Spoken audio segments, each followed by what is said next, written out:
Chapter 1842 Military Big Deal. Except for that big category, the rest of the military categories are all small categories divided within the regular army.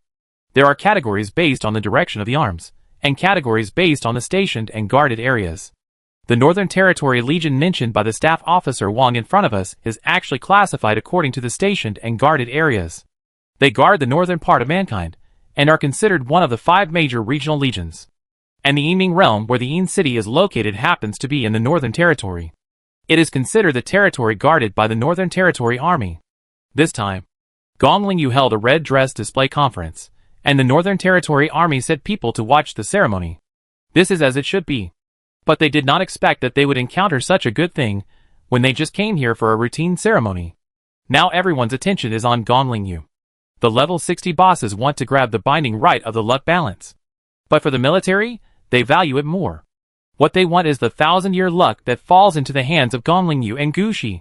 The military has detailed information and methods for dealing with luck. They know very well how important luck is.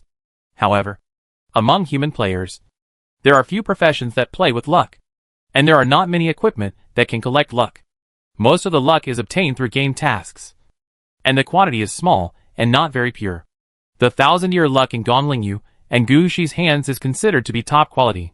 Staff Officer Wan came here with only one goal, which is to find a way to get this luck. 1,000 years of luck for a player race, even if placed in the Northern Territory Legion, is enough for more than 100 people to consume. As for whether Gushi and Gonglingyu would be willing to hand over this luck, Staff Officer Wang never worried. On the one hand, most players would not use their luck, and on the other hand, the military has always been generous.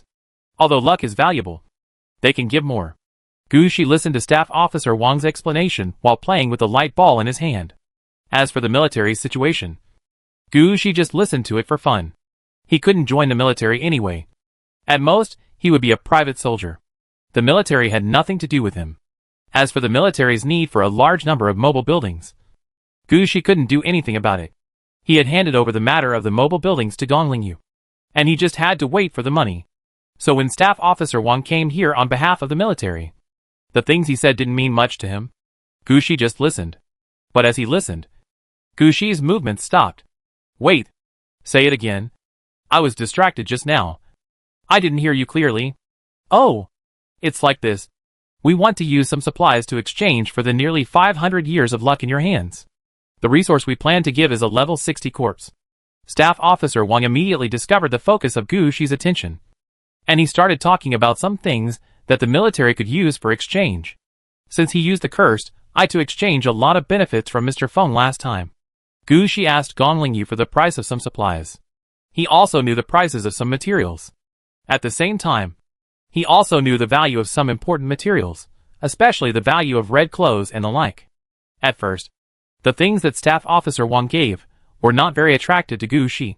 In Gushi's opinion, if he only gave these things, he might as well swallow up all the luck of these 450 years. But the materials that Staff Officer Wang mentioned later gradually attracted Gushi's attention. He really didn't expect that. The military really spent a lot of money for these luck. In addition to the orange equipment for soldiers, there are also orange equipment sets for players. There are ways to upgrade the demigod army. If it were just these, Gushi might still hesitate. After all, orange equipment and demigod army are not what Gushi needs. Gushi will be tempted, but he will not necessarily give up the luck of more than 400 years. What really made Gushi tempted was the condition proposed by Wang. A Pandora's box. This thing made Gushi speechless. Gushi had heard of Pandora's box. It could be said that this was a big treasure chest. There were all kinds of things in the treasure chest, from dozens of black dragons to a red suit. Anything could be stored in it. And Gushi had heard from Gonglingyu that someone had opened a red suit from Pandora's box. Although Gushi didn't quite believe that he would have such luck, he was really tempted. Okay, I want to exchange some of the supplies I couldn't get before. I know that the military has a wide range of channels. I wonder if the military can get these materials. Gushi took out a list, which was exactly the list of supplies needed for the Magic Wand mission. And the quantity is quite large. It can be seen that Gushi really wants it. After receiving the list of materials, Staff Officer Wang just took a look at it and said directly, "No problem, we can get all of these. Give me a day, and it can be delivered tomorrow afternoon. That's settled. The bodies and other materials can be delivered later, the orange equipment and the like can be omitted, these exclusive materials and Pandora's box must not be missing. Staff Officer Wang laughed when he heard it. He understood that the reason why Gu Shi agreed to it was definitely because of the Pandora's box. Without this thing, Gu Shi would definitely not give up 450 years of luck. Staff Officer Wang did not regret the Pandora's box he prepared for Gu Shi, although everyone knew that Pandora's box was a big gamble. If you win, you will get a young model in the club. And if you lose, you will go to work in the sea. But for a force like the military that has all kinds of talents, it is impossible to gamble everything. They can guess what is inside the Pandora's box through the outer shell. The Pandora's box brought out by Staff Officer Wang has been confirmed. There is no big stuff inside. It can only be regarded as an ordinary Pandora's box, which is a defective product in the hands of the military. They have many such defective Pandora's boxes, and they don't care at all to give one to Gu Shi. After confirming that Gu Shi needs the Pandora's box, Staff Officer Wang said immediately, "Sure, I will transfer the Pandora's box now, and it can be delivered tonight at the latest."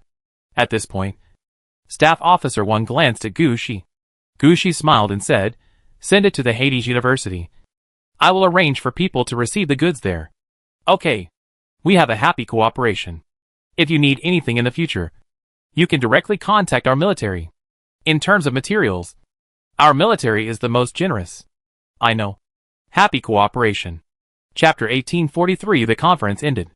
After shaking hands with Staff Officer Wang, Gu Shi handed the 450-year-old luck light ball to Staff Officer Wang. When the light ball was handed over, it became noticeably lighter. It was obvious that during the conversation just now, Gu Shi had taken some luck from it. But Gu Shi didn't care about it. And Staff Officer Wang didn't care either. Isn't it just floating away? This kind of thing is normal.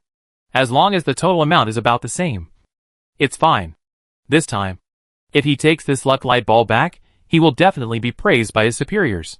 The harvest this time was really huge, the Battle of Red Clothes, and the 1,000-year luck.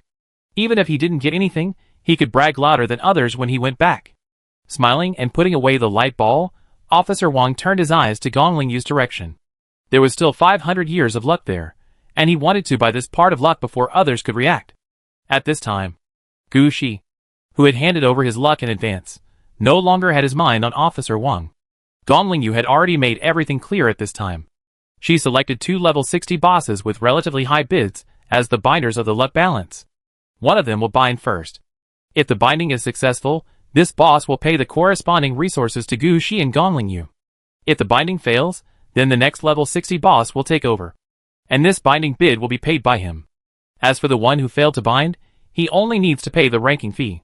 This part of the resources is watched by the human high level, the Power Council. Even if the time is delayed for a long time, no one will dare to default on this account. You have to know that the binding of red equipment is the most important thing for humans. If even the binding money of red equipment is owed, how can the players who grab red equipment in the future sell the binding rights of red equipment? Therefore, everyone will keep an eye on this matter. The amount of resources agreed before will be delivered to the seller in the end. It will only arrive early, not delayed. After Gongling Yu completed the negotiation with the luck balance, he then made other recommendations and presentations. But at this time, the players in the stadium were no longer paying attention to this. They were all discussing who would take the luck scale this time, and how much the binding fee would be. After all, this was the highest level of gossip they could talk about. In their eyes, even if it was just a few words of bragging, it would be quite a high sense of participation. At this time, Gu Shi noticed that the faces of the disciples under Gongling Yu were much calmer. They had just gathered there to observe Gongling Yu's transaction process. Everyone knows how much it costs to bind the red suit. At this time, all the disciples understood why Gongling Yu had never considered leaving the binding rights of the luck scale to her from the beginning. Because Gongling Ban knew that her disciples could not afford the binding price at all. Even if Gu Shi and Gongling Yu were willing to give up some income, the binding resources required were beyond their reach. In fact, they did not have the opportunity to bind the luck scale from the beginning. They were angry before, just because they thought they would have a chance. Now, the disciples who figured it out naturally returned to their original mentality. Gu Shi also came over with Tang Shuang. Seeing Gu Shi coming, Gu Shi's brothers were a little hesitant. Unlike other players in Yin City, they as Gu Shi's brothers didn't know how to face Gu Shi at this time. Fortunately, Tang Xuang was a girl with a talent for diplomacy. With her help, Gu Shi quickly resolved the unfamiliarity with his brothers. Although Tang Xuang had not communicated with Gu Shi for a long time, she knew very well what Gu Shi needed now. In the communication with senior brother Gu Shi, Tang Xuang always sided with Gu Shi, and let Gu Shi and his senior brothers reach some agreements that were beneficial to Gu Shi. During their conversation, the Red Dress Exhibition Conference came to an end. Gong Lingyu had already promoted everything that could be promoted. Now it was Mr. Feng and Principal Liu who took the opportunity to promote some of the situations of Yinzadu and Hades University. For these things that were nothing new, most of the players were unwilling to stay here any longer. So some players, who had seen enough of the excitement, left the stadium as soon as possible.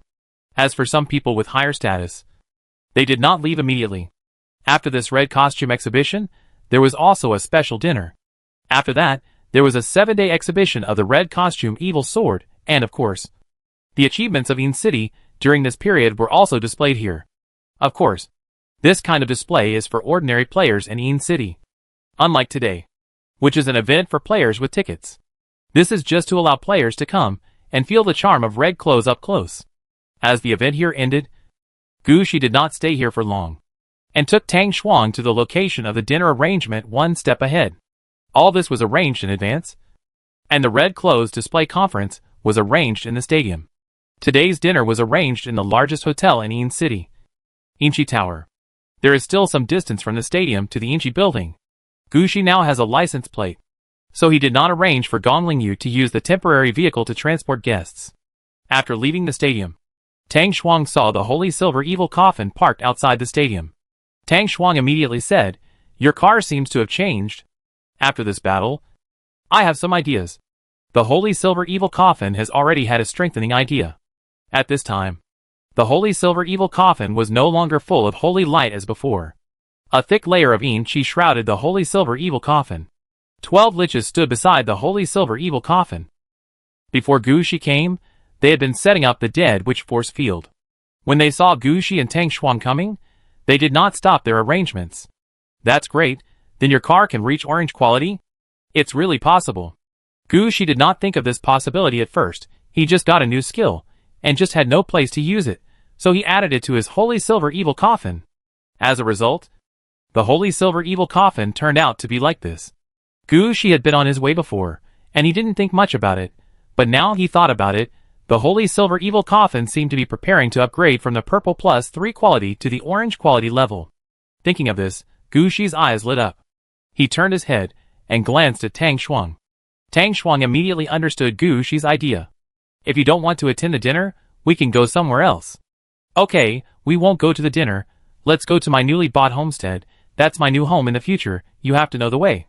Chapter 1844, the upgraded Holy Silver Evil Coffin and the new house.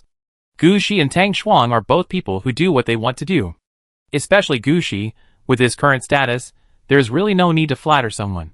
After determining the direction, Gu Shi took Tang Xuang and jumped onto the Holy Silver Evil Coffin. Sitting in front of the Holy Silver Evil Coffin, Gu Shi began to study the new changes of the Holy Silver Evil Coffin. At this time, Gu Shi noticed that the real effect on the Holy Silver Evil Coffin was not the yin qi covering it, but the dead witch force field that he did not notice at the beginning.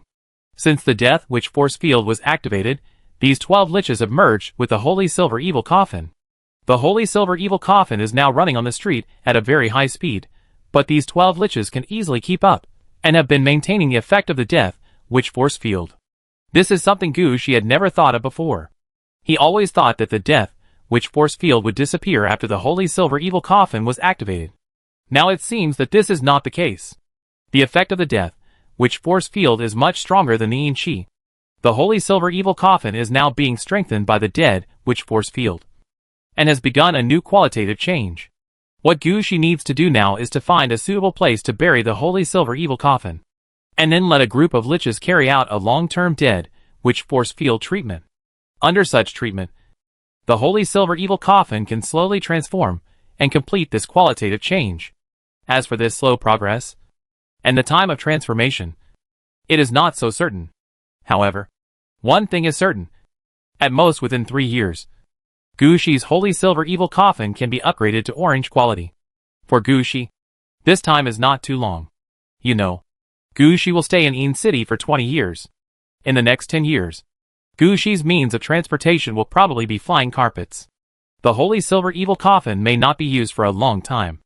Not to mention finding a place to bury it for 3 years. Even burying it for 10 years is not a problem. So after Gushi confirmed the situation here, he immediately had an idea. At this time, in Gushi's mind, he already had a place to bury the Holy Silver Evil Coffin. This time, Gushi definitely did not intend to bury the Holy Silver Evil Coffin in the city of Aridov. Gushi planned to bury the Holy Silver Evil Coffin, the 12 liches, and the dead wizard force field they set up, all under the house he bought. This kind of house is connected to the Een Chi of the Een City. Gushi had seriously considered this. Although his city of Aridov completely belonged to him, the city level was really too different. And even if the Holy Silver Evil Coffin was buried under the city of Aridov, he would not be able to get much Een Chi. After all, there are still many places in the city of Aridavi that need energy. The Een Chi that the Holy Silver Evil Coffin gets should be about the same as that in Een City. For Gushi, it's almost the same anyway, so why not bury it directly in Een City and borrow the luck and trend of Een City? In that case, although the Holy Silver Evil Coffin will also grow to orange quality, there will be some differences in quality. Gushi did not tell Tang Shuang about this situation. After all, the matter of nurturing the Holy Silver Evil Coffin is not something that Tang Shuang can understand. While he used the Een Chi to cover and inject the Een Chi into the Holy Silver Evil Coffin, he talked to Tang Shuang about the situation and details of this gambling game. Of course, Gushi was mainly for bragging and showing off. You can see that Tang Shuang's eyes have become blurred as he listened. If they were not still on the street, Tang Shuang might have wanted to drag Gushi to the small house behind the Holy Silver Evil Coffin. Even if he couldn't do anything at the moment, it couldn't stop Tang Shuang from looking at Gushi with tears in his eyes. The Holy Silver Evil Coffin went all the way to the house that Gushi bought in Een City. Since Gushi bought this place, Lingxi has been handling it all the time. He himself has never come to see it. This time, in addition to sending the Holy Silver Evil Coffin here for processing in advance, he really wanted Tang Shuang to get acquainted with the place. However, Gushi never thought that. Een City had already begun to expand, and the 3 connections and 1 leveling near the house had been completed. But because there were too many construction teams working here, the nearby land was all dusty, and when Gushi drove the Holy Silver Evil Coffin over, all he saw was gray. When Gushi's Holy Silver Evil Coffin stopped outside his homestead, before he got off the Holy Silver Evil Coffin, Gushi noticed that there was a newly built bus stop not far from his homestead. Although there was only a bus stop at this time, it was obvious that Gushi's homestead could be considered a convenient transportation and public transportation hub. Gushi immediately understood that this was a small help from Mr. Feng and his team, which made the value of his homestead appreciate a little. After that, Gushi's eyes turned to the house, that had only the foundation and exterior observation built. Because the underground part of Yinzadu cannot be dug too deep, the foundation is not too deep, so the buildings nearby cannot be built too high. Even if Gushi has some authority in Yinzadu, there are still some restrictions that cannot be exceeded. The house in front of him actually covers an area of 400 square meters, and is a 6-story villa style. There is also a small courtyard of more than 200 square meters outside the small building. Now in the courtyard, a large number of construction tools were piled together, and several zombies and skeleton soldiers were guarding there. Seeing Gushi and Tang Shuang jumping down from the Holy Silver Evil Coffin, these zombies and skeleton soldiers quickly came over. This is a private residence. Outsiders, please leave immediately. I am the owner of this house, Gushi said calmly. Come and see the progress. Are you from the construction team? How long will it take to repair it? Gushi proved his identity immediately. He is not the kind of person who plays dumb to eat the tiger. He does not want to be driven out by a thief in his own home. As soon as it was proved that Gushi was the owner of the house, these zombies and skeleton soldiers immediately stopped their actions, and at the same time, a snake-like thing flew out.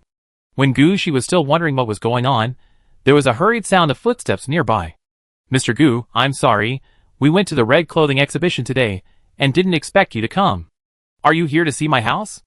Gushi looked back and found a player in his 30s, who was hurrying over with some zombies, and the thing that just flew out like a snake was wrapped around his hand.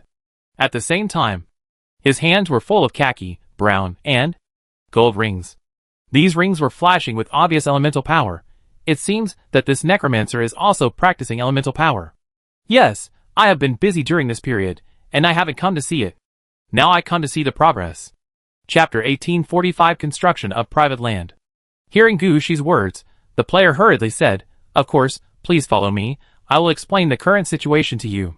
You can see that I graduated from the Undead and Elemental Coexistence Academy. I am not a graduate of the Undead Civil Construction Academy, like the regular construction team. But I also have my own characteristics. I studied Earth Element Magic. I have integrated the 3 spells of Earth Wall Magic, Gathering Spirit Magic, and Turning Mud into Stone. Everything in this villa is made of this magic. Now the magic plasticity has been completed, and the internal pipes and wires are being installed. After these things are installed, the next step is to arrange the corresponding magic array and install the energy core. After everything is installed, we will fill it with a layer of magic material, and finally finalize the small building in front of us. At that time, the small building will be completed as a whole. The next step is the internal hard decoration and soft decoration. The main body can no longer change anything." Listening to the player's explanation, Gushi also nodded. The progress doesn't seem to be fast. It's been more than 100 days. Gushi was somewhat curious. He has always been paying attention to the construction progress of the residential land here. Although the eastward expansion plan of Een City was delayed for a while after the land was sold, it has really been more than 100 days now. In fact, with the construction speed of the undead, even a building can be built. As a result, this is only the first step of the small building construction. The progress is actually a bit slow. The player said helplessly, Guest, I'm so embarrassed. I use this as pure magic, and the building structure also needs to be stable. These materials also need magic processing. These are time. Guests can take a look. The construction speed of all private land is now. Gushi is actually just asking casually. There is not much idea. When this player speaks, Gushi approached his small building. At this time, there was a group of ghosts in the small building floating there. Gushi noticed, these ghosts are spreading the Een to the outside world, each inch of land in this small building, because the ground and buildings of the small building have not yet hardened. Gushi and Tang Shuang did not enter the small building to check. Standing outside the small building, Gushi narrowed his eyes, and the vision of the Huangquan dragon robe was activated, and the flow of the nearby ground veins fell into his eyes. Gushi noticed that the ground veins of Een City were intentionally or unintentionally deflected towards his small building. It was obvious that this was a gesture of goodwill from the management of Een City. A small deflection of the ground veins would not take much effort, and it would make Gushi recognize their goodness. They would rather do more of such things than not do them. In Gushi's eyes, the ground power that entered the private land was also divided into 3 parts. The largest and a smaller ground node were located just below the small building, and the remaining node was in the small courtyard outside. Who arranged the ground? Ground?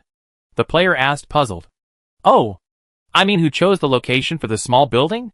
The small building covers an area of 400 square meters, which occupies 2/3 of an acre of land.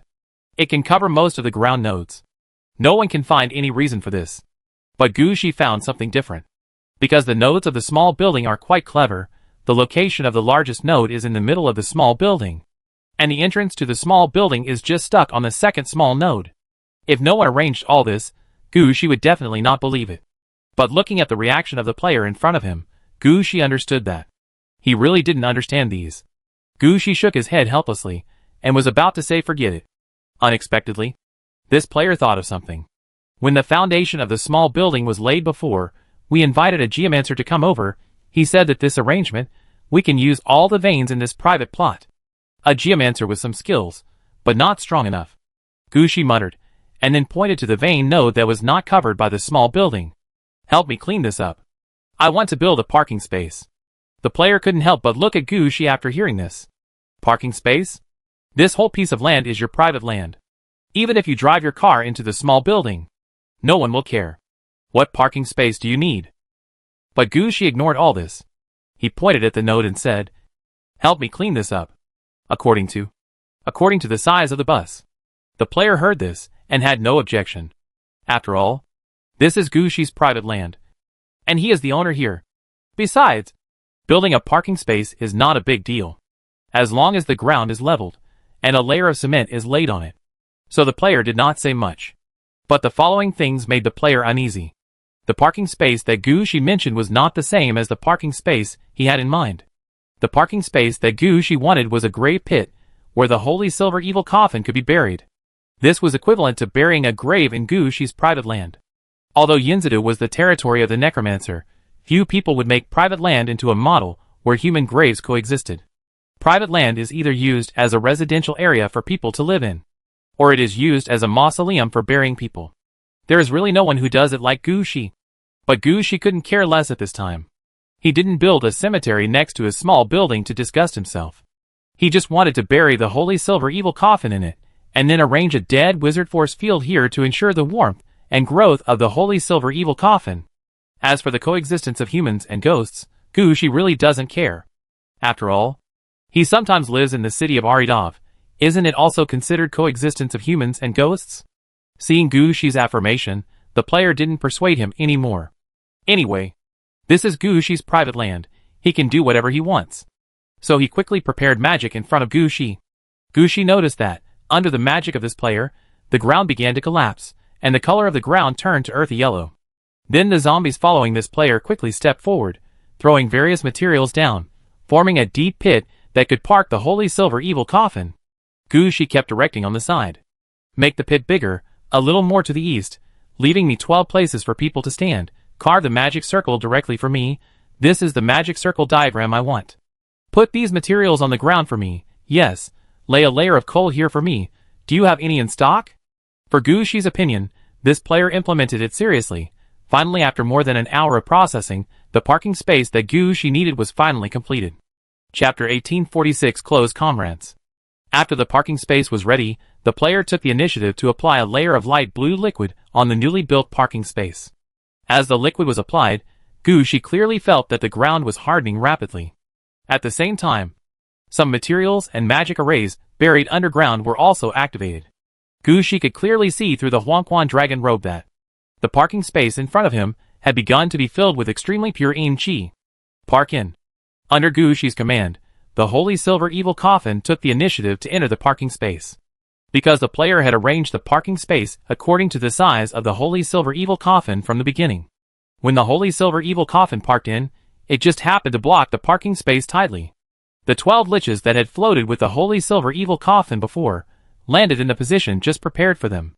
They floated in this position and directly used the death lich force field against the holy silver evil coffin and the parking space. Then Gu Shi also began to add yin qi to the area, until the parking space in front of him was completely covered by yin qi. Gu Shi stopped. After that, Gu Shi left 3 groups of liches, and then said to the players, "Let's leave it like this for now. Don't move. How many days will it take for the small building to be completed?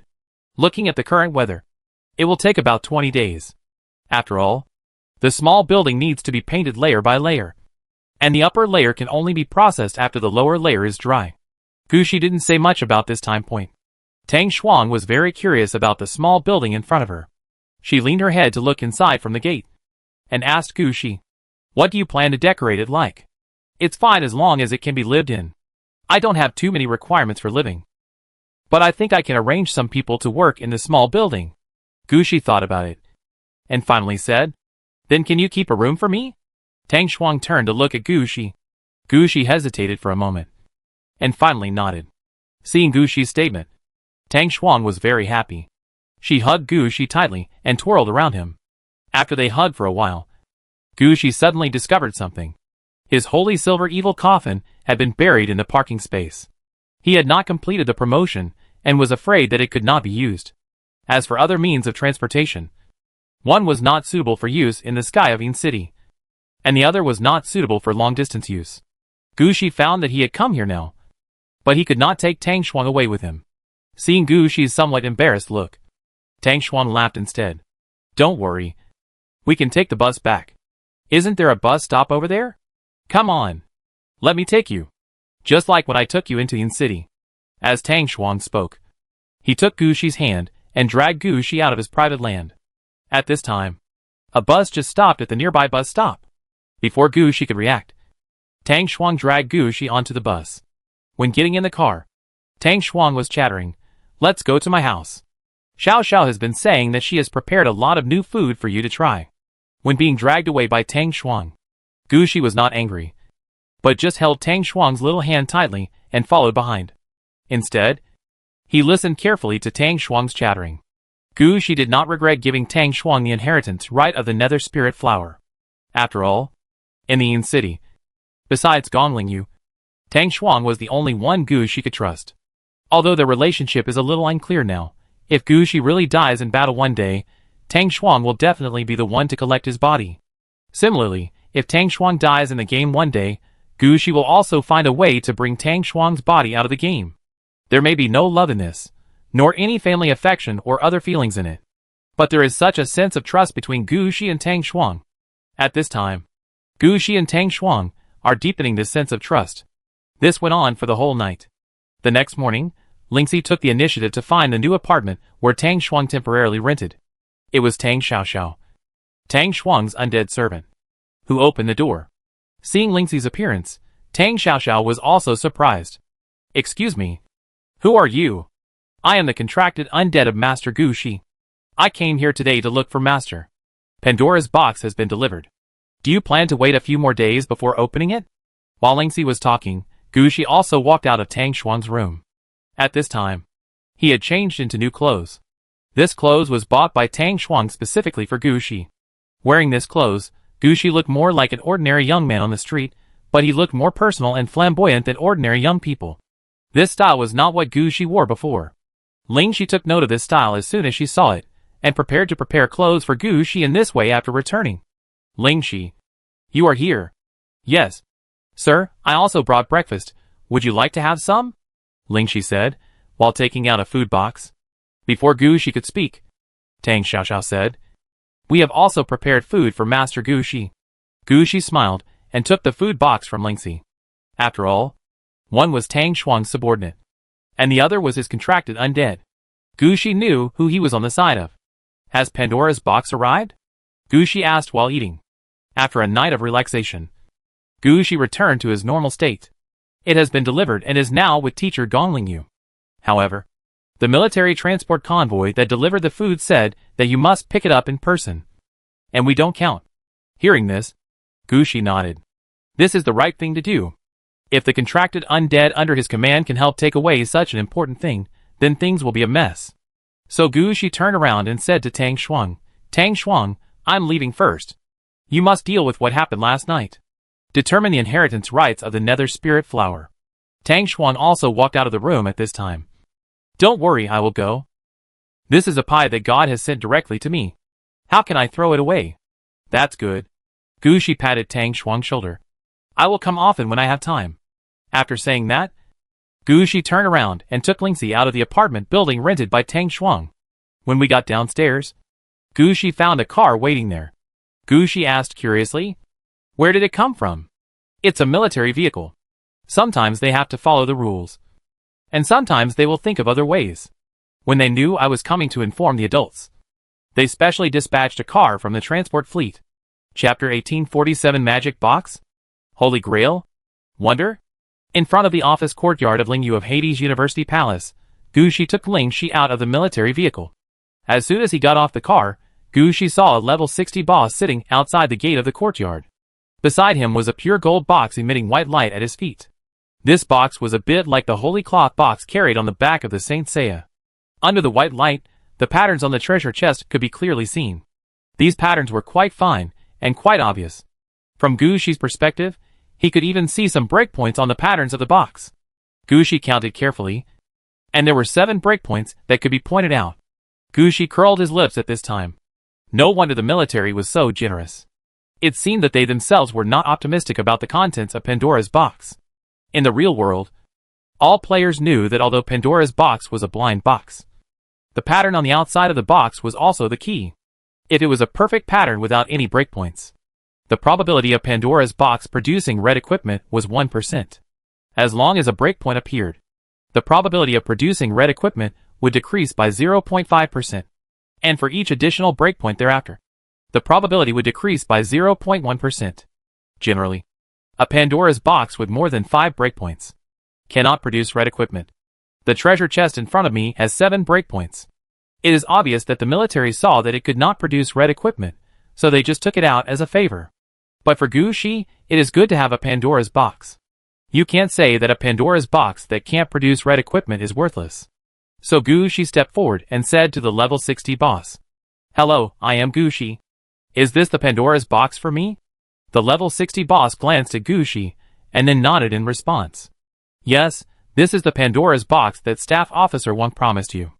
Do you want to open it now, or take it back to your own territory and open it later?" "Open it now." As soon as Gucci finished speaking, 3 more players came out from nearby. Each of them took out a key. At this time, Gucci noticed that it turned out that this level 60 boss was tied to Pandora's box. It can only be unlocked with the keys of these 3 players. But if you think about it, this is very reasonable. Even though the Pandora's box in front of us has no chance of opening red equipment, the things stored in it are still of high value. If orange equipment is spawned, there will be at least 3 pieces of orange equipment. If soldiers are spawned, there will be at least 3,000 soldiers above level 45. If supplies are spawned, they will definitely be of purple quality or above, with a total value of over 100 million. For such things, it is never too careful. The 3 players stepped forward in a certain order to open the iron chain on the level 60 boss. Gucci noticed that they did not open the lock only once, but opened it one after another, and kept switching, sometimes opening it to the left, sometimes opening it to the right. The trouble was even more complicated than the squad line password. I don't know how they remembered it, and cooperated so well. It took about 3 minutes to open the locks on the level 60 boss. He stepped back and made room for Gucci. Pandora's box has been delivered. Next, whether Gucci should take it away directly or open it directly depends on Gucci's own ideas. When the level 60 boss gave up his position, Gucci took a step forward immediately. He stretched out his hand and pressed the lid of Pandora's box. He did not intend to take the Pandora's box back to Arida City. He just lifted it up with force. Then a white light rose into the air like a light column. In the light column, Gucci saw a golden statue more than 30 meters high. The statue looked like a heavily armored knight standing on a platform with his legs spread out, one hand leaning on a long sword, the other holding an eagle-shaped shield, and a strong white light radiating from his body. You got the Holy Grail Wonder. The Holy Grail Wonder can only be obtained by burying the Holy Grail in the city or opening Pandora's box. After opening, you can build a Wonder Building in the designated city. Wonder Building, special building, can only be built by special means. After completion, will have a great impact on the entire city and may even affect the entire country. War God Statue, Wonder, up to level 20 you can build a War God Statue, Wonder, in the designated city. After completion, increase the weekly biological production in the country by 50%, provide your kingdom with an additional 5,000 gold coins every day, and increase the morale of all your heroes by +2. Special 1. Before the War God Statue is built, you can inject the corresponding energy to change the properties of the War God Statue. And according to the city it is arranged in, there will be different blessings and enhancements. Special 2. After the War God Statue is built, it can be used to nurture the long sword and shield quasi-red equipment, and speed up the nurturing speed of red equipment. Special 3. After the War God Statue is built, it can suppress the luck of the city, and even the luck of the country. Special 4. After the War God Statue is built, there can be 3 empty slots, which can be used to store orange equipment to enhance the strength of the War God Statue. Description: this is a statue of the God of War formed by the belief in victory. With its existence, the whole country has always been confident of victory. As the white light slowly dissipated, Gucci found that he was holding something like a trophy in his hand. The shadow of the giant in the white light just now disappeared completely. Gucci was obviously stunned for a moment. At this time, he was still thinking about the information he had just seen. He didn't expect that he would get such a thing when he opened Pandora's box. As a necromancer who controls the City of Death, Gucci knew the construction of the city very well. Even if you don't know much sometimes, you will know some of the information after chatting with Luna for a long time. Wonder buildings are the most prestigious among all buildings. They are equivalent to orange equipment. For each wonder, you need to get a special building design, and it takes the whole city several years or even decades to build. Some wonders are very picky about the terrain they are built on. If the terrain is not right, they cannot be built. But once they are built, the benefits they get can cover the whole country. Let's put it this way, all city lords want to build wonders, but not everyone can afford to build wonders. According to Gucci's observation, the underground world under the Yin City is likely to be a wonder. As for Gongling Yu's Death City, I'm afraid there is no wonder. And the Holy Grail Wonder is the best among the wonder buildings. Its status is equivalent to the red equipment. Not only is it not picky about the location, but it also doesn't cost money. You can build it directly as long as you bring the Holy Grail into the city. After it is built, the level cap is also the highest, and the resources required for upgrading will be less than other wonder buildings. The most important thing is the attributes, which are stronger than ordinary wonder buildings. It can be said that the things opened in Pandora's box this time can directly affect the city of Aridov, and even Gu Shi's future development. Holding the Holy Grail in his hand, Gu Shi's eyes condensed. Please send the subsequent resources here. I have something else to do. I will leave now. Chapter 1848. Returning to the city with a wonder. Holding the Holy Grail, Gu Shi immediately released the flying carpet and prepared to leave. Gu Shi knew very well what status the Holy Grail wonder in his hand had in the eyes of some people. For some city lords, it was equivalent to an ownerless red dress. They must grab it first.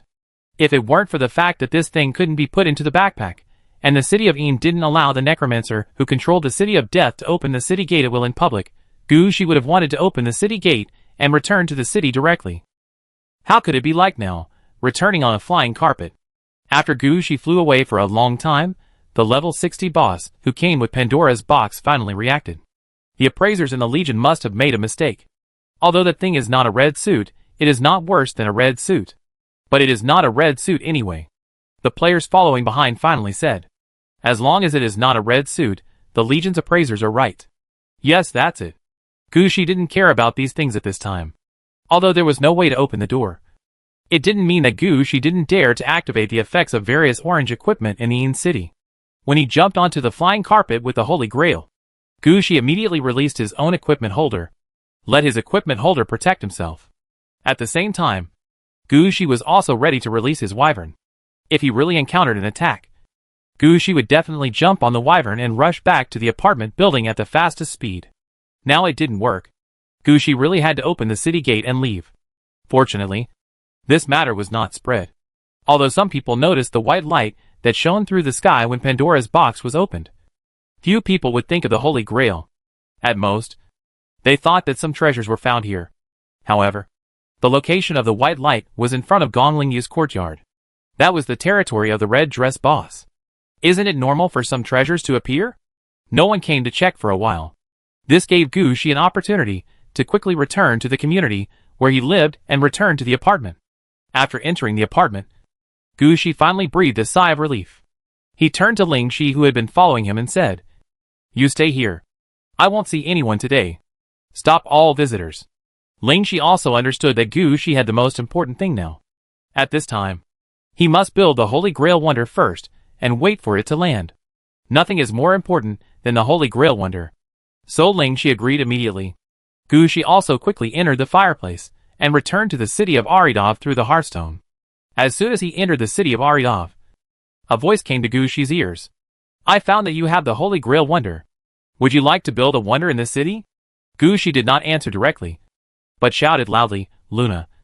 Princess Anna! Come out for a moment." Luna came very quickly. As soon as she came, she saw the Holy Grail Wonder in Gu Shi's hand. "My lord, where did you get this?" "I opened a treasure chest. This thing is more suitable for you to put in the treasure chest. The first wonder must be built in the city of Aridov." What Gu Shi asked was actually to ask in which area of the city of Aridov this wonder should be placed. Regarding this question, Luna immediately asked, "What did you get this time?" "The statue of the God of War." Gu Shi explained the attributes and effects of the statue of the God of War in detail. As soon as Gu Shi finished speaking, Princess Anna, who rushed over, immediately said, "Do you still need to choose? This kind of thing must be placed in the training area or the hero area. This is beneficial to the training of soldiers and the growth of heroes." Gu Shi could hear it very clearly. If she didn't understand that the Holy Grail wonders such as the statue of the God of War should be placed in the main city first, Princess Anna would have wanted to put the statue of the God of War in the Wanchi-Go's domain, because that is where Gu Shi's main troops are stationed. There is no way to put it in the Wanchi-Go's domain. Princess Anna will of course suggest putting it in the training area or the hero area. There is an advantage to putting it in the training area, that is, the core role of the God of War statue can play a big role here. You should know that the biggest role of the God of War statue is actually the number of people trained in the training camp every week.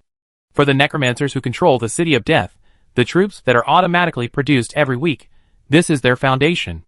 Without troops, you can only summon souls on the battlefield. Without troops, you can't play snowball or slash with the wind. For this reason, after knowing the attributes of the God of War statue, Princess Anna made such a choice as soon as possible. Hearing Princess Anna's words also attracted the attention of Gu Shi and Luna. Luna thought about it, and finally nodded to Gu Shi. I originally wanted to put this God of War statue in the main city area, but considering the current situation, it is also a more appropriate choice to put it in the training area or the hero area. Gu Shi also understood the meaning of Luna's words.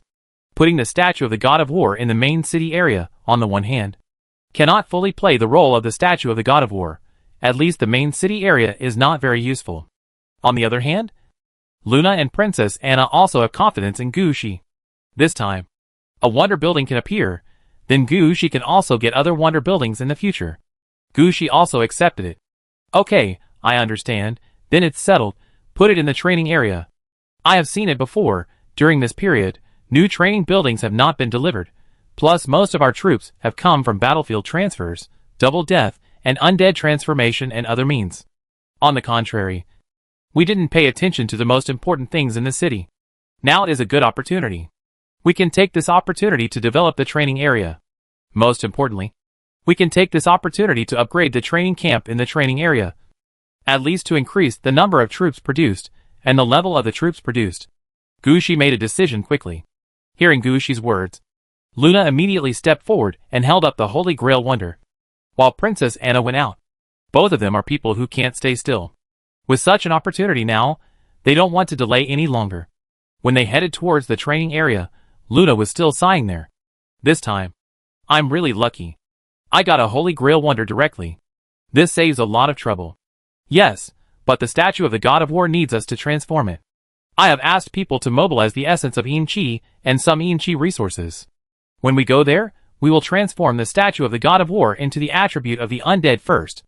Only in this way, when the War God statue is deployed, can the correct attributes of the Aridov city be guaranteed in the first place. Princess Anna also spoke quickly. Gu Shi nodded at this time, and began to mobilize things that could be used to change the attributes of the War God statue. After these battles, Gu Shi still had a lot of resources of this kind. Chapter 1849 Wonders. When the Corpse Mountain War God statue came to the training area with the Holy Grail, Gu Shi had already started to process the Holy Grail. The processed Holy Grail, there was no overall change, but inside the Holy Grail, something like dirty blood appeared. And along the way, Gu Shi had been casting Yin Qi to cover the Holy Grail, and these Yin Qi were also absorbed by the Holy Grail. Gu Shi also became interested in this situation. If they had not already arrived at the training area, Gu Shi might not have stopped his actions, and continued to cast Yin Qi to cover the Holy Grail. Sir, that location is good. After arriving at the training area, Luna began to handle all matters. As the manager of the city of Aridov, she knew best where to place the statue of the God of War. Under her management, the empty space was soon cleared. That location was located in the southeast of the training area. Near this location was the training camp of the evil skeleton soldiers. A little further away were 7 cloud palaces that could be used to train Death Titans. It can be said that this is the highest position in the training area. It is also the position with the heaviest Yin energy. According to Luna, this is actually to see how to develop a training ground for new soldiers after the Blood-Bone Spear is made. After all, the characteristics of the Blood-Bone Spear are too abnormal. If the number is small, it may not be obvious, but as long as the number exceeds 10,000, the situation will be different. This thing is the best weapon and equipment to cooperate with the most core attack method of the Necromancer, the Wind-Slashing Sword. With the Blood-Bone Spear, Gu Shi's core undead troops were determined. Even if the ones holding the Blood-Bone Spear were some level 1 skeleton soldiers, they could be considered elite. The location chosen by Gu Shi and his team was originally intended for the training of the Blood-Bone Spear troops. But now, no matter how core the undead troops were, they could not compare to the Holy Grail Wonder. Luna immediately moved away the supplies and materials that were originally piled here, clearing a piece of open space. Gu Shi placed the Holy Grail on the ground, and released 3 groups of dead wizard force fields, letting the Lich come to help. At the same time, a large number of materials representing Yin attributes or negative energy were sent one by one and piled under the Holy Grail. Gushi used Yin Qi to cover it, while activating the power of the Nether Spirit Flower, and used the skills that could only be used on the field on the Holy Grail. Yin and Yang conversion. Gushi did not expect that the effect of this move was quite good. When Luna dealt with everything in her hands, the situation on the Holy Grail had also changed. The Holy Grail had finally turned into a bone color, and many patterns representing the style of the undead appeared on it. At the same time, the Holy Grail was filled with a black unknown liquid, which was about to overflow from the Holy Grail. Seeing Luna nod to him, Gushi raised his hands, and the petals of the ghost flower lifted the Holy Grail from the ground. At the same time, Gushi saw a great purple light column expanding outward from the Holy Grail. Another voice came to Gushi's ears. I found that you have the Holy Grail Wonder. Please ask if you want to build a wonder in this city. Build. With Gushi's order, the shadow of the God of War that Gushi saw before appeared again. However, the color and appearance of the War God shadow seemed to have changed. The original pure gold War God shadow had turned into pure silver, and the long sword that was supposed to be leaning on the ground, and the eagle-shaped shield in the War God's hand were gone. The War God shadow looked like a huge statue with its hands spread out in a big letter shape. The action and appearance looked a little funny. However, Gushi and Luna didn't think it was funny. Gushi knew very well that the long sword that the War God shadow had originally leaned on the ground, and the eagle-shaped shield that was held, were all used to warm up the quasi-red suit. Now that these two positions are vacant, it means that there is no quasi-red suit that can be used for warming. Under the statue of the God of War, there should have been a platform, but in the shadow cast in front of him, Gushi saw a large number of bones and flowers of different colors that looked like butterflies. This is the effect of the ghost flower. It also means that it is affected by the ghost flower that the statue of the God of War has finally become a ghost attribute, instead of the holy light attribute unique to humans. With the help of Luna, Gushi adjusted the position of the War God statue, and finally said seriously, confirmed.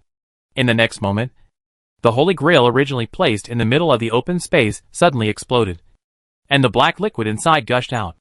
The black liquid quickly expanded outward, and with just a turn of the head, it swallowed up the 36 liches surrounding it. Then the shadow of the War God statue that Gushi had just seen slowly turned into a solid entity. At this time, all the attributes of the War God statue flashed in Gushi's eyes. Because of the influence of Gushi's various means and materials, the attributes of the War God statue have been comprehensively improved. Corpse Mountain War God statue, Holy Grail Wonder. Level 1. Feature 1, Suppressing Luck. As a landmark building in the city, the Holy Grail Wonder, this War God statue also has the function of suppressing luck, and can automatically gather free luck. 5,000 points of luck can be obtained every day. Feature 2, Training Troops. A wonder built near the training ground will produce a kind of cohesion and accelerate training. The weekly biological production in the country will increase by 50%. The weekly biological production in the construction city will increase by 100%. And the weekly biological production in the construction city will increase by 200%. Feature 3, Yin and Yang Flower. Affected by the power of Yin and Yang conversion, the War God statue has a partial effect of Yin and Yang conversion. Worshipping in front of the War God statue can temporarily convert the undead troops into normal troops, or temporarily convert normal troops into undead troops. Feature 4, Self-Strengthening. The Holy Grail Wonder, when it was first built, a lot of resources were invested, and these resources were not completely digested, so when the wonder accumulates enough, the wonder will strengthen itself, without human control. Feature 5, Red Equipment Nurturing. There are 2 nurturing positions in the God of War statue, which can be used to nurture long swords and shield-type quasi-red equipment, speeding up the nurturing speed of red equipment. Feature 6, God of War Guard. 3 pieces of orange equipment can be sealed into the God of War statue, and transformed into a guard holding orange equipment. Usually, the guard only appears near the God of War statue, and can be summoned to the battlefield when needed. The effect is equivalent to the incarnation of death. Description: every time the God of War statue grows, it will bring different changes. After all the attributes of the Corpse Mountain God of War statue were displayed, Gushi was also stunned. That's it? Didn't they say that the Holy Grail Wonder is equivalent to the red dress in the building? This is the property? At this time, Luna and Princess Anna had also seen the properties. Unlike Gushi, they were full of excitement. Chapter 1848, The Power of the Holy Grail Wonder. What's wrong? Is this property good? Gushi was somewhat unable to judge the situation in front of him. In Gu Shi's opinion, the properties of the Holy Grail wonder in front of him, some are not worthy of the status that the Holy Grail wonder should have. Listening to Gu Shi's question, Luna smiled helplessly. My lord, don't look at this attribute as not very good. But it is for the entire country. Although we don't have our own country now, we already have several cities. Right? No matter where other death cities are, the attribute of this Corpse Mountain War God statue can affect the past. This is the characteristic of the wonder. Gu Shi's eyes lit up when he heard it. At this time, Gu Shi already understood what Luna meant. Obviously. Except for the city of Aridavi where the Corpse Mountain War God statue was built. All the cities belonging to Gu Shi, such as Blood Sacrifice Ridge, Dragon Blood Castle, Poison Peach Mountain, 10,000 Flags Ghost Domain, Labyrinth Magic City, Black Pole City, Activated Giant Rock City, Shunchung, etc., will be affected by the attribute of the Corpse Mountain War God statue. The biggest impact is naturally the effect of training troops. Even if other cities cannot directly increase the output rate by 100% like Arida's city, they can still increase it by about 50%. For some cities that mainly produce troops, this is already a huge improvement. At the same time, the absorption of luck is also for all cities, even the territories occupied by Gu Shi. Although it is said that there are 5,000 points of luck every day, according to Luna's estimation, the amount of luck that can be drawn every day should be quite a lot. 5,000 is just the starting point. How much luck can be gathered in the end depends on how big Gu Shi's kingdom will be. After this explanation, Gu Shi's face gradually improved. It is obvious that Gu Shi has understood what Luna meant. The Holy Grail wonder is very good, but because the scope of influence is too large, the attribute is not obvious. At this time, Princess Anna also said, in fact, I think the most important thing is not these two attributes, the real key is actually the warming of the red suit and the guarding of the orange suit. I have heard adults talk about the so-called red dress ban before. But the red dress nurtured in the City of Death should not be within the scope of the ban. Of course. Although Gu Shi didn't know why Princess Anna brought up the topic of red dress, he still said affirmatively, That's right, my great-aunt met the prince once.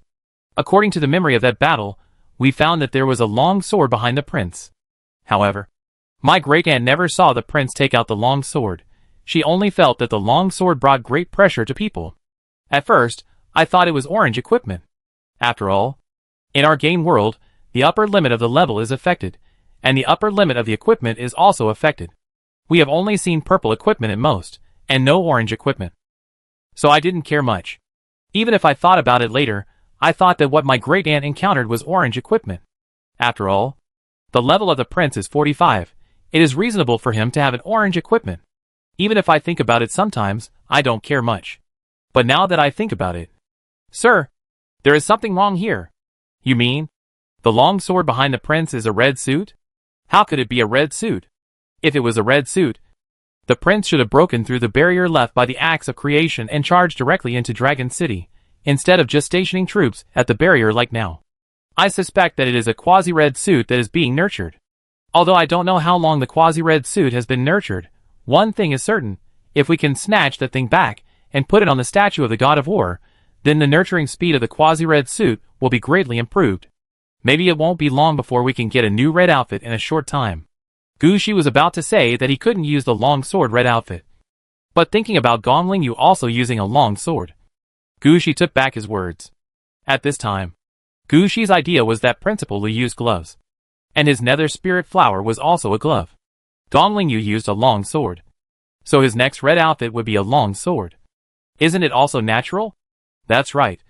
This is the inheritance of the Netherworld University. And Gu Shi raised his long sword by himself. Even if the ban on expansion was issued, there was nothing he could say to Gu Shi. Thinking of this, Gu Shi couldn't help but smile, and nodded to Princess Anna in agreement. After we occupy all the territories here, we will take action against the prince. I will definitely take that long sword. Listening to Gu Shi's words, Luna and Princess Anna also laughed. At the same time, Gu Shi also understood the strength of the Corpse Mountain War God statue. So Gu Shi began to look for the advantages of the Corpse Mountain War God statue. Put orange equipment in the Corpse Mountain War God statue. Gu Shi's mind moved, and he was thinking about whether to put the Fox Eye Ring or the Flame Light 6-path lamp in the Corpse Mountain War God statue. But he just thought about it. Although Gu Shi has a lot of orange equipment in his hand, These two orange equipment have extraordinary significance to him. Before there is no other better orange equipment, he will not take them down. As for other orange equipment, Gushi shook his head. Orange equipment is not like purple equipment. On the one hand, orange equipment is more powerful, and on the other hand, it does not have the negative effects of purple equipment. Unless there are some orange equipment that Gushi cannot use, or it is not suitable for Gushi's attributes. Normal people will not put orange equipment in other places to use. Not to mention, Gushi's flame 6-path lamp actually also needs orange equipment. For a moment, Gushi was at a loss. At this moment, Luna suddenly said, "My lord, why don't you put secret records of the Lord of Mount Tai and origin of the undead in and try?" After being reminded by Luna, Gushi's eyes also lit up. Although secret records of the Lord of Mount Tai and origin of the undead are not equipment, they are definitely orange quality. Moreover, putting orange quality things into the statue of the God of War is not like putting purple equipment into the flame 6-path lamp, which can't be taken out after being put in. After all, no matter where the orange equipment is placed, it is considered to be a top-level existence. So when there is no other orange equipment available, it is feasible to put secret records of Taishan Mansion Lord and origin of the undead in for emergency. So Gushi flipped his hand and took out the two books he had always carried with him. If 300 Children's Songs was not placed in a special magic tower, Gushi even wanted to take this book out. Picking up secret records of Taishan Mansion Lord and origin of the undead, Gushi flipped through the two books again. These days, Gushi would read these two books whenever he had time. Now he is quite familiar with these two books. After flipping through 2 pages, Gushi picked up the 2 books and placed them in front of the statue of the God of War on the Corpse Mountain. Chapter 1850 The Origin of the Orange-Armed Guardian Undead. As Gushi held the 2 books in front of the statue of the God of War, the pile of corpses at the foot of the statue of the God of War moved. It was obvious that these corpses felt the quality of the 2 books in Gushi's hand. But they were obviously unhappy with the books. Many corpses just moved a little and rushed back again. This situation made Gushi somewhat puzzled. Gushi turned his hand, and the 3-live stone mirror appeared in his hand. Under this 3-live stone mirror, Gushi also knew the situation inside. It turns out that at the foot of the God of War, all these corpses have their origins. Their levels may not be very high, but they have definitely used orange equipment. If this is placed in the depths of the game, they are definitely the big bosses of a city. However, they are all dead, and now they are waiting for the arrangement of the God of War. The so-called arrangement here refers to an equipment similar to the orange equipment they originally used, which will resonate with them, allowing them to turn death into life and become the new orange guards. However, most of the orange equipment is mainly weapons and equipment, and a small number are rings, necklaces and decorations. Books are really rare. Among so many corpses, there is only one who originally used orange quality books. When the pile of corpses fell silent again, an arm suddenly stretched out from the pile of corpses, facing the 2 books that Gushi placed in front of the statue of the God of War. The arm hesitated for a moment, and finally grabbed the origin of the undead. When this arm reached out, Gushi actually discovered a situation. That is, he actually wanted to touch the secret records of Taishan Jijuan at the beginning. As a result, before it came into contact with the secret records of the Lord of Mount Tai, the arm turned in a different direction and grabbed the origin of the undead. This made Gushi understand that when the arm wanted to grab the secret records of the Lord of Mount Tai, it must have been affected by something. This situation was quite wrong. Although the secret records of the Lord of Mount Tai followed the route of the Lord of Mount Tai, it was essentially only up to level 45. However, the origin of the undead recorded everything from level 1 to level 60 of the undead mage, and even the production and maintenance methods of 2 red outfits. Logically speaking, the level of secret records of Taishan Lord should be lower. But how come the arm grabbed origin of the undead as soon as he turned his head? After grabbing origin of the undead, an orange light came out from the book. Then origin of the undead sank into the mountain of corpses. Purple mist emerged, and a skeleton-like being was walking slowly. When he first walked out, he felt like a level 1 skeleton mage. But after a few steps, his level kept rising. As the purple mist fell on him, it turned into purple robes and armor, a dagger and long sword at his waist, a long staff in his hand, and a human head in his left hand. The level of this skeleton also gradually increased, and halos began to appear under his feet. When he walked in front of Gushi, Gushi felt that he had reached level 60. He wore a black iron crown on his head, a skull staff in his hand, and a human head in a bottle in his left hand, in addition to several skulls hanging on his waist. He also hung a dagger, a long sword, a short staff, and a small sickle. But what surprised Gushi the most was not this, but the countless pages of scrolls in the cuffs of his robe. Each page recorded a piece of information related to the necromancer. Sir, Orange Guard origin of the undead has met you. Orange Guard.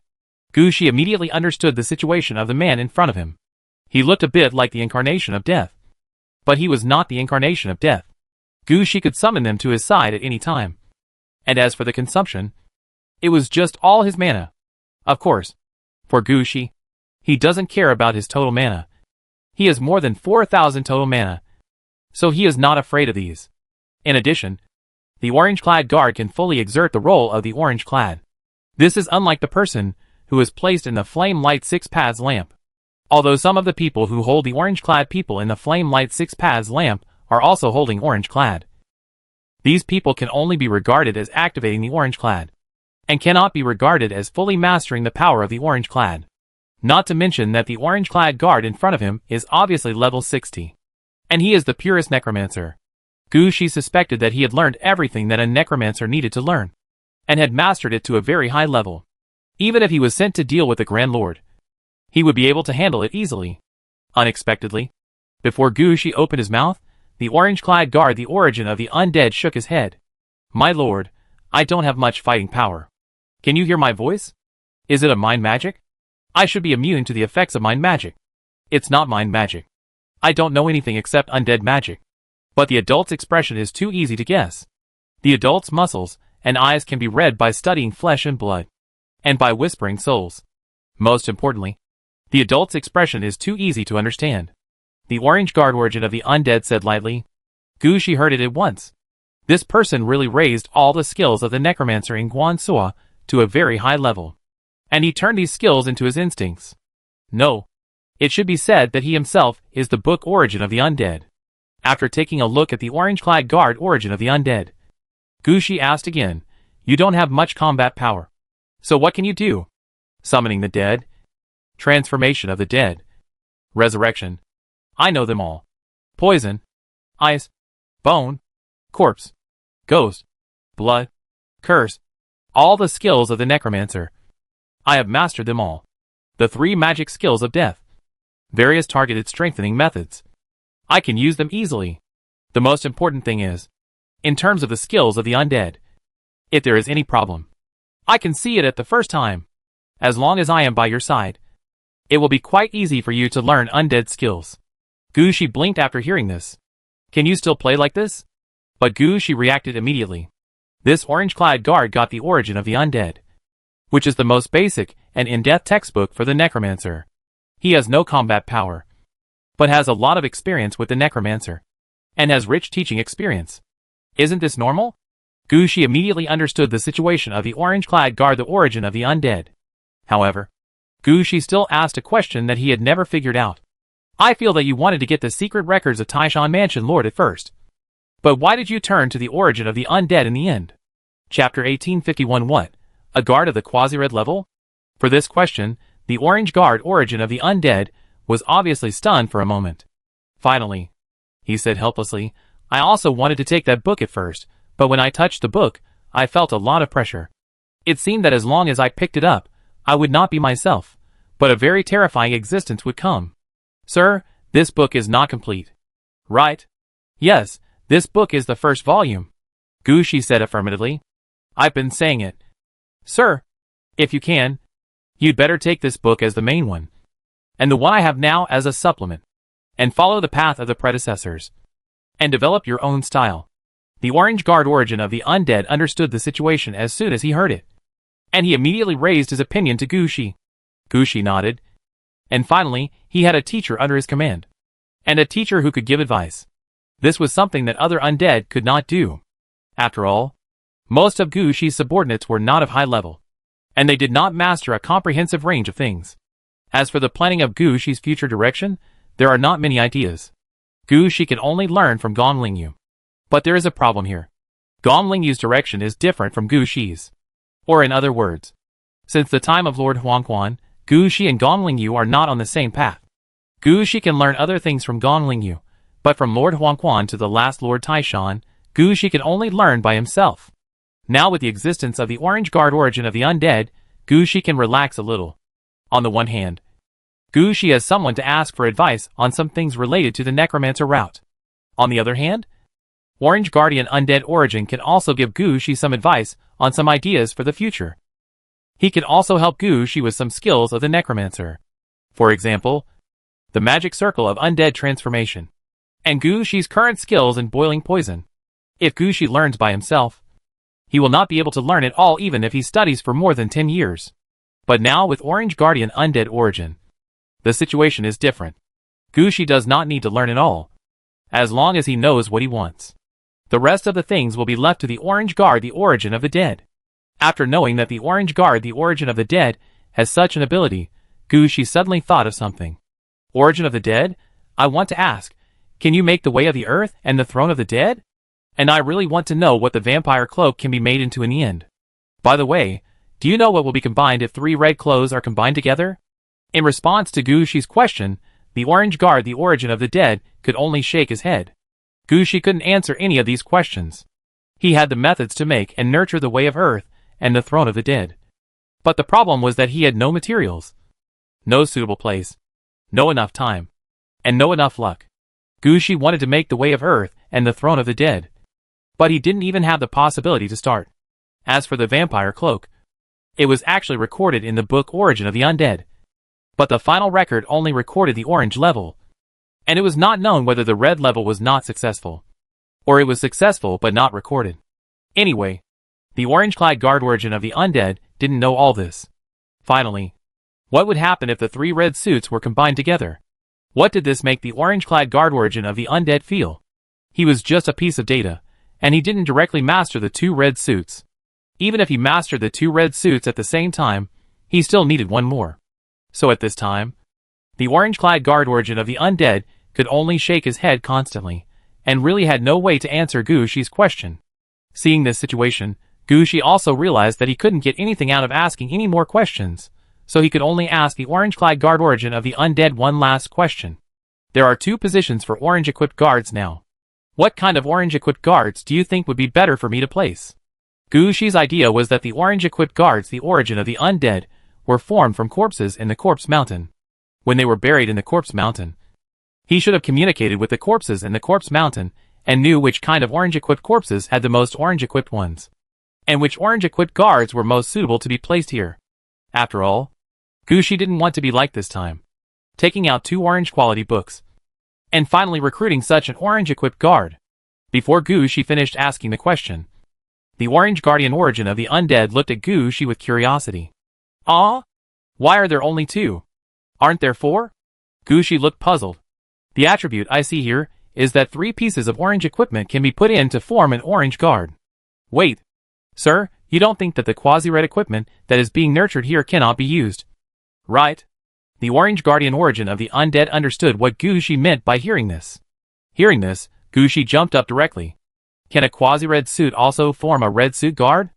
Not a red suit guard, only an orange suit guard. There is no such thing as a quasi-red suit guard here. As long as it is not a red suit, it is all considered orange suit. Orange suit guard origin of the undead said seriously. But this is enough for Gu Shi. Quasi-red suit can also be used. This is good news for Gu Shi. Gu Shi immediately set his sights on the griffin black throne. But at this time, the orange suit guard origin of the undead added another sentence. Sir, a quasi-red suit can also become an orange suit guard, but the restrictions here are more stringent. It must be a sword and a shield, and you better not use them too much. Every time you use them, the time required for nurturing will be 1 year longer. Hearing this, Gu Shi didn't really care. He was more concerned about how powerful the orange suit guard formed by the quasi-red suit could be. At the same time, Gu Shi also thought of a possibility. Do you think there is such a possibility? I have 3 quasi-red suit long swords, and I plan to put them in turn for nurturing, and release them once after a year of nurturing? This way, it won't affect the nurturing speed of the quasi-red suit, and you can have a quasi-red suit level orange suit guard available from time to time. Hearing Gu Shi's brain hole, the orange suit guard, the origin of the undead, rolled his eyes. Do you know what you are talking about? There are 3 quasi-red level long swords. I am worried that the last one will not be found. Orange level guard origin of the undead finally. The topic was turned to the topic that Gushi started with. It will take a long time to nurture the quasi-red level. If you want an orange level guard, I think you should choose magic attack and physical attack. For magic attack, you can find the staff or short staff used by the necromancer, or their equipment. For physical attack, you can find the lance, long sword, or heavy armor used by the Death Knight. Believe me, you will not be disappointed if you take this path. Chapter 1852, in the military name. After deciding on the direction, Gushi walked around the statue of the god of war on the mountain of corpses again, asked some detailed questions, and then left the city of Aridov. Back in the apartment building, Lingshi came to greet him immediately. Sir, the military just sent a message that the various supplies promised to you have been delivered to Teacher Gong, and we can go get them now. Okay, I'll go there now. While Gushi was speaking, the orange guard origin of the undead appeared beside Gushi. As soon as he appeared, he looked around. It was obvious that he was quite dissatisfied with the layout in front of him. However, he did not say anything, but said to Lingxi, "You are also the contracted undead of the adults. An undead in the dream direction, which is really rare. I can't teach you anything in this regard. After all, you are the same as that Luna, and you are not taking the orthodox undead route. This is a weird route for you. I can only provide you with 1 or 2 directions at most. These directions may be beneficial to you, or may affect your growth. You have to make your own judgment." Lingxi didn't expect that the orange-clad guard the origin of the undead would say so much as soon as he came out. But she really wanted to improve. Lingxi's current practice is all supported by her talent and instinct. She really has no direction to move forward. Just as the orange-clad guard the origin of the undead said. She is also very happy that the orange-clad guard the origin of the undead is willing to guide her. Looking at Lingxi like this, Gushi smiled. Lingxi, the origin of the undead is here too. If you need anything, just ask him more. By the way, I will deal with the supplies sent by the military. You take the undead origin to our private land, and let him arrange the final magic circle. The people in the construction team are okay in construction, but the arrangement of the magic circle is still a little bit lacking. They are installing pipes now, and the magic circle has not been arranged yet. You take the undead origin over, and take over this matter, and the arrangement of the magic circle will be decided by the undead origin. Listening to Gushi's words, Lingxi nodded. Now they are in Ian City, Gushi's safety is not a problem. Besides, Gushi's private land now, it will only be useful if Gushi and Lingxi go there to explain directly. Gushi certainly can't bring the orange-clad guard undead origin to explain the situation. So Lingxi will naturally lead here. It just so happens that on this way, Lingxi can also learn some undead spells from the orange-clad guard undead origin, and think about the path of growth. And Gushi can just go and get those supplies by himself. Although Gushi exchanged his orange suit for Pandora's box this time, the military did not lack Gushi in terms of supplies. The military even found a lot of materials for Gushi to make the magic staff. In addition to some materials he got from Lu Yuanhua before, Gushi found that the materials for making the staff body were enough this time. After returning, Gushi could start making the staff body. As for the materials for the staff head, the staff tail and the energy gem, they were almost the same. It can be said that this wave has greatly improved the progress of the magic wand task. Now all they need is to adjust and correct the wand body. Gushi may not have been completely sure about this matter before. After all, Gushi is not a professional craftsman, and he does not know how to make equipment. Although the magic wand task has corresponding instructions, the instructions are prepared for the magic wand used by magicians. Gushi is a necromancer, and he needs to make fine adjustments here. These fine-tunings can allow Gushi to develop directly towards the direction of the necromancer when the magic wand is being nurtured. When the nurturing is successful, the red suit will be a magic wand suitable for necromancers, or even more extreme, it can be designated as Gushi's exclusive red suit. It can grow with Gushi. Of course, these are all the best ideas. As for Gushi's current craftsmanship, his initial goal was just to make a red suit level magic wand. But now it is different. The orange suit guard the origin of the undead can help Gushi in many ways. At least he could give Gushi more advice on fine-tuning, making Gushi's fine-tuning more convenient. Now, Gushi planned to take these materials back, and then talk to the military to see if he could get in touch with them. If possible, the military would have more resources, and it would be easier for him to get the materials he needed later. The military didn't expect that, they just came to deliver something. How could such a great credit fall on them? Hearing that Gushi intended to strengthen ties with the military player who came to deliver supplies grabbed Gushi's hand. Mr. Gu, look at what you are talking about. Isn't it just to borrow the military's channels? This is a great thing. We are all for humanity. This matter does not need to be reported at all. As long as you agree to it. Register your name in the military. And say that the one in your hand. The military player glanced at the mingling flower in Gushi's hand. And then paused and said, this red dress. As long as it is registered under the name of the military.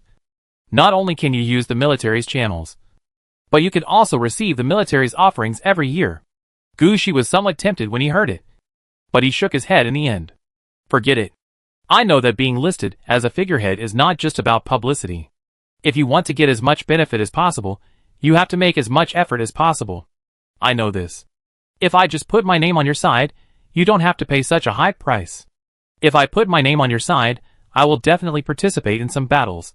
At least I have to come up with something to make some people shut up. But I have signed an agreement with Yin City. I will stay here for 20 years. Before Gushi finished speaking, the military player immediately said, it's okay, we can give you an identity, let you represent the military, and sit in Yin City.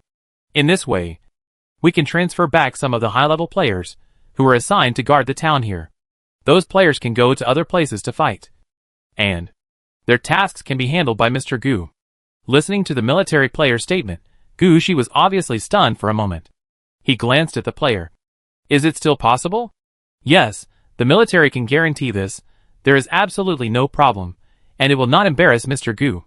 Gushi thought about it, and said seriously, just a figurehead? Just a figurehead. Then here in Yin City. Of course, our military does things in this style, simple and direct. As long as you agree, we can personally arrange people to talk to Mr. Jun. I believe he will not object to such an arrangement. Okay, then we have a pleasant cooperation. Chapter 1853. 3 years later. My lord, you can wake up now. You have an important task to deal with today. In a daze, Gushi was helped up from the bed, and some cold hands were working on his body. Gushi closed his eyes, and did not even raise his head, as he was helped to change his clothes and wash his face. Until he was helped to sit on the chair, and smelled the aroma of food in front of him. He opened his eyes and stretched. Behind Gushi, there stood 8 maids dressed in different styles. They were wearing maid outfits, stewardess outfits, nurse outfits, ancient maid outfits, and no one knew where they got these clothes from. There were 4 other maids in chef uniforms, placing some food in front of Gushi. These 12 maids were undead servants created by Ling Shi and the Orange Guard. The origin of the undead. After Gushi's private residence was built, in addition to being proper undead, they also had the ability to enter dreams. It can be said that they were Ling Shi's direct subordinates. Even their corpses were bought and handled by Ling Shi himself. Now in Gushi's private residence, there are a total of 36 such maids serving Gushi, handling the hygiene, procurement, maintenance, and all-round services for Gushi. It can be said that the appearance of these undead servants has saved Lingxi a lot of trouble. Now Lingxi only needs to be the housekeeper of the private house, and the close contracted undead of Gushi. Things like today. Gushi has long been accustomed to it. At home, he doesn't even need to move his hands. Everything is ready. Any news today? Gushi asked calmly while picking up the breakfast in front of him. Although breakfast is no longer made by Lingxi, it still maintains the habit of Lingxi's action, with only 1 bite of each type. And the main purpose is to let Gushi taste more food. Hearing Gushi's words, an undead servant standing nearby quickly took out a stack of intelligence and read it out. There is news from Lady Luna that the training area expansion plan has entered the final stage. I hope that Lady Luna will go back when she is free to discuss the future development direction of Aridao City. There is news from Princess Anna that the progress of the troop reorganization is nearing completion. As long as there is enough food and grass, the next strategy can be launched. There is news from Lady Catherine that 3 caravans returned today, bringing 150,000 resources, 300 stones, and 400 timber. Lord Shea sent back a message. The Grand Lord transferred the troops on the border. The whereabouts of this troop are being investigated. In addition what? In addition, Lord Shea sent back a strange message, saying that last night, the exploration of the mysterious land had a new discovery. Mysterious land? Gu Shi was stunned for a moment. He thought about it seriously. It took him a long time to remember one thing.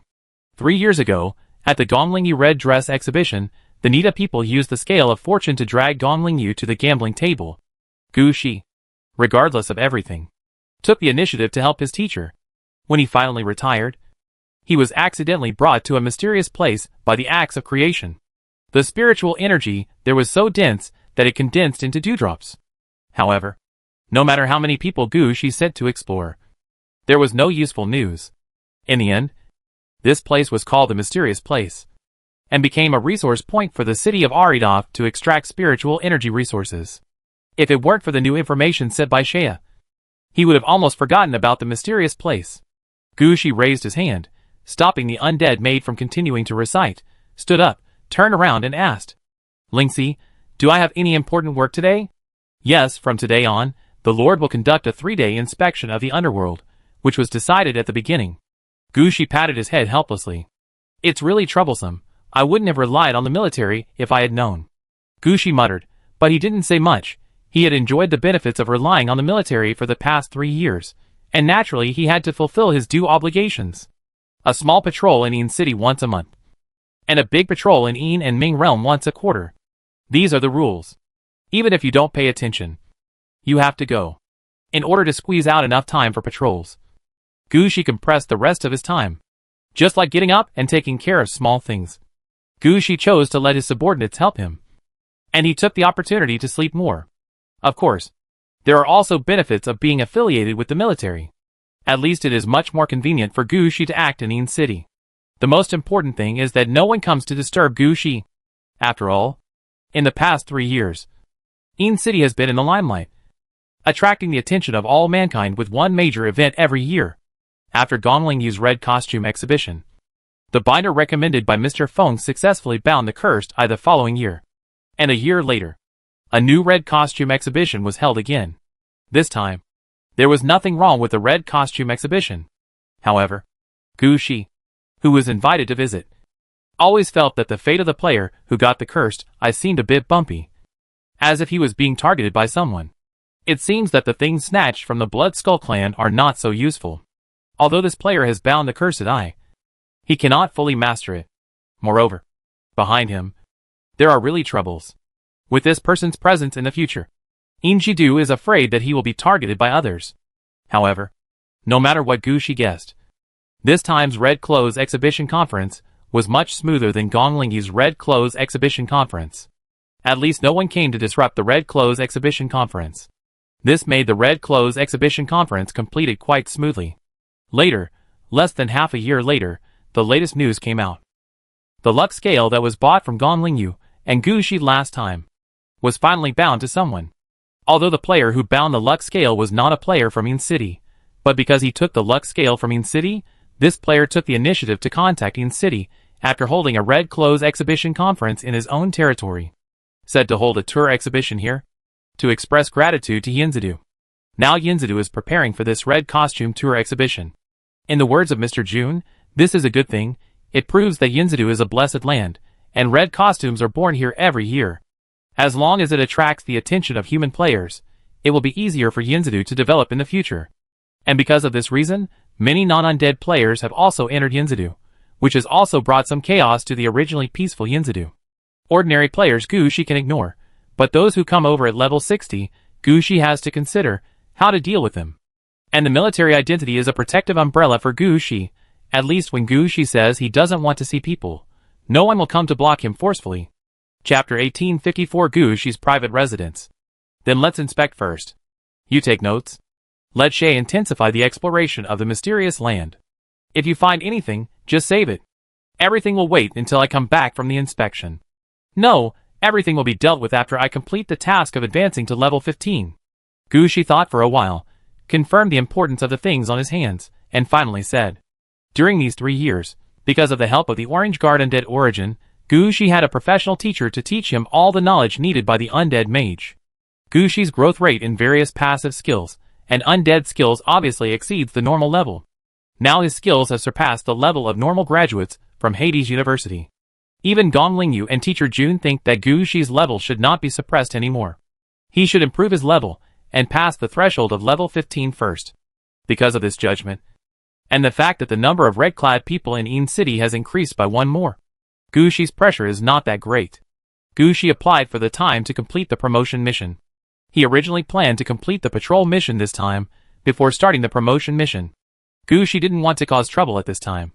After all, in addition to being under the jurisdiction of Yinzadu, Gu Shi was also affiliated with the military.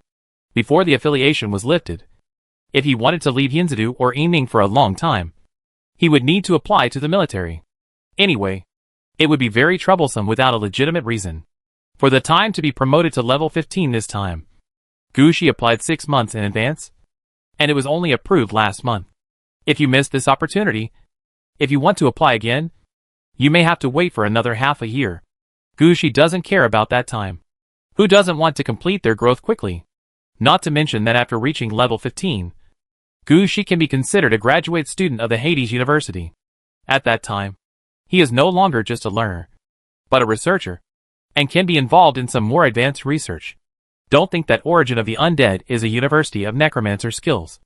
And you don't need to learn other things. Necromancers actually need to study many things.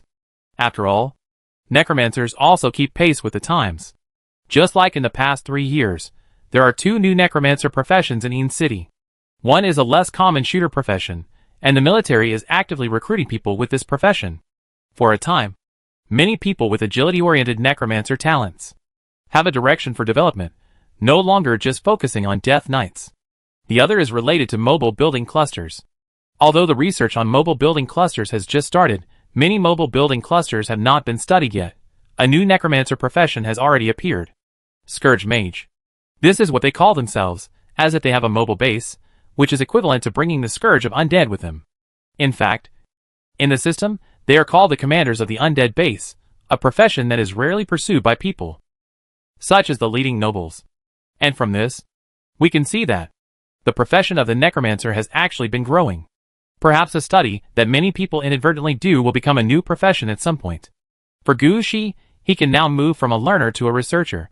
If he missed this opportunity, he would have to wait another half a year to apply again. Gu Shi didn't want to continue like this. For this reason, even though he knew that there must be a great opportunity waiting for him in the mysterious land, Gu Shi still had to deal with the matter of promotion first. Before promotion, the first thing Gu Shi had to do was to complete the patrol mission of this quarter. After understanding what he wanted, Gu Shi quickly gave orders while standing up. Since the private house was built, Gu Shi has been living here.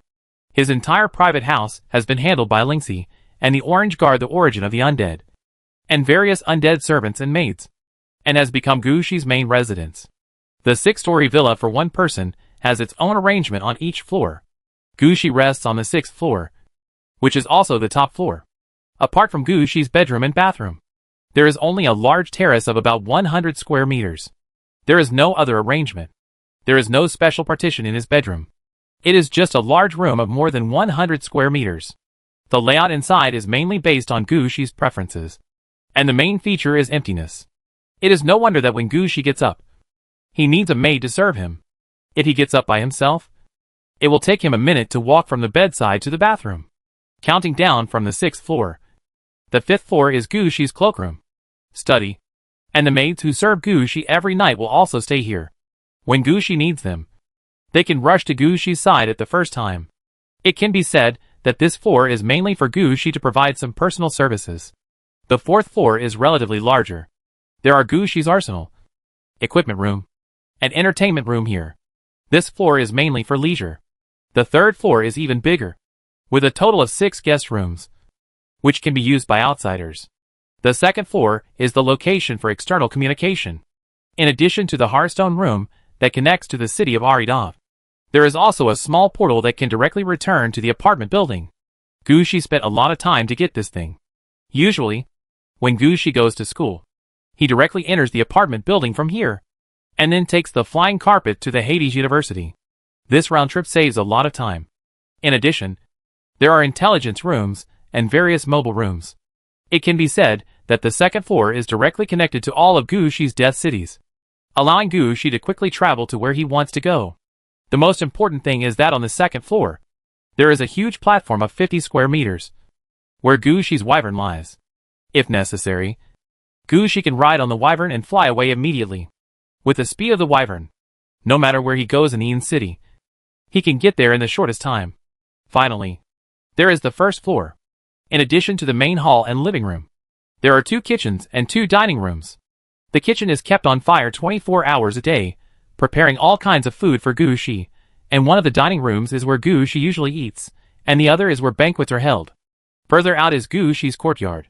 The original courtyard of 200 square meters should be planted with all kinds of plants that Gushi needs.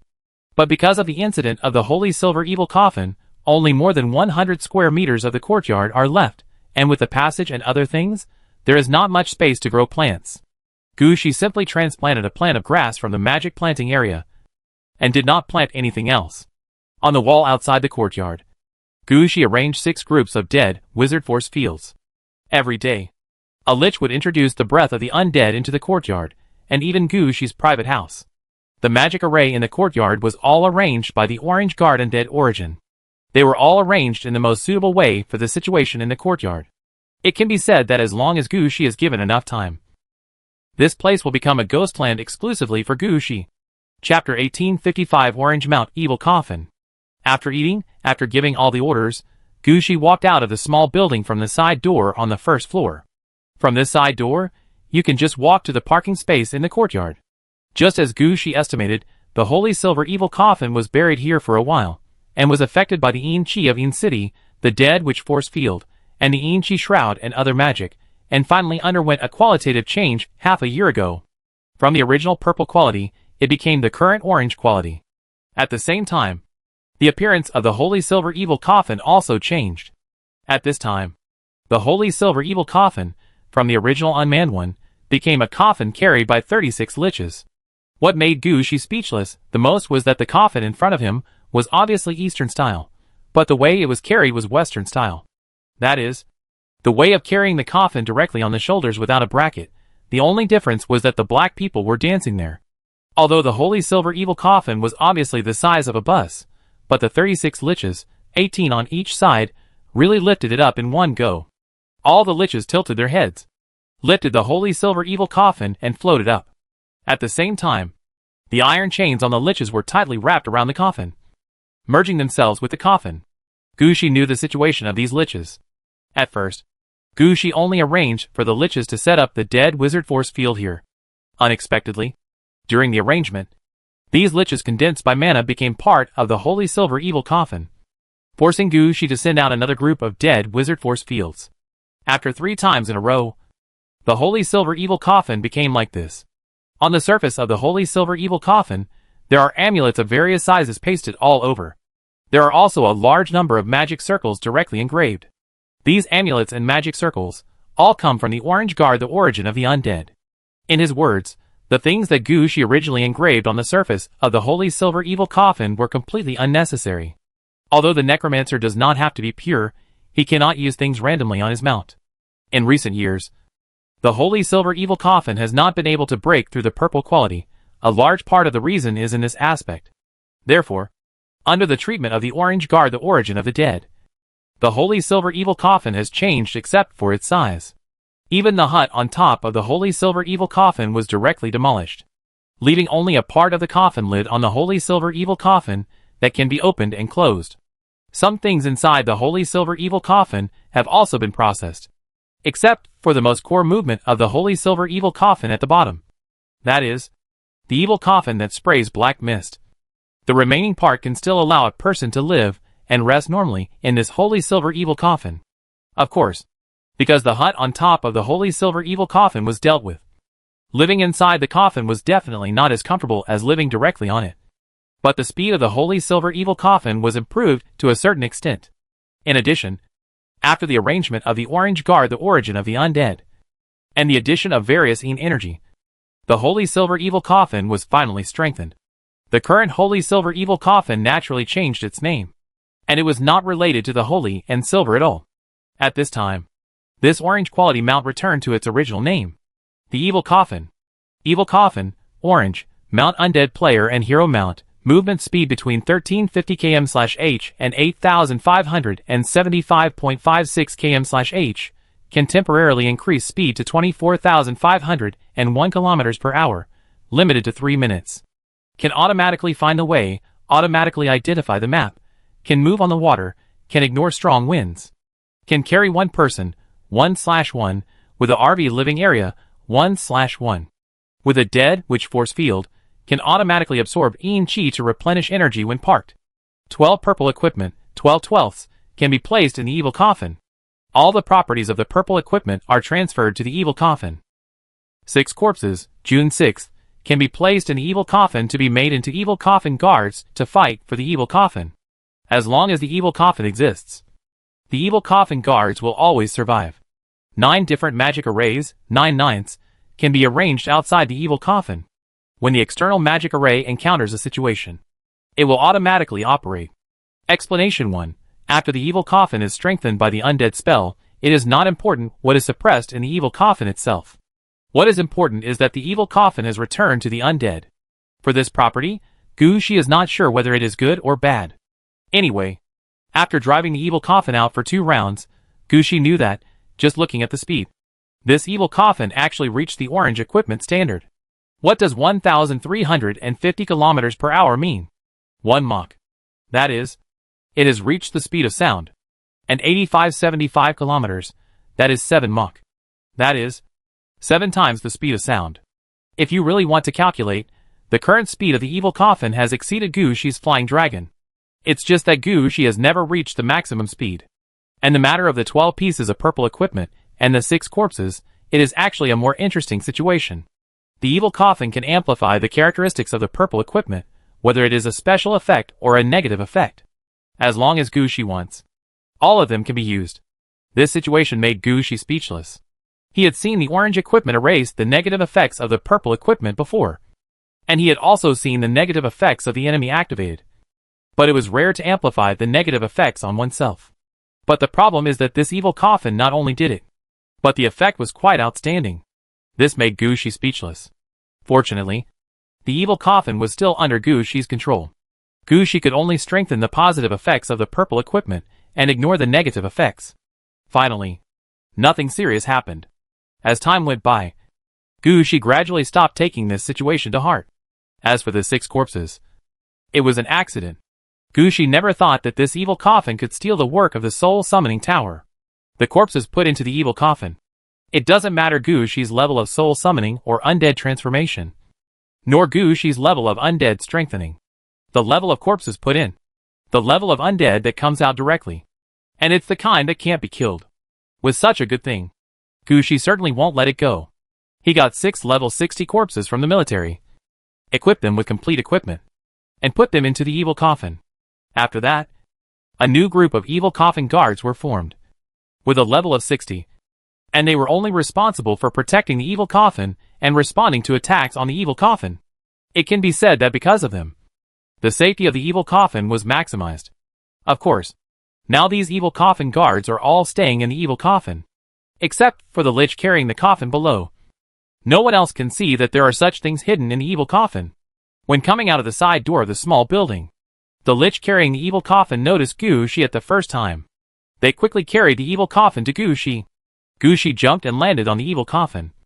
Let's go! Chapter 1856 Top Death Titan. As the evil coffin was activated, the liches immediately lifted the evil coffin and flew out. After leaving the gate of the courtyard, a lot of chi and black mist appeared around the evil coffin.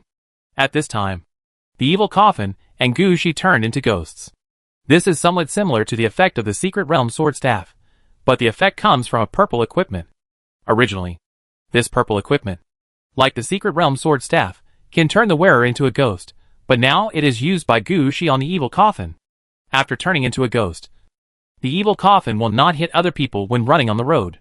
This can be regarded as a compensation for the orange guard origin of the undead after dealing with the redundant and useless things on the holy silver evil coffin.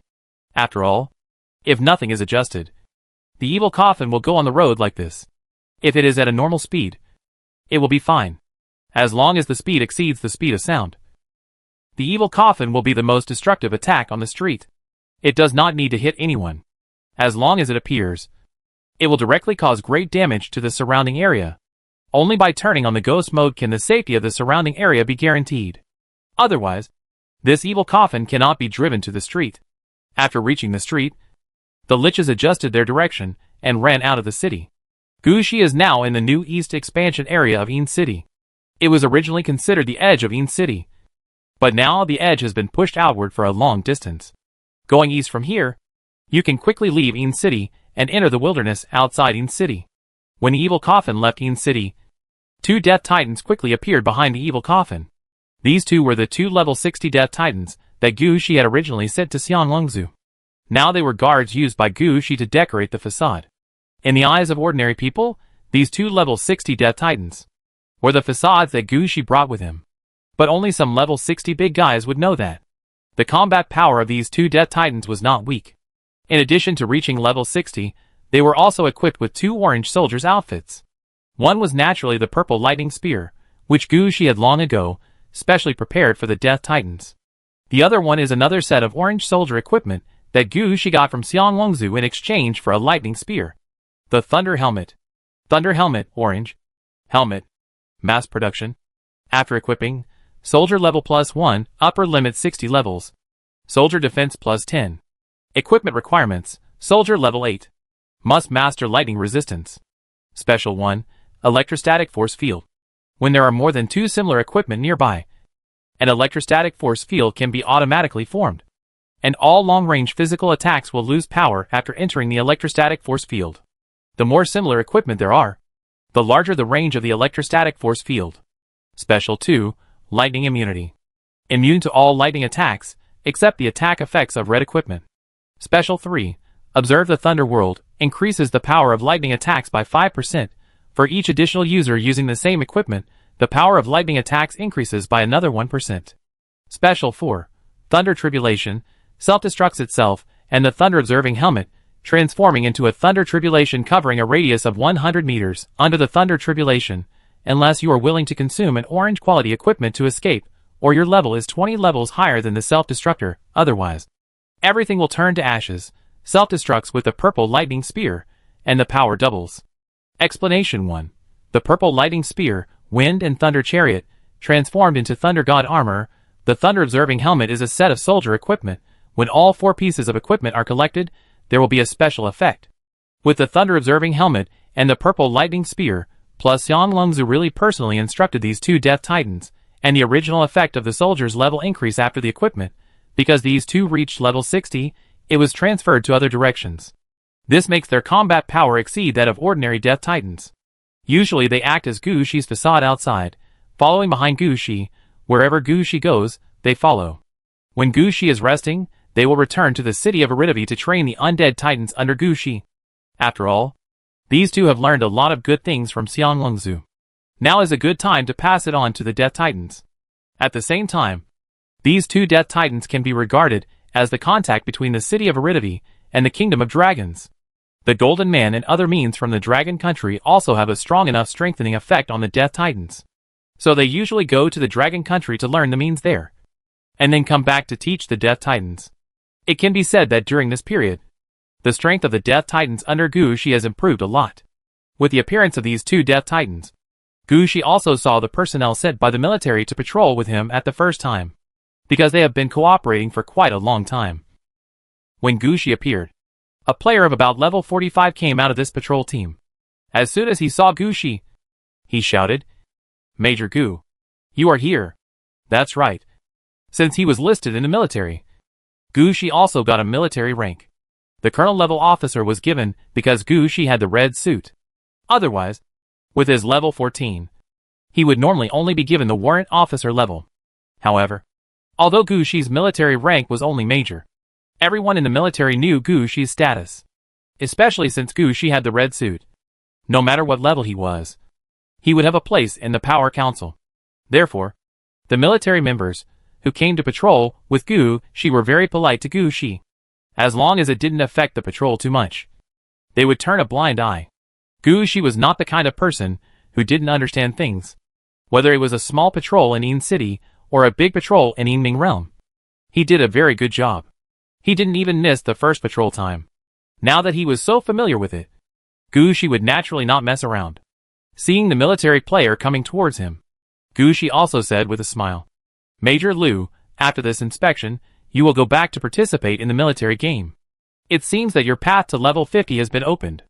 After hearing what Gushi said, Major Liu's eyes were almost narrowed with laughter. No, this is just the opportunity one have been waiting for, not as exaggerated as Major Gu thinks. Although he said so, the smug look in Major Liu's eyes was almost too strong to be dissolved. Gushi also understood what he was proud of. After level 45, each level up is extremely difficult. Gushi had heard Major Liu complaining that the experience gained by leveling up to hundreds of millions, even a necromancer commanding the scourge of undead, could not achieve this kind of experience. After all, not every necromancer, after entering the game, will encounter enemies at the level of hundreds of millions. Gushi also deeply agreed with this point. He had already reached the level of red equipment, and the biggest battle he had commanded was only at the level of tens of millions of people. At the level of hundreds of millions, Gushi really couldn't handle it alone. As for gaining hundreds of millions of experience by killing wild monsters, this was not reasonable either. Now Major Liu is preparing to participate in the military game. Naturally, he will face a battle of the billion level. In this kind of battle, as long as he survives, he can get a lot of experience. Maybe after this time, he can level up. He is naturally very proud and happy. This kind of opportunity is not available to everyone. Until he was on the road, the pride in Major Liu's eyes had not dissipated. Chapter 1857, Inspection begins. The work of military inspection is neither difficult nor easy. It mainly involves going to several monitoring points of the military to check the situation. After 3 years of inspection, Gushi is not only familiar with all the routines, but also has a clear understanding of the situation. It turns out that every star field inhabited by humans is not the original one.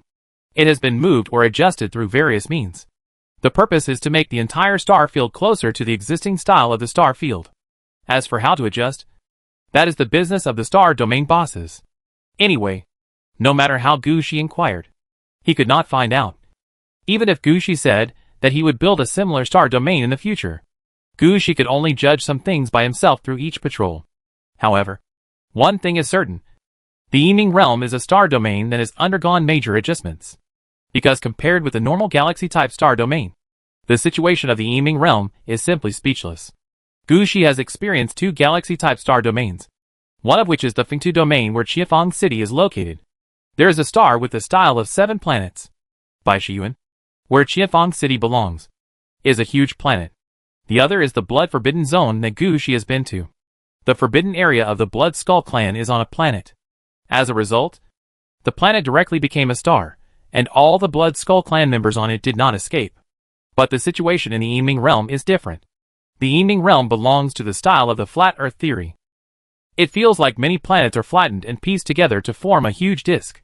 The star representing the sun is directly locked above the Yiming realm and moves according to the needs of the Yiming realm.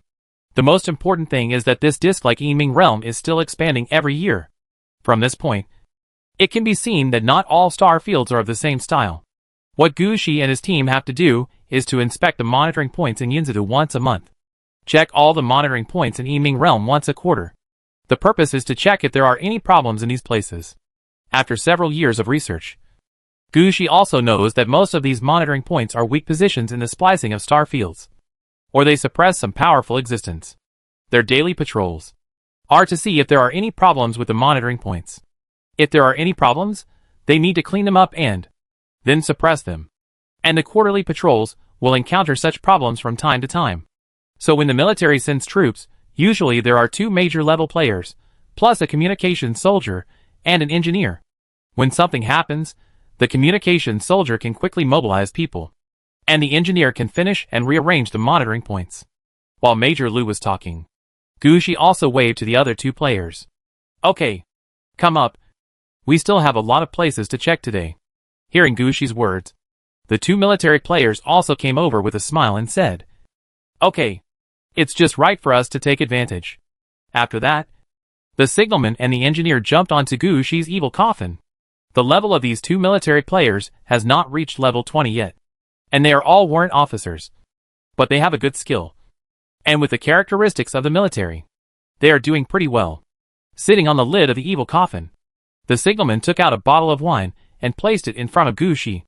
Major Gu, what time do you want to order? Yes. Gu Shi looked at the wine that the signalman Xiao Chen took out, and his eyes widened.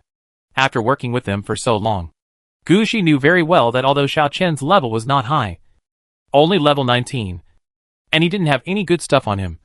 His family had an inherited winery, not to mention anything else. The quality of the wine they took out was quite good.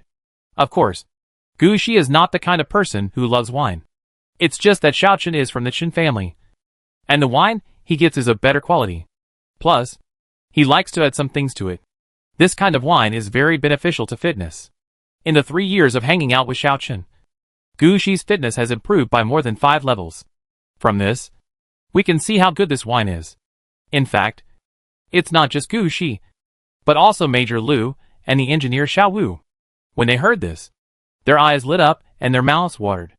Unlike Gu Shi, who lived in the Yin City, went to school at the Hades University, and could go for a stroll in the Yin City after school, the 3 of them usually lived in the barracks, and only had 3 days off after the inspection, so they could relax in the Yin City. Before relaxing, they must replenish their physical strength. So Xiao Chen immediately took out the drinks, and at the same time, Gu Shi and Major Lu also took out the food they had prepared, and the 4 of them sat on the evil coffin and ate and drank. After receiving the person, the evil coffin began to operate automatically. The dead witch force field was activated directly, wrapping some nearby supplies and the 2 death titans. Then the evil coffin started its most basic speed. Gu Shi and the other 4 sitting on the evil coffin didn't feel anything, but the people outside only saw a flash of black light, as if something disappeared in front of them. This was just the starting speed. Gu Shi and the others were in the patrol position, and they must have come in order. The place they were going to now was not far from Yingji, so they didn't need to drive at Mach 1 or above for the time being.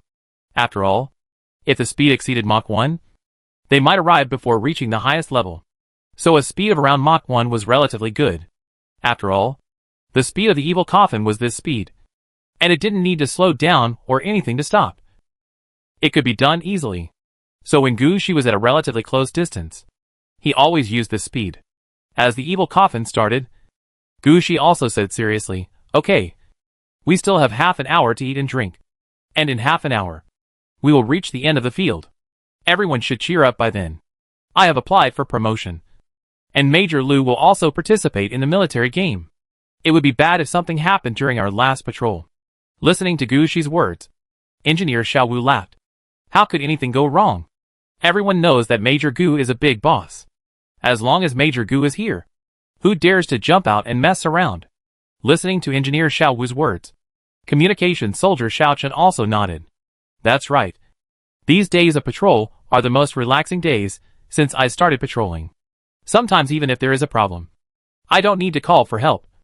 Major Gu can solve it directly. I said at the time that with Major Gu here, we don't have to worry about anything at all. Chapter 1858 An Unexpected Encounter. Gu Shi and his 4 companions ate and drank for about 10 minutes before arriving at the first monitoring node. This is a wasteland outside the Yin City, except for the strangely colored wheat on the ground. There is no one. Gu Shi remembered that when he first came here, he was surprised that there was a farmland here.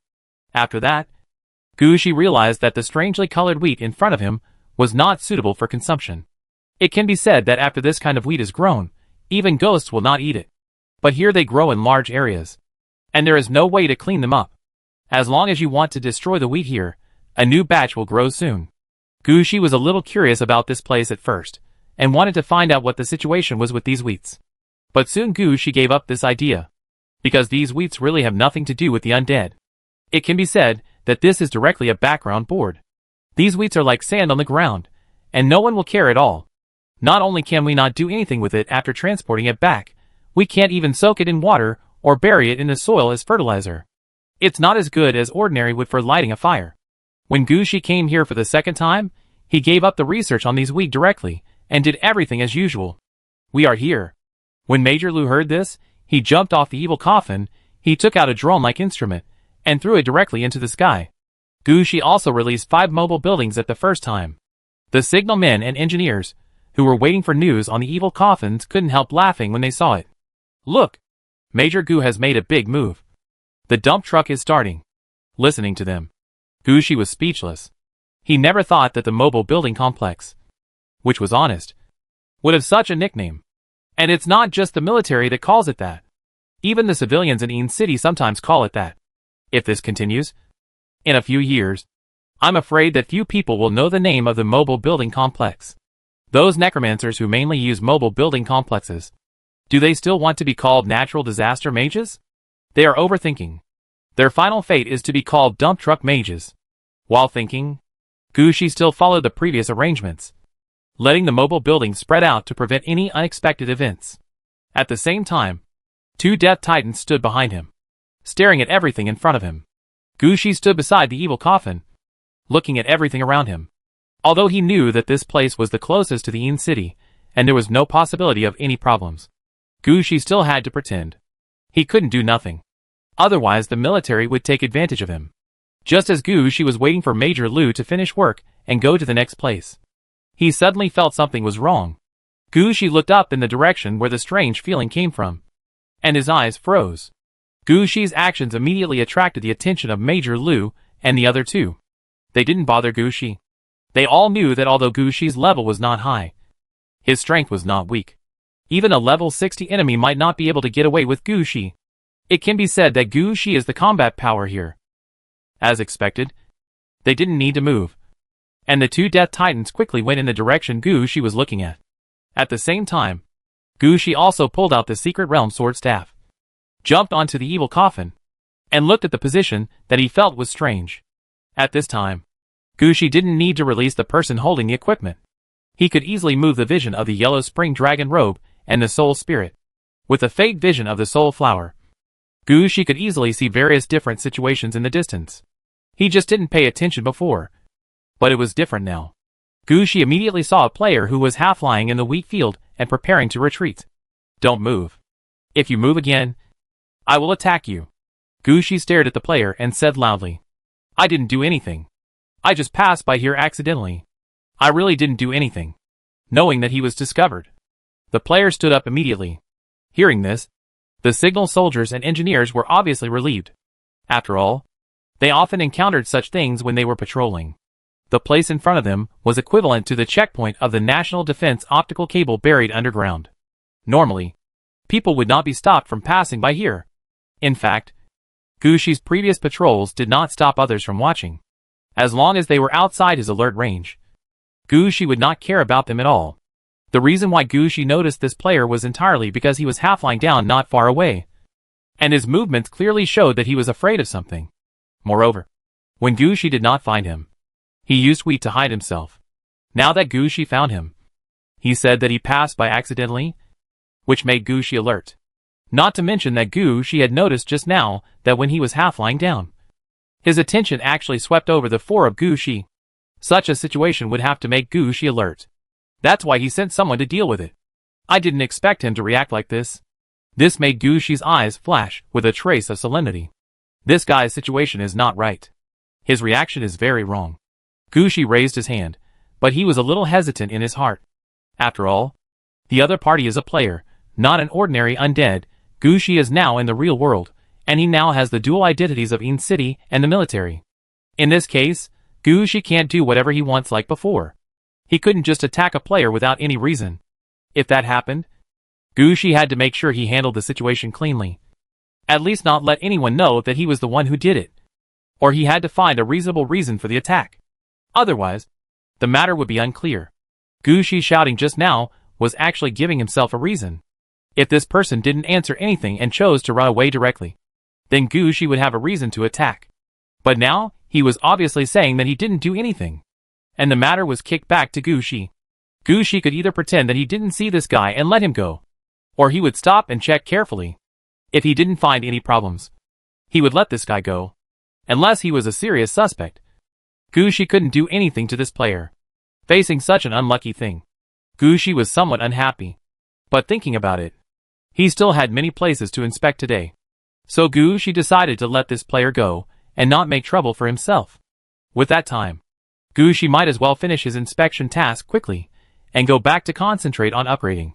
But just as Gushi was about to leave, he took another look at the player. Chapter 1859 The Infiltrating Enemy.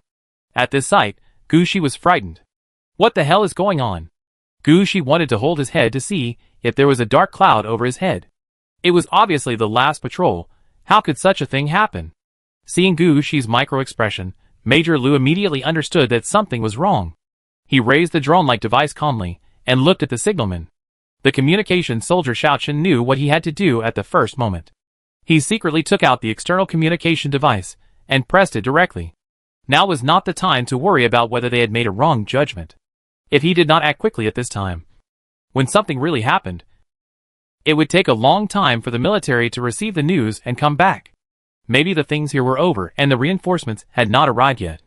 So Xiaochen knew the situation very well.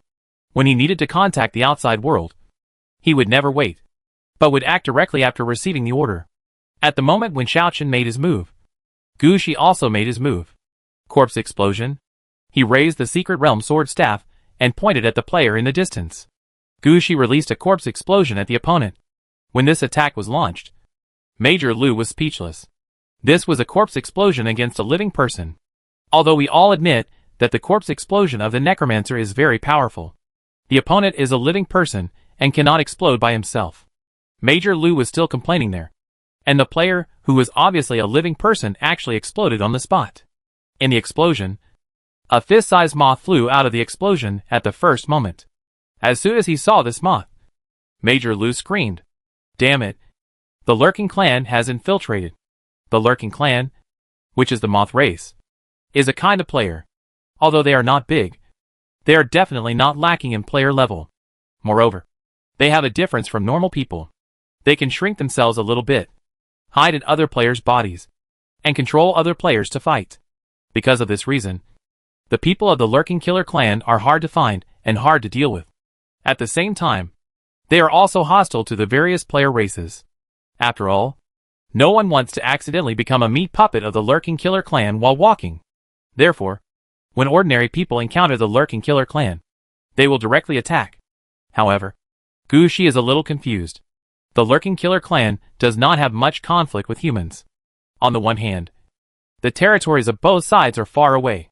On the other hand, there are so many red-clad bosses on the human side, and the Lurking Killer Clan only has one red-clad boss to support them. They are not stupid. They know which races can be provoked and which races cannot be provoked. Besides, even if they come to human territory, they rarely target the necromancer's men, because the biggest feature of the lurkers is to sneak into the living players, and then use some means to make the players dead, and temporarily replace the players' identities. Only if the players are alive at the beginning, they can get the identity of being alive. If the players are dead at the beginning, their lurking will fail. Of course, when they succeed in lurking, the players will die directly. After all, the lurkers need to control the body, and they cannot leave the players alive to affect their arrangements. Although the players look like living people after being processed by the Lurking Clan, some powerful necromancers could still sense that something was wrong. Not to mention that some necromancers could turn into liches as soon as they died. So lurking would cause problems. Therefore, the Lurking Clan rarely came to the territory of the undead. Although Gu Shi and his friends had heard of them, they had never met them. The Lurking Clan player in front of him was not exposed by his behavior, but Gu Shi accidentally saw the other party's future fate. If he hadn't made any move, he would have sneaked into the Yin City and attacked the holder of the Cursed Eye in the Yin City, the level 50 player named Zheng Qingxing. Under the effect of the Cursed Eye, although this player of the Lurking Killer Clan was killed, some players, who were obviously under control, appeared near Zheng Qingxing. These players were all here to assassinate Zheng Qingxing. But Gu Shi found that their assassination seemed a bit childish. It didn't seem like a serious assassination, but rather like revenge. But Gu Shi didn't quite understand. Zheng Qingxing had just bound the Cursed Eye not long ago. Now, like Gu Shi, he had to guard the Yin City for about 20 years. He didn't even have the opportunity to enter the game. How could he attract the revenge of the Lurking Clan? It couldn't be that Zheng Qingxing had offended the Lurking Clan before. But this was not what Gu Shi needed to know. After knowing that this player had been ambushed by the Lurking Clan, Gu Shi naturally used the corpse explosion at the first time. When the corpse exploded, the player's body exploded, and the Lurking Clan's whereabouts were exposed. At this time, Gu Shi had a legitimate reason to kill. After all, for players, killing their own people requires a reason. But what reason is needed to kill outsiders? Seeing the flying moth player of the stealth killer clan, Major Lu and his men immediately shut their mouths, not to mention shouting. They didn't even think about speaking. At the same time, Major Lu also attacked the moth player. Major Lu is a player of the Death Knight route. He usually wears military uniforms when he comes out. But when he really takes action, the situation is different. When the moth player flew up from the explosion, Major Lu immediately pulled out a long sword. The long sword used by Major Lu was a long sword of the style of a large sword. When it was pulled out, an orange light flashed on the blade. It can be clearly seen from Major Lu's actions that half of Major Lu's skills are on this sword. As soon as the sword was used, Gu Shi saw some snowflakes falling from the sky. Gu Shi and Major Lu have been working together for more than a year and almost 2 years. Although there was only one action per month. Sometimes Major Lu didn't need to take action. But he also knew that Major Lu was an ice-based Death Knight. This was a major system among Death Knights. Major Lu was willing to take the initiative. And Gu Shi could naturally cooperate. So when Major Lu slashed with his sword, Gu Shi released an ice wave with Major Lu as the center. The cold air immediately spread around with Major Lu as the center. The moth player who wanted to fly away was frozen at the first moment. And then Major Lu's long sword just chopped the moth player. This knife brought snowflakes and cold air, which immediately deepened the freezing of the moth player. Then the blade chopped the moth player's body. At this moment, there was a ding sound behind Major Lu. A shadow of a big knife, like the long knife in Major Lu's hand appeared, and fell heavily down. Double attack. Kill! The moth player died. Chapter 1860 Reinforcements in place. With the death of the moth player of the Stalker clan, Gu Shi and Major Lu did not rest. Gu Shi kept releasing mud. No, it was a mobile building complex, and had them expand outward. After 3 years of preparation, Gu Shi's mobile building complex has covered all his troops, even the transport troops and labor troops. There are corresponding mobile building complexes available. At the same time, all kinds of mobile building complexes newly developed by the Undead Civil Engineering Institute were used by Gu Shi as soon as possible. For example, the function of replacing buildings inside the mobile building group. Another example is the improvement of the moving speed of the mobile building group, and other functions in various aspects. It can be said that the mobile building group has become more personalized now. Most importantly, Gu Shi was the first to contact the mobile building group. After 3 years, some buildings in the mobile building group have been upgraded by several levels. On the surface, these mobile building groups are about the same size as ordinary mobile building groups, but who would have thought that? Their essence has changed. Gu Shi is now very familiar with the use of mobile building groups. He immediately released the mobile building group that can control the situation. This mobile building group has tall walls, which can accommodate more archers. As long as it is deployed, even a fly cannot fly out of the archer's attack range. In fact, if the arrow tower hunters did not need a lot of energy, Gu Shi would have the idea of placing the arrow tower hunters' arrow towers in the mobile building group. In the absence of arrow tower hunters, this kind of archer mobile building group is the best means for Gu Shi to control the situation. As the vicinity was blocked, another group of troops emerged from the mobile building complex under Gu Shi's command. This group of troops was Gu Shi's transport troops. Their mobile building complex had been adjusted. In their mobile building complex, there were no more soul-calling towers, city gates and city walls. This was because the transport troops did not need to participate in the battle. The transport troops wanted larger warehouses and faster movement speeds. So in the transport troops' mobile building complex, the soul-calling tower became a warehouse. The city gate became a crane. And the city wall became an open-air platform for stacking supplies, etc. The main point is to facilitate transportation and storage. After Gu Shi released them, the transportation team immediately launched a carpet search. The players of the stealth-killing tribe would appear here, and it must not be without reason. They would appear here, either they found a passage from here, or they gathered here. In any case, this is related to the monitoring point of the underworld. Gu Shi must find out the situation here. At least before the military comes, he must maintain the safety here. As soon as Gu Shi's transport troops appeared, they immediately began to clean up the wheat of different colors. While cleaning up the wheat, the transport troops also dug up the nearby soil, in order to see if there was anything hidden underground. However, when Gu Shi dug all the nearby areas, he did not find any clues. Instead, the military sent people here as soon as possible. This time, a normal standard team of 5 people came here. 2 Death Knights, 2 necromancers, and a shooter? When they appeared, Gu Shi's eyes turned to the shooter, feeling Gu Shi looking at him. The shooter grinned and said, "Major Gu saw it? Death Archer. Yes. It seems that the principal is right. You are suitable to be a shooter of the necromancer system." Hearing what Gu Shi said, the shooter also laughed. This sentence made Gu Shi wave his hands repeatedly. "That won't work. You can't listen to Brother Lu bragging. I am really suitable to be a necromancer." Hearing what Gu Shi said, the shooter didn't say anything more, but turned his eyes to the mobile building complex that Gu Shi placed over there. "Major Gu, the style of your dump truck is very unique. Mobile building complex, mobile building complex, mobile building complex. Important things should be said 3 times. Gu Shi shouted loudly in his heart. But he did not say much on the surface, but said, "They all developed by themselves, especially the shooters. I almost never managed them. They were all the leader's own ideas." When Gu Shi said this, he raised his head a little. What Gu Shi said was true. He noticed that as long as the mobile building complex was sent out, whether it was stationed for guarding or going out to fight, the leaders and soldiers inside could gain a lot of experience. If these experiences are applied to soldiers, at most they can improve their levels. But if they are applied to leaders, the situation is different.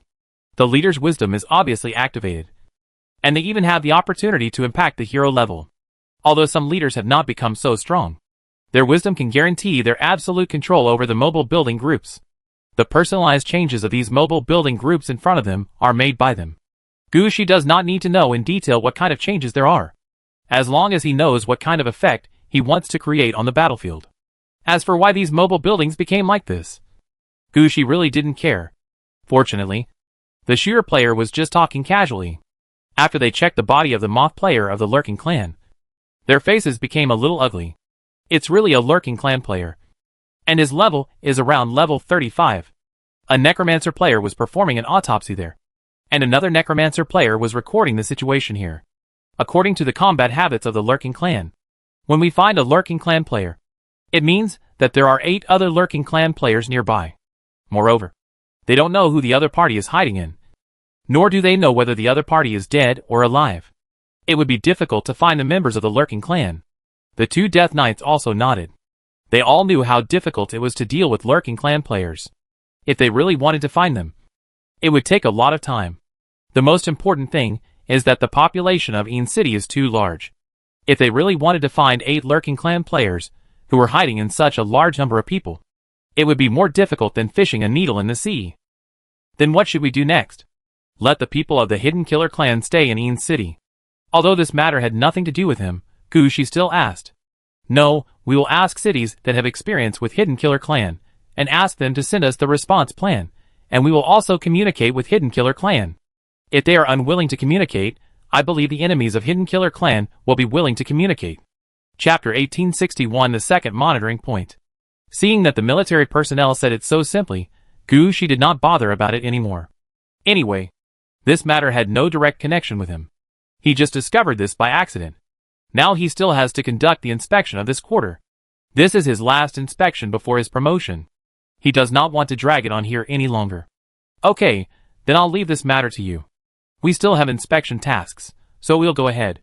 Wait a minute, I'll put my dump truck out first. Seeing that Gu Shi was about to leave, a necromancer player said directly. Gu Shi took a deep breath, and didn't complain about it in his heart.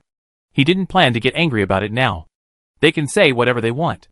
But the name of the dump truck does sound a bit like that. While Gu Shi was preparing himself mentally, the 2 necromancers also released their dump trucks. No, the mobile building complex. Unlike Gu Shi, who could release many mobile building complexes at once, these 2 necromancers only released 3 mobile building complexes in total. It is obvious that they are not the kind of necromancers with special abilities and routes. They are the most basic existence, and their mobile buildings are full of military style. It is obvious that these 3 mobile buildings, from inside to outside, are all given by the military. These 2 necromancers are only users, but have no real ownership. However, these undead soldiers are quite useful. As soon as they appear, they quickly occupy the surrounding area. At this time, Gu Shi turned his eyes to Major Lu. Major Lu put away his long sword and nodded to Gu Shi. It's fine here.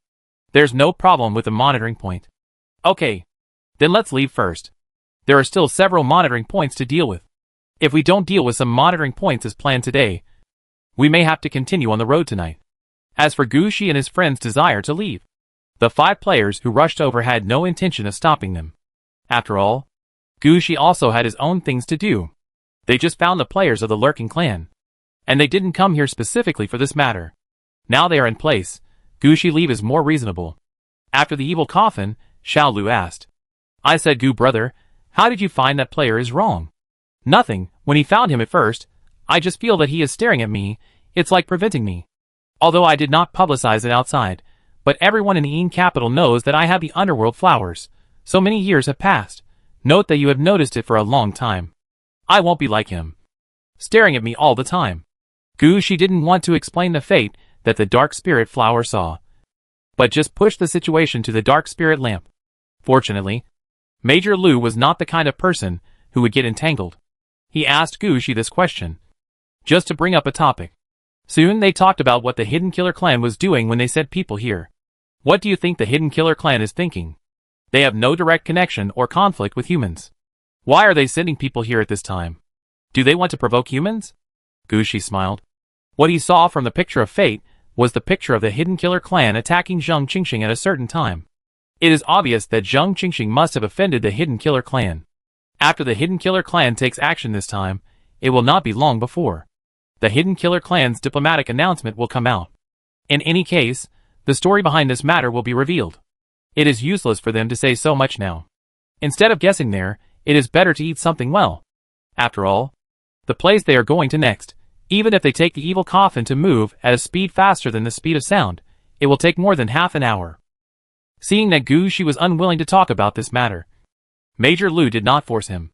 Anyway, he just raised this topic just now, just to bring up a topic so that they could chat together. Gushi did not respond. But the signal soldiers and engineers were different. They accompanied Gushi to eat and drink, while discussing the matter of the Hidden Killing Clan with Major Lu. But slowly their topic turned to another matter. Major Lu, do you think that the Hidden Killing Clan will come to destroy the suppression node of the Yinming realm? You think too much. But I suspect that the passage they enter the Yinming realm is in the monitoring area just now. Hearing this, Gushi, who was holding a wine glass, was also stunned for a moment, and looked up at the location of the previous monitoring point. He had never thought about this situation. After all, Gushi saw that the Hidden Killer Clan came for Zheng Qingxing. He had never thought about why they were waiting at that node. Could it be that the Hidden Killer Clan really had a passage to enter the underworld? If that was the case, then this would be a big deal. That location was not far from Yinzadu.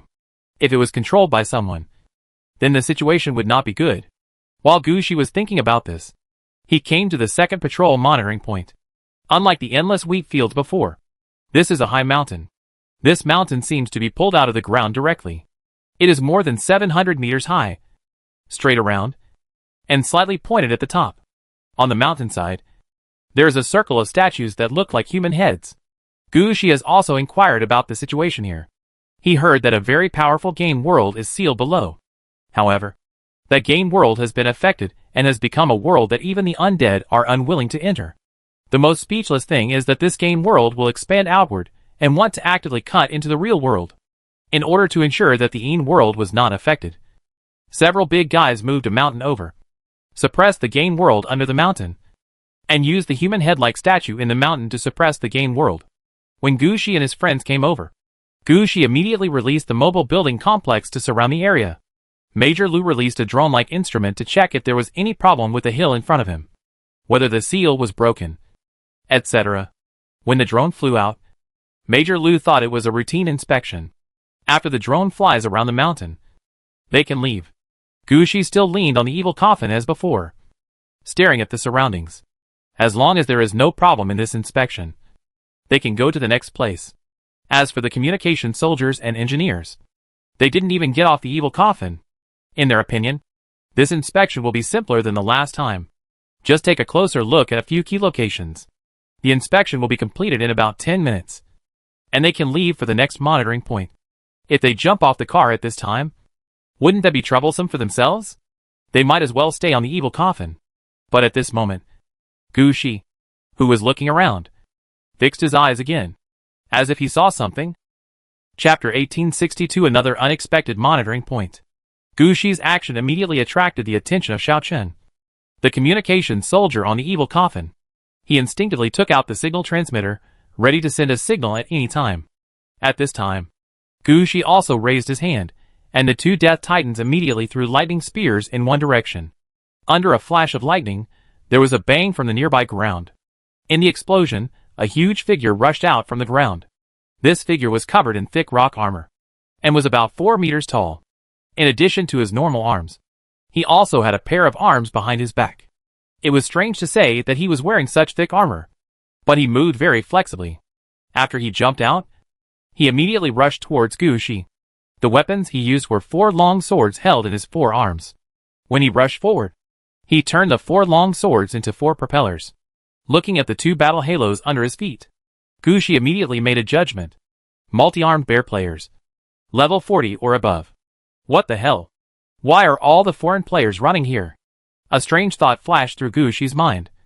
And the 2 Death Titans behind him went straight up. When they took that step, the bodies of the 2 Death Titans had turned into lightning. And their bodies were obviously much larger. In their hands, they held a spear made of lightning. And on their heads, they wore the kind of helmets used by Thor. When the multi-armed bear player rushed over, they blocked the opponent's route one after the other. One of the Death Titans pointed the purple lightning spear at the multi-armed bear player's sword. Armor-breaking electric shock. The purple lightning spear took effect, and the long sword in the multi-armed bear player's hand exploded on the spot. Then the Death Titan flipped his hand, and the purple lightning spear was thrust back, piercing the chest of the multi-armed bear player. However, the lightning did not cause much damage to the multi-armed bear player, but the Death Titan relied on his own strength to push him back a few steps.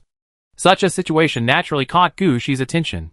Gu Shi immediately understood that the rock armor on the multi-armed bear player had the effect of defending against electricity. However, he was obviously not as big as the Death Titan, and the Death Titan beat him like a child, not giving him any chance to get close.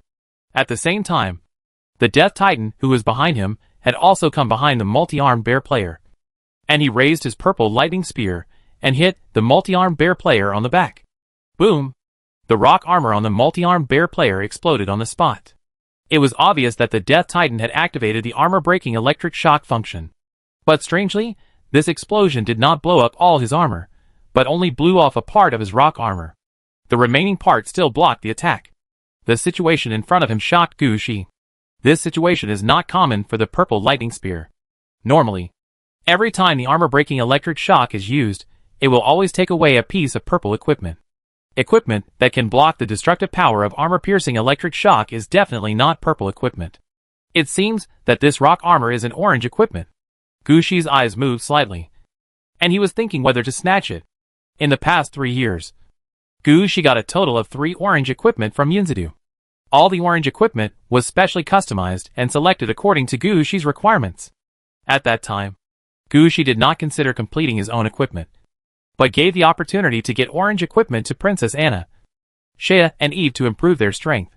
In addition, he got 2 orange items from selling the luck scale, which were later distributed to Catherine and Yen Ryu according to their attributes. Apart from that, Gu Shi never touched orange items again. Even the orange-equipped guards at the Holy Grail Wonder had no new items. Suddenly seeing an orange item, Gu Shi's eyes lit up. This was a benefit that came to him. The earth-attributed armor on the multi-armed bear player was probably an orange item. If he could kill the multi-armed bear player, there was a 60% chance that the orange item would be kept. Gu Shi didn't have any useful earth-attributed subordinates, so he could just use them to raise orange-clad guards. Although Gu Shi had been planning to have a magic attack and a physical attack orange-clad guard, but now there was something to fill it in, so he would use it first. Thinking of this, Gu Shi's eyes changed when he looked at the multi-armed bear players. Kill him! Upon hearing this, the 2 Death Titan guards decisively launched an all-round attack on the multi-armed bear players. Because the Death Titan was relatively large, and the multi-armed bear players were relatively small, their movements at this time were a bit like beating rice cakes. One after another, the multi-armed bear player was quite tough. He relied on his armor to withstand most of the attacks. Even though all 4 swords in his hands exploded, he had no intention of retreating.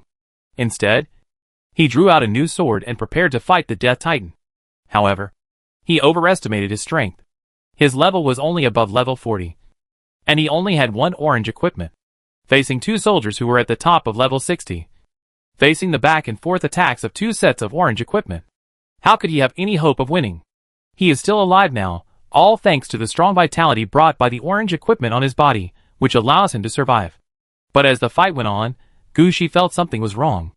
Even if this orange equipment can be immune to lightning attacks, and can block most of the damage, the two Death Titans have been fighting for so long, how come this guy is still alive? Looking at the multi-armed bear player, who was beaten back by the Death Titan again, Gushi suddenly thought of a possibility. Hit him up.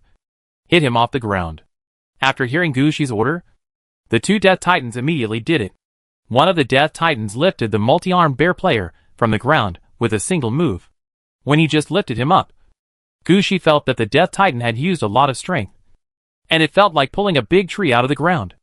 However, after lifting the multi-armed bear player, this feeling disappeared. It was obvious that this lifting action had cut off the multi-armed bear player's connection with the ground. Then another Death Titan attacked the multi-armed bear player in the back. This time, the multi-armed bear player's defense was broken with one blow.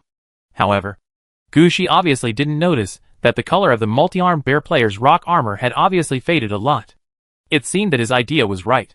As long as the multi-armed bear player couldn't stand on the ground, he would have no way to replenish his defense and life. After finding that the enemy would not continue to hold on, the two Death Titans attacked more forcefully. In just a turn of his head, the multi-armed bear player was killed on the spot. Chapter 1863 grabbed the orange equipment. As the multi-armed bear player was killed, Gushi quickly asked the Death Titan to put down the body. At the same time, the orange-equipped guard Undead Origin appeared behind Gushi at the first time. Before the multi-armed bear player's body fell to the ground, the orange-equipped guard Undead Origin appeared in front of the body at the first time.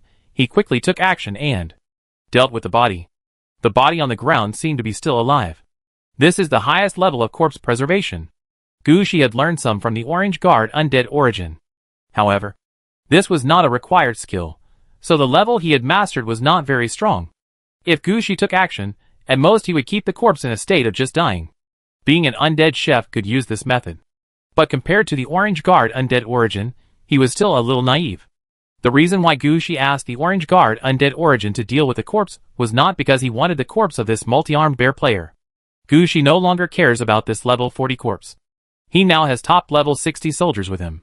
If they are not level 60, they will be thrown directly into the Mirror Underground Palace and let them upgrade themselves.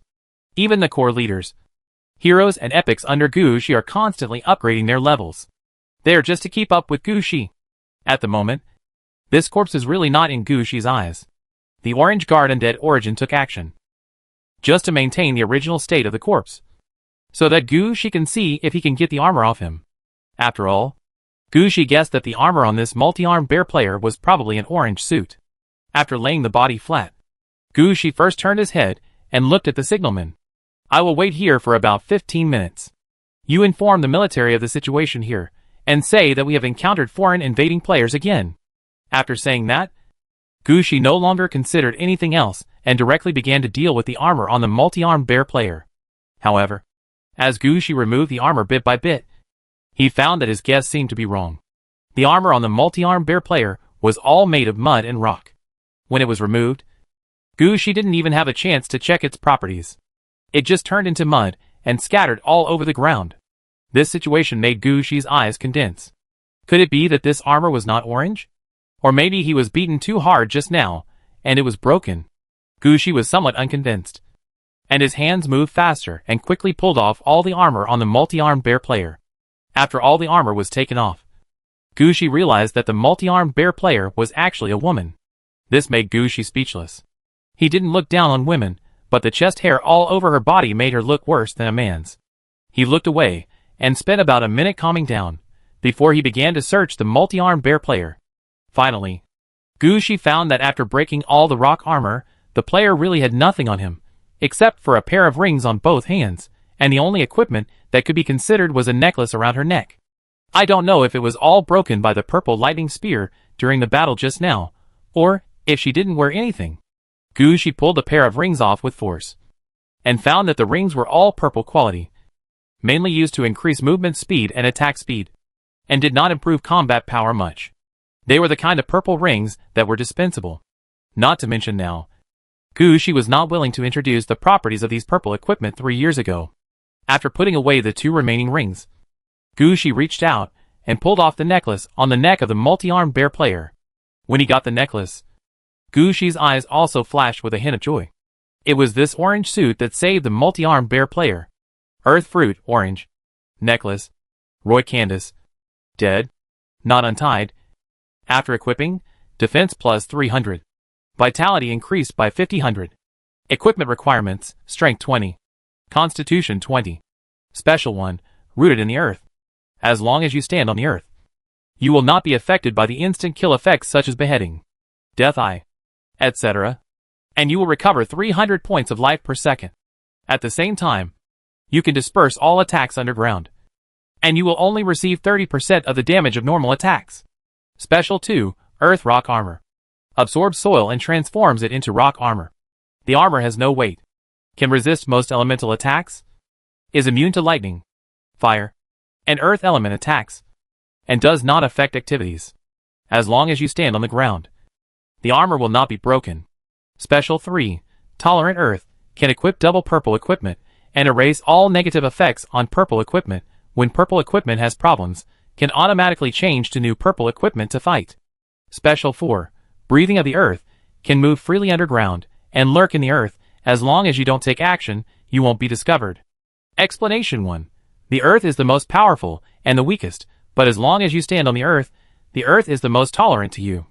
Explanation 2. The earth can be life or death. After taking a look at the properties of this necklace called the Fruit of the Earth, Gucci knew what this thing was. This is clearly the best that shield guards, main tanks, and defensive warriors need. But in the eyes of the necromancer, the Fruit of the Earth in front of him is really not worth seeing. Especially for Gucci. The 3rd and 4th points are actually useless. No matter whether he plans to use it himself, give it to his subordinates, or put it with the orange-clad guards. Equipping himself with double purple equipment is meaningless. Gucci's own goal is to wear all orange equipment, and he is doing so. So he will naturally not wear too many purple equipment on himself.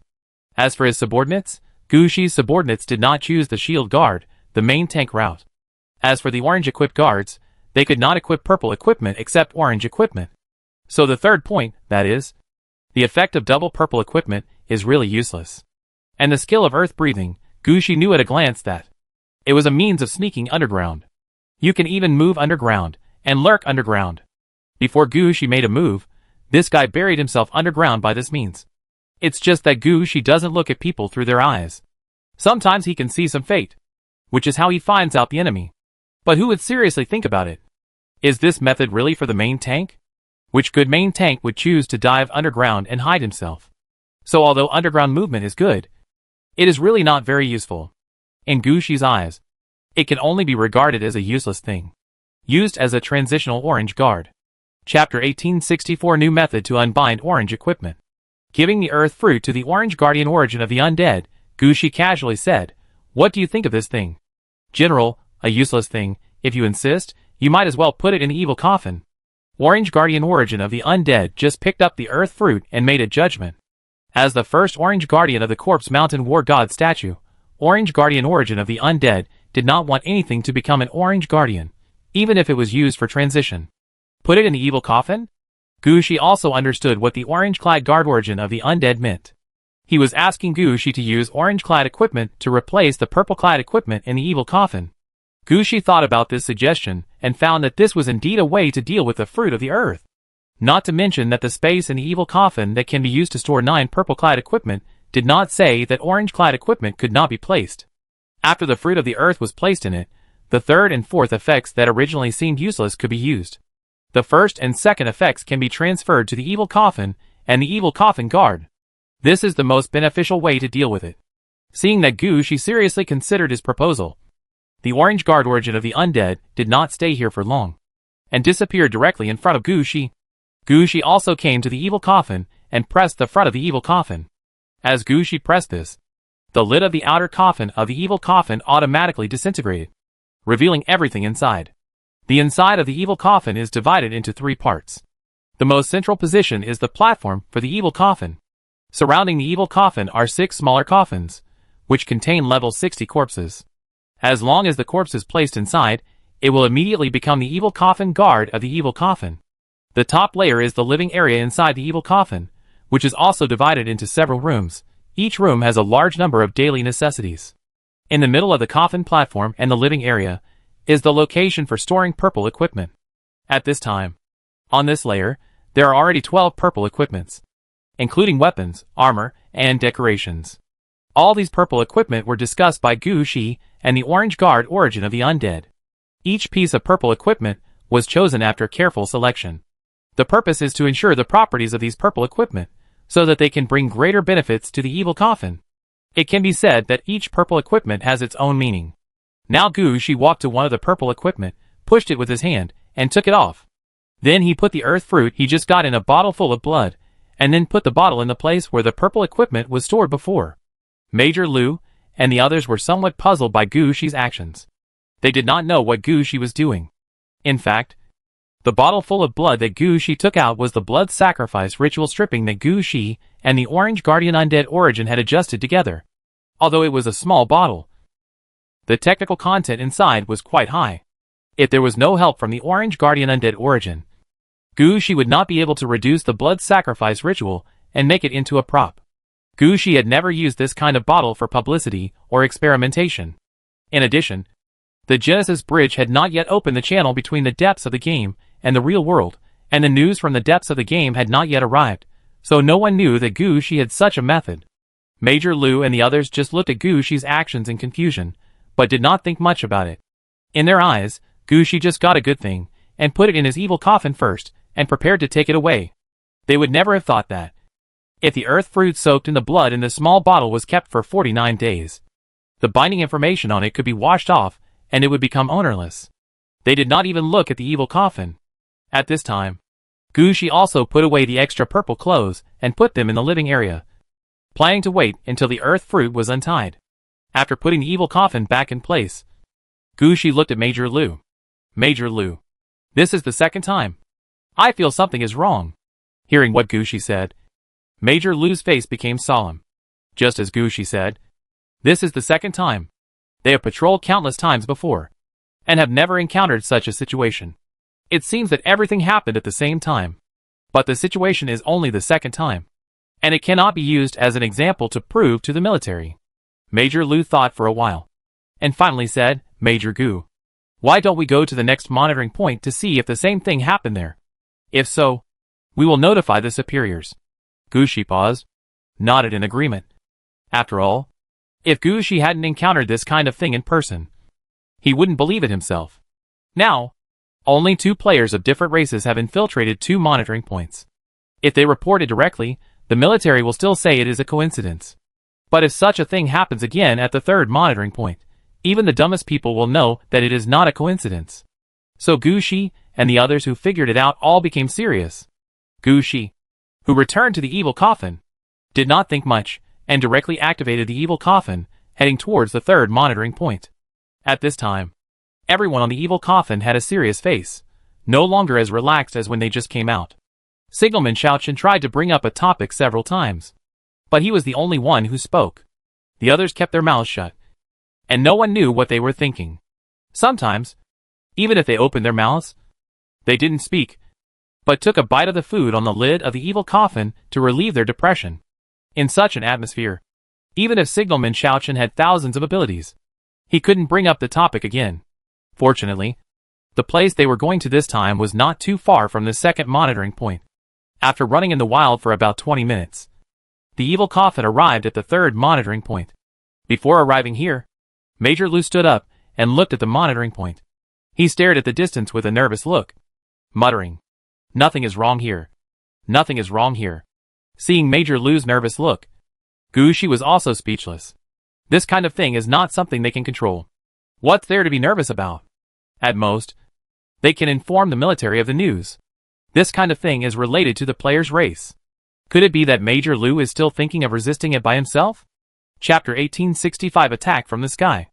As the evil coffin stopped, Gu Shi and his group quickly jumped off the evil coffin. But everyone was waiting for Gu Shi's action. Gu Shi shrugged helplessly at them. "Don't look at me like that. I'm not a master. I can tell where the enemy is at a glance." Gu Shi complained in his heart, but he still acted quickly according to the original plan. Gushi immediately released 5 dump trucks, no, a mobile building complex. He was almost confused by the situation in front of him. After releasing the mobile building complex, Gushi turned his head and looked at Major Lu. Major Lu, check the situation of the monitoring point first. Oh! Major Lu finally reacted and released an instrument similar to a drone to check the situation around. Gushi jumped to a relatively high position and kept staring at the situation around.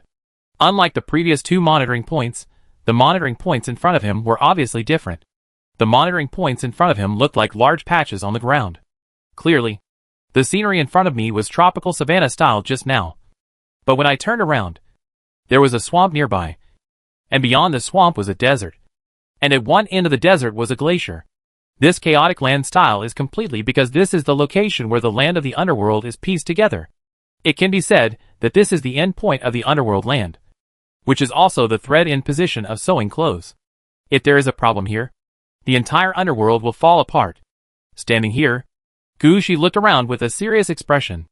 At this moment, he wanted to discover, but was unwilling to discover the invading players. Even if Gushi had mastered the power of fate, there were some things that would not change because of his will. Gushi still did as before, first used the side of the yellow spring dragon robe to scan the surrounding area, then used the side of the hard dark lamp to scan again, and finally used the site of the destiny choice. Under the triple site scan, Gushi did not find any suspicious points for the time being. Seeing Gushi's gaze, Major Lu and the others were also obviously relieved. Fortunately, there was no problem with the third monitoring point. It seems that there is no need to worry about whether the underworld is being targeted. Just when Gushi was about to relax, his heart suddenly tightened, and without thinking, his body fell down, and the whole person quickly rolled under the evil coffin. The next moment, Gushi felt something falling from the sky, and hitting the ground heavily. However, the evil coffin reacted very quickly, under a few purple lights, and directly propped up a protective shield. The nearby ground collapsed a lot, but the evil coffin and Gushi under the protection of the evil coffin were not hurt at all. As for Major Lu and the other 3, their reactions were also fast. When Gushi moved, they followed him. In their eyes, Gushi's choice was definitely right. In this case, following Gushi would never be wrong. Because of this, they escaped. When the dust and smoke around them had all subsided, Gushi crawled out from under the evil coffin. At this time, Gushi's eyes condensed, and he clearly saw that the ground had sunk at least 1 meter. The 5 mobile building complexes he had just released were also within the attack range of the previous attack. In just this way, all 5 mobile building complexes were severely damaged, and most of the buildings in the mobile building complex collapsed, and many undead soldiers inside were crushed to death. What's going on? Major Lu, who had crawled out from under the evil coffin, couldn't help but look around. Gushi was looking up at the sky at this time, estimating the power of the attack just now. The enemy just now came from the air. The power of that attack was greater than that of an ordinary orange-equipped attack, but much less than that of a red-equipped attack. It is not yet certain where the enemy came from. But one thing is certain. There is no hope for this patrol. Major Lu, send a message to notify the military to intervene. What? Seeing Major Lu's helpless look, Gushi repeated it again. I mean, this patrol can no longer continue. Let Xiaochen notify the military, and notify the Yin city, that the Yinming realm has been invaded. And this time, it is a large number of foreign players invading. For the time being, we cannot determine what the enemy's goal is, but there may be a number of attacks from the enemy with red equipment. When Gushi mentioned the number of attacks from the red equipment, he paused obviously. It can be seen that Gushi was actually still hesitant just now. But after he finally said this sentence, it meant that Gushi had made a judgment. After saying this, Gushi's eyes were still fixed on the sky. That moment just now really scared Gushi. When he checked before, he didn't expect that the enemy would be hiding in the sky all the time and staring at him from the sky. If Gushi hadn't sensed the danger instinctively and hid under the evil coffin at the first time, he might have been gone in that moment. This kind of super large scale, crushing attack, even if the Time Torrent and all his armed men appeared, they couldn't withstand such a blow. In fact, if the evil coffin had not been strengthened and reached orange quality, it might not have been able to withstand this attack. When Gushi was attacked before, the situation was quite urgent, and he did not think much about it. Now it is different. Gushi looked around again. With such a large range and such strong power, some people would actually believe that it was not the number of attacks launched by the red suit. As long as such news is spread, the military will definitely send someone to deal with it. Then this matter can be handed over to the military. However, Gu Shi's eyes looking at the sky changed obviously at this time. Another picture flashed in Gu Shi's eyes at this time. Zheng Qingxing, the red-clad boss of Yin City, was patrolling one day, and he also encountered a heavy pressure attack from the sky. Unlike Gu Shi, who rolled under the evil coffin at the first time, Zheng Qingxing was attacked by surprise. Zheng Qingxing's level is relatively high, and he is bound to the cursed eye. Even if this red suit does not increase any defense, it has brought some impact on Zheng Qingxing. At least it makes him not so easy to die. But the people around Zheng Qingxing were different. Because this attack was a sneak attack, and the opponent was using all his strength, with Zheng Qingxing as the center, 6 buildings within a radius of 300 meters were all crushed, and the number of dead residents and players exceeded 3,000. Although the picture only goes here, Gu Shi can believe that those who provoke Yin City will not be able to leave Yin City alive. At the same time, the forces behind them will also be targeted by Yin City. But all that has nothing to do with Gu Shi. After watching this picture, Gu Shi's only thought was, Zheng Qingxing, who have you offended? Why do so many people want to come and cause trouble for you? Chapter 1866 Star Domain Cruiser. The military moved very quickly. After Gu Shi spread the news, less than 10 minutes later, the military reinforcements arrived. Compared to the first monitoring point, the number of military players coming this time was quite large. 2 5-man teams came directly. As soon as the 2 combat teams arrived, one of the players said to Gu Shi, Major Gu, we need to recruit you. Gu Shi did not answer whether it was possible or not, but asked a question in return. What is the military's plan? To investigate all monitoring points at the same time, and to transfer people from Yin City to investigate the monitoring points. This time it's a big deal. To investigate at the same time? In addition to you, people have also been sent from other places, so what else do you want me to do? Gu Shi asked in confusion. To prevent the enemy from taking out red equipment, someone is needed to keep the peace. Okay. This reason is quite direct. There are only 6 people nearby who can be recruited, and Gu Shi is the closest now. Who else should he be recruited if not him? Then let's go! Gu Shi turned around and quickly jumped onto the evil coffin. But at this moment, a small team came out from the military unit that rushed over. No need to go through so much trouble. Let's go through the military passage. Gu Shi was stunned for a moment. There is a military passage here? What's going on? If there is a military passage, why does he have to patrol it? When Gu Shi was still wondering, the sky suddenly darkened. Gu Shi looked up at the sky and found a huge steel battleship appeared in the sky. On the surface of this steel battleship, there is a symbol composed of a bonfire and a battle axe with snowflakes. This is the battleship of the Northern Legion. The bonfire represents mankind, and it is also the first red outfit of mankind. The fire, the battle axe with snowflakes is all the red equipment of the Northern Legion. The ice battle axe, numbered 101, and the rest are unknown. Usually, the troops of the Northern Legion use these 2 symbols as their battle flags. However, according to the treaty between the military and the local area, such large battleships are not allowed to enter the safe star field. What happened this time? Major Gu, please rest assured. We have communicated with Teacher June. Teacher June agreed to allow the military warships to enter the airspace of the Yiming realm. He only had one request, which was to deal with everything at the monitoring point in the shortest possible time. After hearing Teacher June's agreement, Gu Shi didn't say anything more. He quickly walked to the middle of the 5-person group without bringing anything, and took a step forward. The next moment, an ice blue light appeared in front of Gu Shi. This light fell on Gu Shi, and he felt a chill all over his body. And then he appeared inside the battleship in the sky. Although it was not the first time that a battleship was used for transfer, Gu Shi still felt the powerful thinking of the military. Who would have thought that the military would use red equipment as energy for star-level battleships to ensure that the military's battleships could be quickly deployed to the designated battlefield at the first time? The battleship in front of him was a star-level cruiser. The Northern Legion had a total of 20 ships. Every time it was used, it would consume 1% of the energy of the ice axe. In addition, there is Star Domain Battleship 6. Each time it is used, it will consume 5% of the energy of the ice axe. Finally, there is a Space Fortress. When it is not used at ordinary times, it will consume 5% of the energy of the ice axe every day. If it is used, it will directly consume 50% of the energy of the ice axe. From this data, it can be seen that, although the red suit will automatically replenish energy, as long as the entire Star Domain fleet of the Northern Legion is used, the ice axe will be temporarily unusable.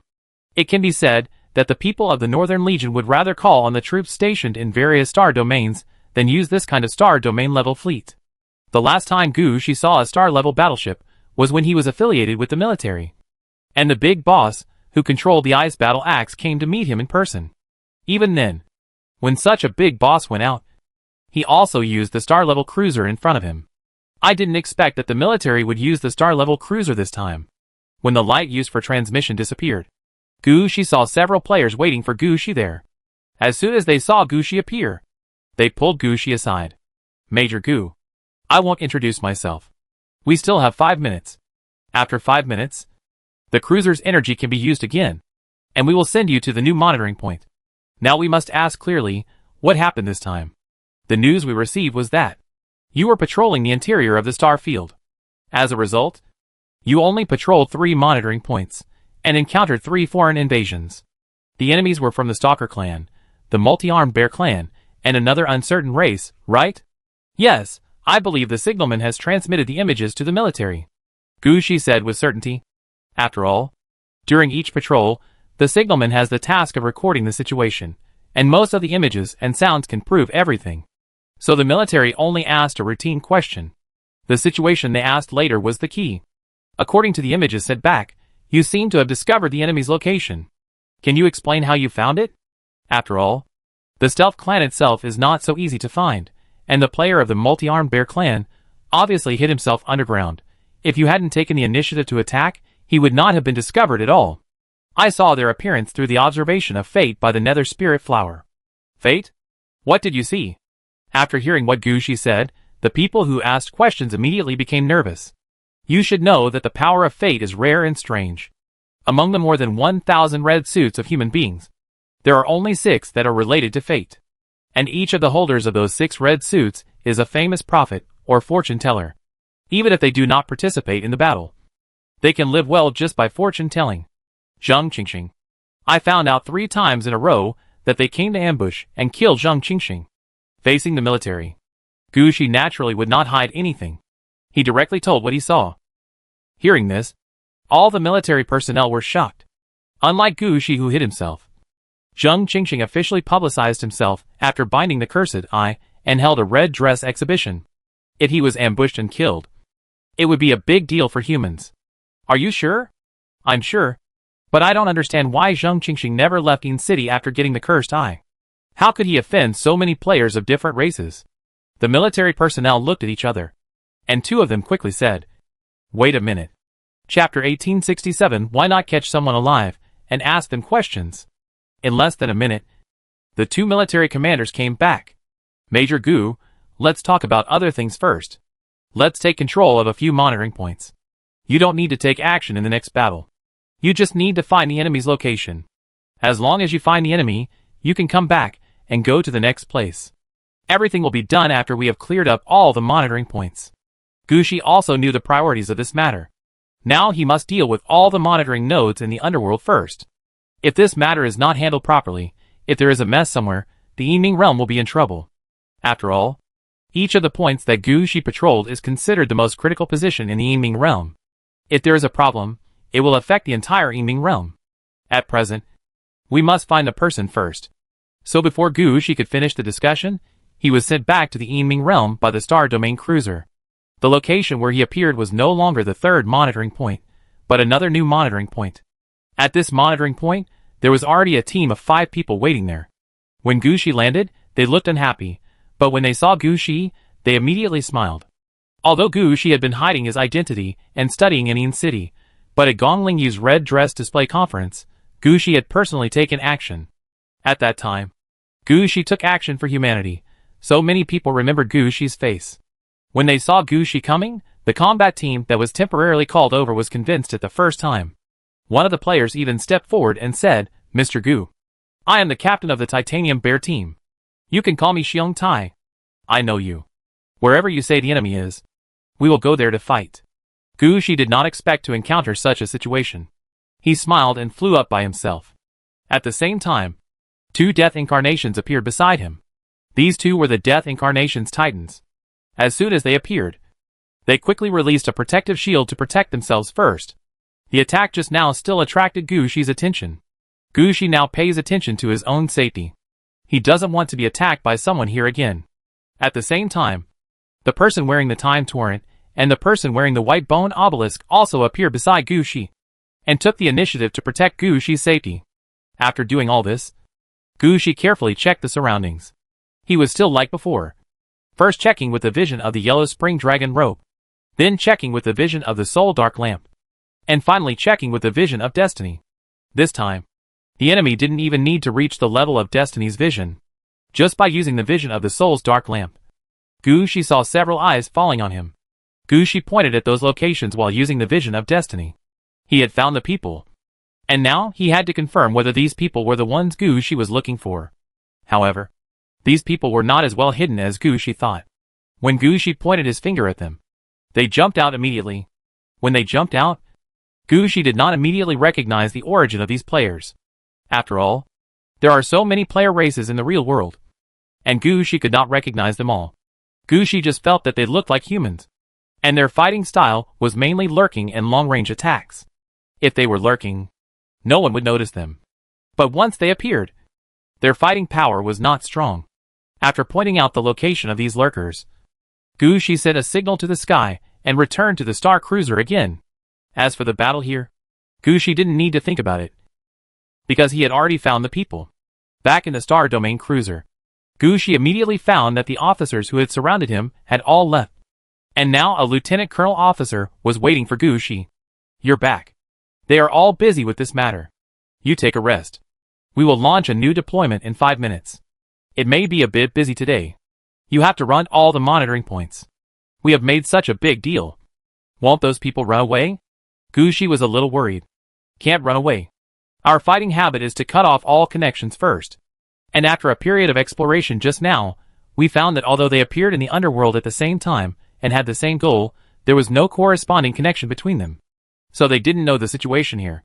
As long as we are faster, we can handle everything today. First stabilize the situation, and then we will come back and deal with it slowly, and find out what happened this time. There are many forces that obviously have no connection with us. How come they all jumped out at once?" Gu Shi nodded, but he was somewhat uneasy. Most of the races that appeared now were of relatively low rankings, and they all belonged to the kind of races that had a red suit and finally fought their way out of the game and became players.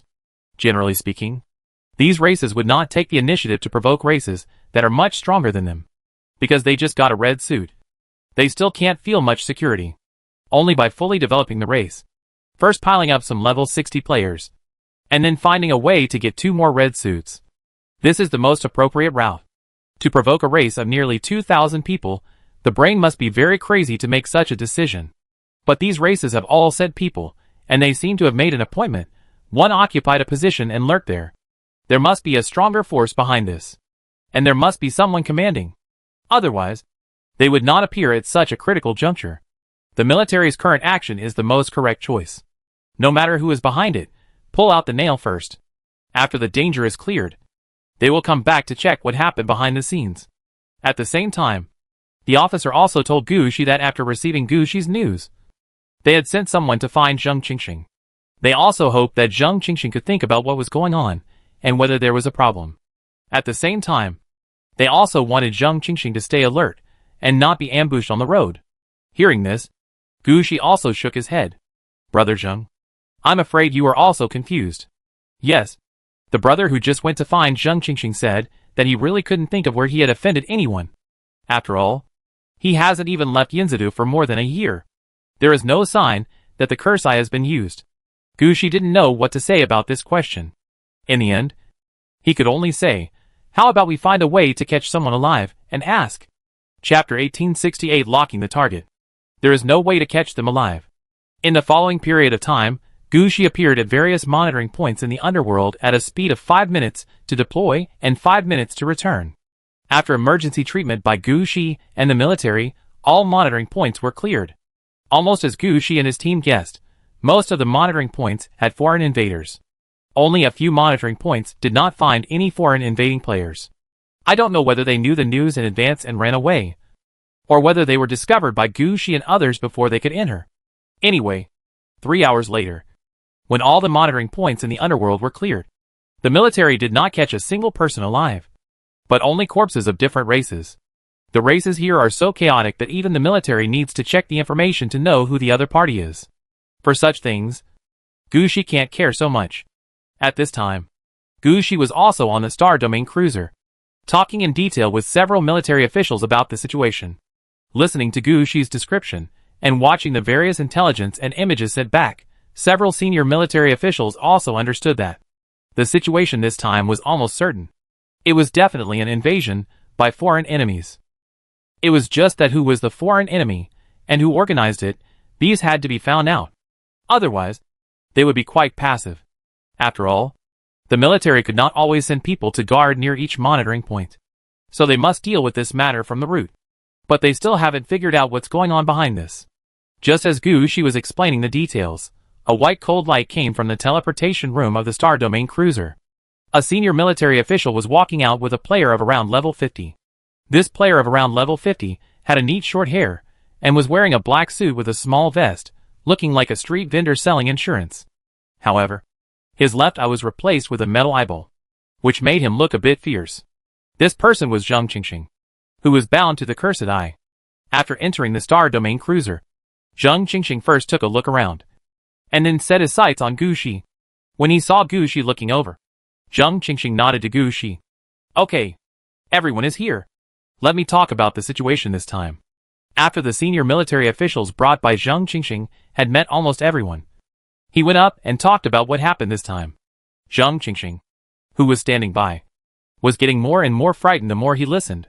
He had not expected that so many things would happen in just a few hours. And what was the situation?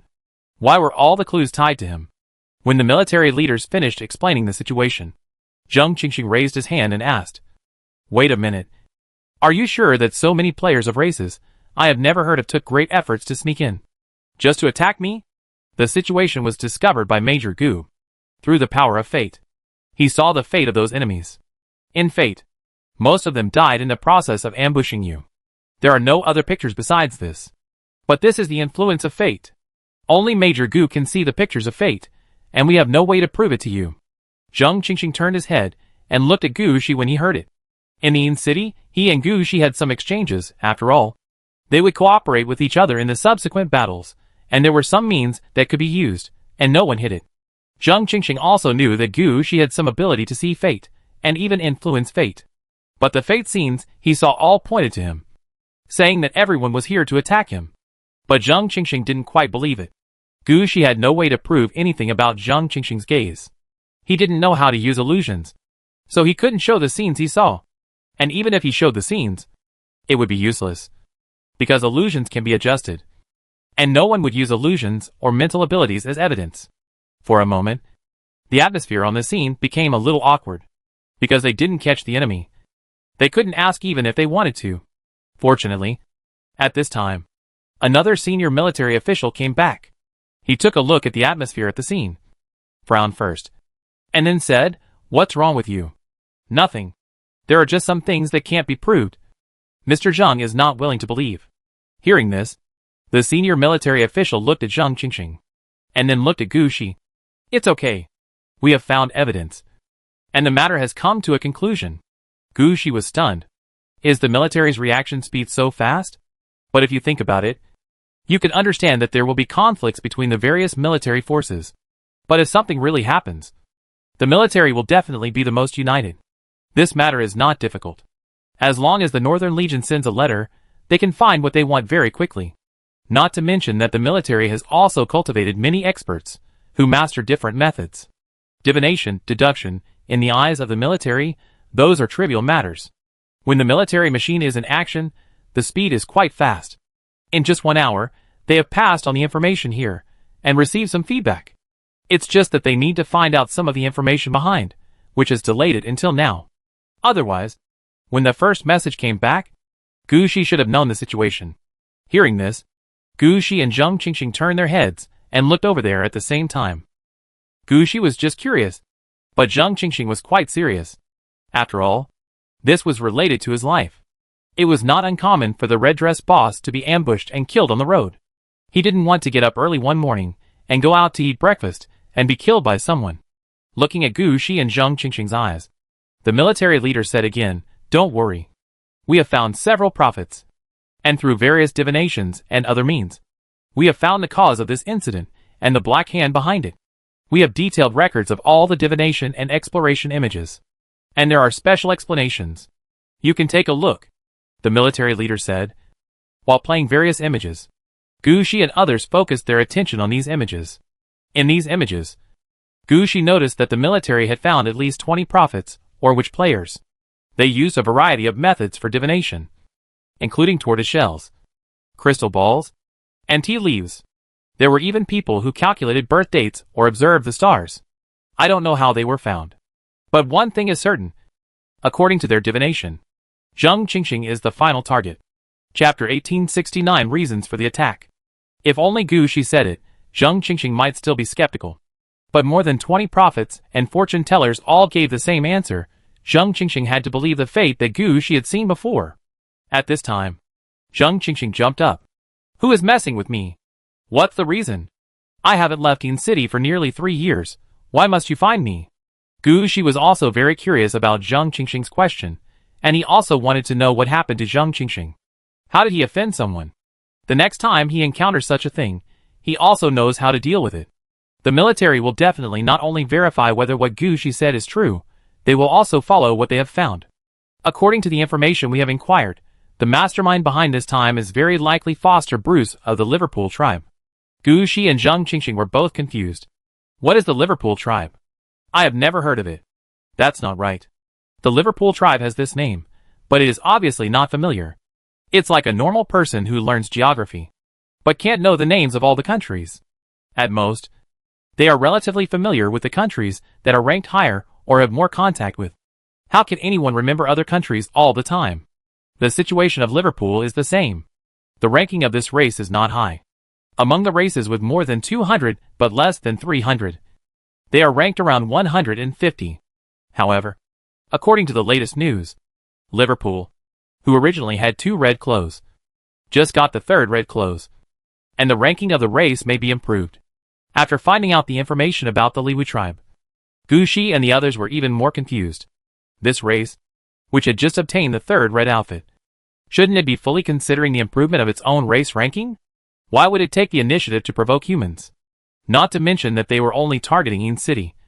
As long as the news of this kind of invasion by foreign enemies spread, humans would definitely regard them as a provocation to themselves. If humans were really provoked, they would not care whether you have 3 or 4 red outfits, and would directly organize a large expedition, which might wipe you out. So Gu Shi and Zhang Qingxing were quite confused. Of course, Zhang Qingxing might be even more confused, because he knew very well that he definitely had no conflicts with the Liverpool tribe. Why would the Liverpool tribe take the initiative to target him? General, is there any other news besides this? We are investigating. The Ministry of Foreign Affairs and the military are waiting for news. Judging from the current situation, some of the things that follow may not be easy to investigate.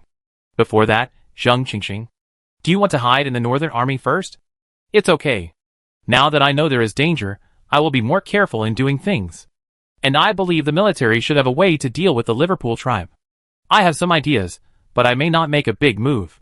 The Liverpool tribe's behavior this time can only be described as a provocation. But it is not to the point where we should launch a major expedition. Unless you die. Gu Shi, who was standing by, laughed as he listened. However, what the general said was correct. It was just a small conflict at the moment, and the enemy was the one who suffered. The most that could be done about this matter was through diplomatic means, and some benefits could be obtained. A war of genocide or national extermination could not be initiated for the time being. Of course, if Zhang Qingxing was successfully attacked, or was directly killed, the situation would be different. Killing the members of the Power Council, that would definitely cause a war. If Zhang Qingxing really died, it would be reasonable for humans to launch a great expedition to destroy a race. Now Zhang Qingxing has not even been injured, not even a hair has fallen, he has captured some people, and he has taken the initiative to destroy a race. Humans will definitely not do it recklessly. After all, Not firing the first shot first, this is the explicit rule of the human side. After hearing this, Zheng Qingxing was also a little speechless. Others can laugh, but Zheng Qingxing really can't laugh. This is using his life as a target. Fortunately, at this time, there was new news from the military. The spies arranged by the military had already found out some information. At the same time, one of the strongest prophets on the human side had also divined some information. Several staff officers on the military side combined these intelligence and information and deduced them, and found a deduction that seemed absurd, but was very likely to be the fact.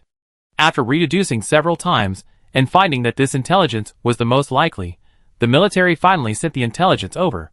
The general casually opened the intelligence, then he carefully looked at the intelligence, and then carefully looked at Zheng Qingxing, and then lowered his head to read the intelligence again. In the general's eyes, there was a look of regret and gloating. This made Zheng Qingxing quite worried. He really wanted to know what was going on. Fortunately, the general did not look at it for too long. After reading the intelligence, he turned his head to look at Zheng Qingxing. We have obtained some intelligence. According to the subsequent divination, the authenticity of the intelligence is quite high. The reason why Mr. Zheng was targeted this time was because the Liverpool tribe issued a wanted order, offering a red dress as a price for Mr. Jing's head. No way. Such a big deal. How did he become a Liverpool tribe? Gu Shi shouted as soon as he heard it. That was a red dress. If this news spread, some darker forces among humans might want to pack up Zheng Qingxing and send him to the Liverpool tribe. Zheng Qingxing also clenched his fists. He really didn't know how he had offended the Liverpool tribe to cause himself such trouble. At this time, the general explained, according to the news just sent, the situation of the Liverpool tribe is different from ours. The two red suits of the Liverpool tribe at the beginning are all in the hands of Foster Bruce. In addition, Foster's level has reached 60, so he can be regarded as a relatively strong combat power. This time, the extra red suit in the hands of the Liverpool tribe was obtained by Foster accidentally. He originally wanted to let his son bind and pass on the rights of the Liverpool tribe in his family. But his son Foster Bruce Jr. had an accident during the process of binding the red suit. Not only did he fail to bind the red suit, but he also died in battle because of the binding of the red suit. Afterwards, Foster found out the situation. It seems that when Foster Jr. was binding the red suit, he was affected by some kind of curse and missed some opportunities, which led to such changes. Otherwise, even if he couldn't bind the red suit, he wouldn't have died directly in battle. And the source of the curse that caused Foster Jr.'s death. The general couldn't help but look at Zheng Qingxing when he said this. And his focus was on the cursed eye in Zheng Qingxing's right eye. It was obvious that he was saying that it was the effect of the cursed eye that killed Foster Jr. if they don't come to mess with you. Who else do you want to find? Chapter 1870. The matter is resolved. Hearing this, Zheng Qingxing's eyes were dazed. He didn't expect that the reason for his ambush would be this. This has nothing to do with him. You have to know that he has only obtained the cursed eye for 3 years, and the binding time is even shorter. In these 3 years, he has not left Yin City, nor has he messed around. How could he release the curse and kill the son of the leader of the Liwu tribe? This is clearly what the previous owner of the cursed eye did. However, the Blood Skull clan was almost wiped out, and this hatred could only be transferred to Zheng Qingxing. The military also guessed these situations, but they looked at Zheng Qingxing with some helplessness. This matter can be mediated, but it is probably difficult to handle. After all, the Liverpool clan really took out a red suit as a reward for the wanted order. Even if the diplomats on the human side went to talk, there was no way to solve this problem. After all, many people are eyeing this red suit now. If this wanted order is gone, their hope of getting the red suit will also be gone. Zheng Qingxing and his men also understood this. Zheng Qingxing's face was pale at this time, and the military personnel looked helpless. Finally, the general who read the message could only say helplessly, "What we can do is to prevent them from invading the underworld. As for your matter, we can't help you to talk. If you want to ensure safety, it's best to find a friend to talk to the people of the Liverpool tribe. After all, this matter really has nothing to do with you. Foster of the Liverpool tribe just wants to vent his emotions. As long as you bow your head, they will get face, and they can keep the red suit, and the possibility of revoking the wanted order is quite high. If you don't want to bow your head, you can stay in the Yin City. With our warning, they will no longer invade through these nodes of the Yin and Ming world. They will only enter the Yin City through formal means, or ambush you outside. As long as you don't leave, at the latest. In about 30 years, the wanted order will disappear by itself. Why? Gu Shi, who had been listening nearby, asked curiously. Oh, it's like this. The Liverpool tribe gave out a red suit as a reward. But if a red suit is not bound for a long time, it will be targeted. Many players of the same level will target this red suit. They can support it for about 30 years, which is already a long time. Normally, our diplomats usually contact them, and the wanted order will be revoked after 3 to 5 years, and the wanted order will be gone after 10 years. After listening to the general's explanation, Gu Shi understood the situation. It turns out that the pressure here is not just for Zhang Qingxing alone. The Liverpool tribe is also under great pressure. After all, a piece of red clothing that is not bound is attractive to many people. Going to the human side to kill Zhang Qingxing may offend humans. If you go to the Liverpool tribe to steal the red clothing, it may be relatively easier. As for the fact that Foster of the Liverpool tribe has 2 red clothing at the same time, not everyone can know. Most people who want to steal or rob red clothes have no idea about the situation of red clothes. They don't care whether those people have 1 or 2 red clothes. In their eyes, as long as the red clothes are not bound, they can be robbed. Under such pressure, the Liverpool tribe may not last long. The most likely idea is that the wanted order will be withdrawn in 3 to 5 years. Hearing this, Zhang Qingxing also seemed relieved. As long as some things on the surface can be dealt with, the matter will be half resolved. The remaining things can only delay time. At worst, he will stay in Yin City. Anyway, he has stayed in Yin City for a long time before, and has not run around. Isn't it just staying in Yin City for a few more years? He is ready to go back now, and stay in Yin City for 30, not 50 years. And he will never go out before the time is up. Seeing Zhang Qingxing's expression constantly changing, Gu Shi knew that Zhang Qingxing had made a decision. Then he has already decided on this matter. Gu Shi and Zhang Qingxing just nodded, and he did not try to persuade them anymore. He just looked at the general, wanting to see if there was any new news from him. Sure enough, several more messages came. These messages were the final conclusion of the whole incident. There was a very bad news among these messages. In addition to the Liverpool tribe, many other tribes actually encountered the same situation this time. The cursed eyes were released randomly, and it felt like the final revenge of the Blood Skull tribe. In this cursed eye incident, nearly 60 races were affected to varying degrees. The most influential one among them was not the Liwi tribe, but the Qinsi tribe, which ranked in the top 10. However, the Qinsi tribe already knew about Zhang Qingxing's situation, and confirmed that Zhang Qingxing had no intention of cursing them, so they suppressed the matter. Otherwise, Zhang Qingxing would not have to leave Yin City for a long time. Now the diplomatic department has taken over the matter, and they are speaking for Zhang Qingxing to eliminate misunderstandings with various races. After all, this matter is considered as Zhang Qingxing taking over the karma of others, not Zhang Qingxing taking the initiative. As long as the timeline can be explained, the rest of the things will be easy to deal with. After most of the races are dealt with, the remaining few will not cause too much reaction. As for the last matter, it will be left to Zhang Qingxing to deal with himself. In addition, there is another piece of news that surprised Gu Shi. That is the way these races enter the underworld. It's not that they can't be transferred to the Yin City, but the way they came here this time is quite unique. They were sent here through a wonder. This wonder is somewhat similar to teleportation, but it is not affected by portals. It can send people to some weakly defended locations. That's why these races appear at the monitoring points in the Yin and Ming realm.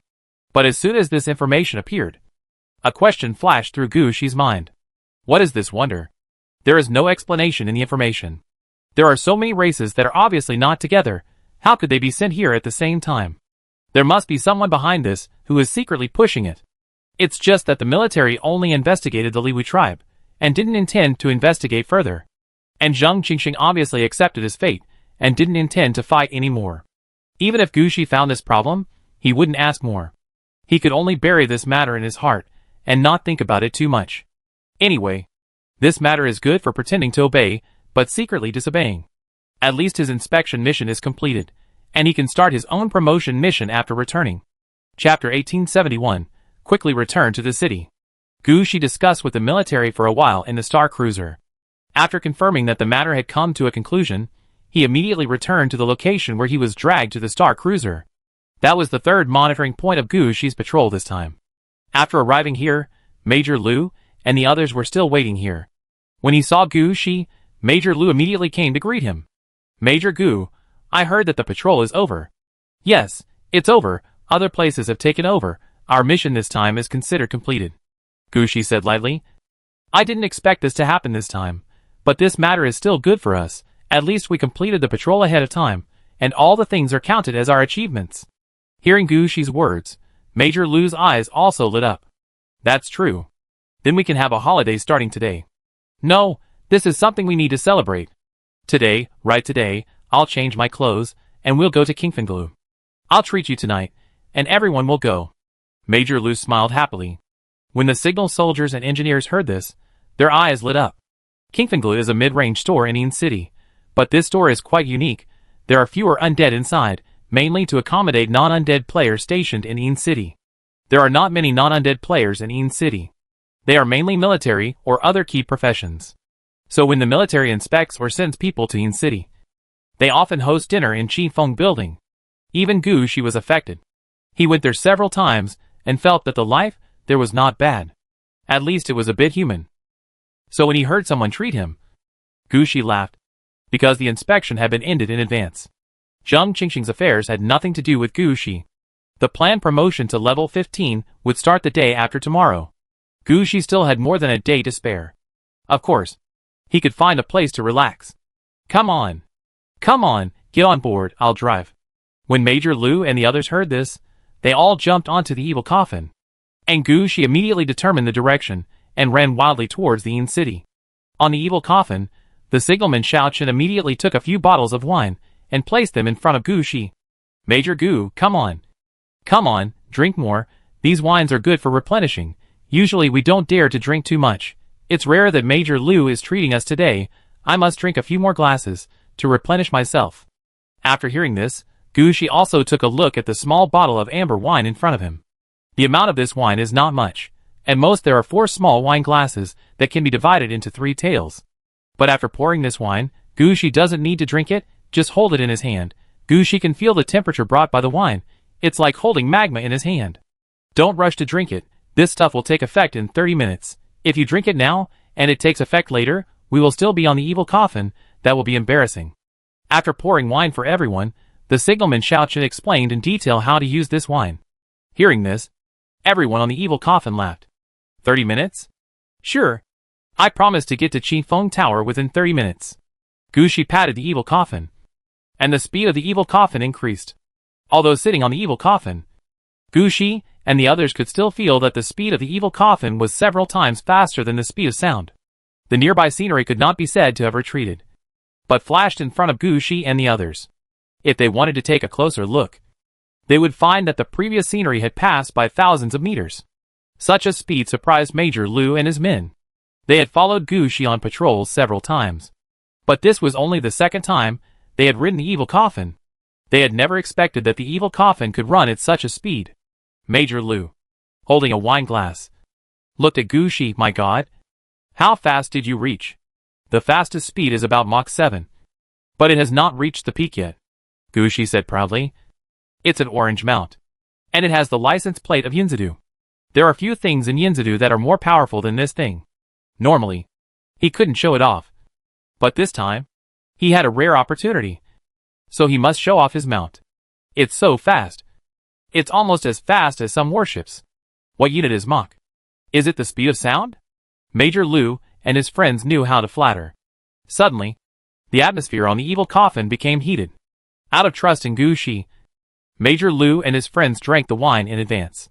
They also borrowed the living room of the evil coffin and changed their clothes. When all this was done, the evil coffin was already close to the Yin City, and it only took about 15 minutes. Wait, we are already close to the Yin City. Major Gu, are you speeding? Gu Shi felt that he had miscalculated the time. Outside the Yin City, let alone running at supersonic speed, no one would care even if you exceeded the speed of sound by 5 or 6 times. But there is a speed limit inside the Yin City. That is, after entering the Yin City, the speed of the evil coffin cannot be so high. Otherwise, even if Gu Shi is the guardian of the Yin City, he will be punished in a series of ways. Gu Shi was a little embarrassed at this moment, but Gu Shi's reaction was pretty quick at this time. We are now in Dongcheng District, and the Qingfeng building we are going to is in Nancheng District. It will take a long time to get there from the city, but if we go around from outside the city, the speed will not slow down. After all, the speed outside the city can be increased to Mach 7, so we still have time. Gushi decisively patted the evil coffin, and the evil coffin quickly turned in a direction, and went directly from east to south. Because they hadn't entered the city yet, the speed of the evil coffin had not slowed down, but it was getting faster and faster. Even if we move around the city's periphery, it won't take a few minutes. After entering, although the speed will slow down, 10 minutes will be enough for Gushi and the others to reach Qingfeng Building, but they may be a little rushed by then. Regarding this, Major Lu also smiled. It's okay. It's not calculated properly. We have often encountered such things before. You have done what you said before. That's right. Don't worry. We can still hold on. Yes. I have contacted the building and asked them to prepare to welcome us. Anyway, Major Lu is treating us today, so we don't have to worry about spending money. Yes. Yes. Yes. Major Lu is treating us. What do we have to worry about?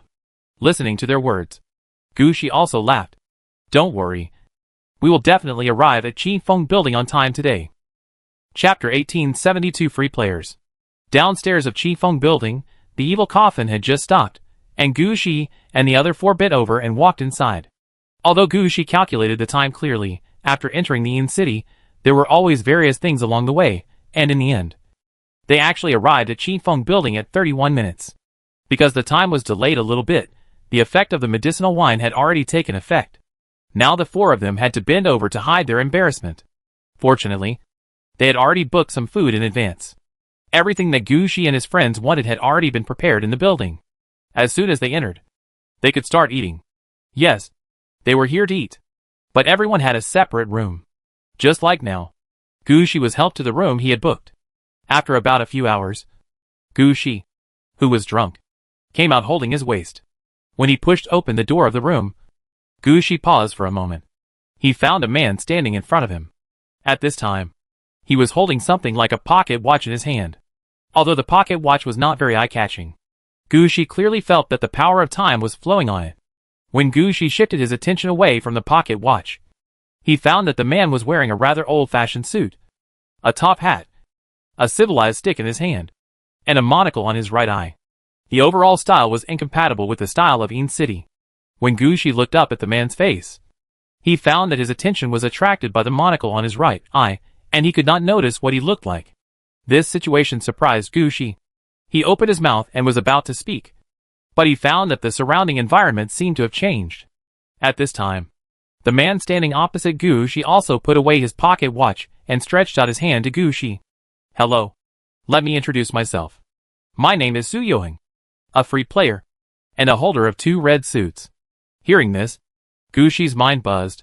He looked at Su Yoheng in confusion, not quite understanding what he wanted to say. However, Su Yoheng waved his hand, and in front of Gushi, it was like time was flowing backwards, and everything was rapidly decomposing. And finally this place became an empty space with no one. We are now in the gap of time. Every word we say here will be broken down separately, mixed in the past time points, mixed in everyone's words and scattered. No one will know what we said. After hearing this, Gushi's movements paused obviously. He immediately understood the meaning of Su Yoheng's words. That is, the content of their conversation here itself cannot be erased. But Su Yoheng separated each word and hid it in time. It's like if they said, good morning. After breaking it down, it's 3 words, morning, up, good, and these 3 words will be divided into the words of different people at different times. Maybe someone stayed overnight at Qingfeng and didn't want to talk when he got up early, but he pushed open the door and said morning. Maybe someone came to Qingfeng just to eat something, but for some reason, suddenly said, go up to the 2nd floor. Maybe. Anyway, every word will always be hidden in different corners of time. Even if someone knew that Gushi and the others were talking here, they would not be able to eavesdrop on them. Seeing Gushi's actions, Su Yoheng also smiled. It seems that you have understood what is going on now. My reaction is really fast. You are indeed the person I selected. I don't quite understand. Seeing that Su Yoheng did not have much hostility towards him, Gushi was quite straightforward. He sat back directly. When he sat down, the nether spirit flowers formed a sofa under Gushi. Seeing Gushi's natural and relaxed state, Su Yoheng also laughed. He also sat back, and a classic sofa appeared under him. At this time, Su Yoheng explained to Gu Shi. It turned out that Su Yoheng was a free player. To be precise, he did not belong to any player race or player country. And he also had no corresponding background in power. He has always been a loner. When he was alive, he only needed to be responsible for himself. After he died, his things would be left behind and become treasures for future generations to find. There are actually quite a few free players like this. They are like small islands in the sea, appearing on the surface of the sea from time to time, and disappearing in the sea from time to time. No one knows how many free players there are, and no one knows what methods the free players they meet have. The only thing we can know is that those who can survive in the game alone are not simple people. And Su Yoheng is considered to be a relatively good free player. At least he has mastered 2 red clothes. Although he was not as good as some of the big guys he knew, he was much better than the more than 1,000 human players who could only spend their lives guarding a red outfit. This time, Su Yoheng came to find someone to help. After Gu Shi drove the evil coffin into the Yin City, he encountered all kinds of things, which were all caused by Su Yoheng. He just wanted to see how Gu Shi handled and reacted to some things. And Gu Shi was able to arrive at Qingfeng Tower on time, which proved Gu Shi's strength. So he also told the reason for coming to Gu Shi this time. He hoped to borrow the promotion world that Gu Shi used to advance to level 15 to complete one of his tasks. Hearing this, Gu Shi was also stunned for a moment. Borrow the promotion world? Yes, I accepted a task, which needs to be completed in the promotion world. Originally, I planned to complete it when I advance myself, but I am only level 46 now, and I am still far from the promotion. So all I can do is to borrow other people's promotion worlds to complete the task. But you also saw that I am a free player, and I have 2 red suits. My appearance will definitely have a certain impact on the player's promotion mission. If I secretly follow behind a level 5 player, I guarantee that no one can find me. But what's the use of that? The impact of red suits on the game world will cause the promotion world to collapse directly. In the end, my mission still failed. Only by following the promotion mission of the red suit player. My 2 red suits will not have an irreversible impact on the promotion world. But most of the red suit players are at a very high level. Sometimes they have to face the final promotion world where they advance to level 50, 55, or even level 60. I personally cannot stand such a world. I need to be a player below level 20. And you, Gu Shi, the breath of the dead, I noticed you 3 years ago. I have been waiting for you for these 3 years, waiting for you to officially advance to level 15. Chapter 1873 The Thoughts of Free Players. Looking at Su Yoheng's face, Gu Shi was silent for a moment. Finally he asked slowly. The invasion of the underworld was not caused by you, right?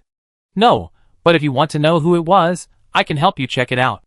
Nothing that has been done can escape the observation of time. Su Yoheng responded without thinking. No, if you want to borrow my promotion world, just borrow it. Just treat it as making friends. Hearing Su Yoheng's words, Gu Shi also laughed. Gu Shi had understood what Su Yoheng said just now. He just wanted to use someone else's promotion world to complete the task. Gu Shi was just like opening a door for someone else. This was not a difficult task. As for the fact that the existence of red clothes would affect the promotion world, Gu Shi knew it early on. However, he already had red clothes, so he didn't care about having 2 more red clothes. After all, the promotion world would not be overly strengthened because of too many red clothes entering. It can be said that Gu Shi didn't spend anything this time, and it didn't affect him much. On the contrary, he helped Su Yoheng this time, which was equivalent to making a friend. As the level of Gu Shi increases, you will definitely encounter various things in the future. One more friend means one more way. He will always need help from others. One more good deed now, you will get more good results in the future. Haha, you are also a straightforward person. I will definitely make you my friend. Don't worry, I am not the kind of person who lets friends work for nothing. I have a map here, which is the treasure left by a senior free player after his death. Every player who gets this map can go to the treasure of this senior once. As for what you can get from the treasure, it depends on everyone's luck.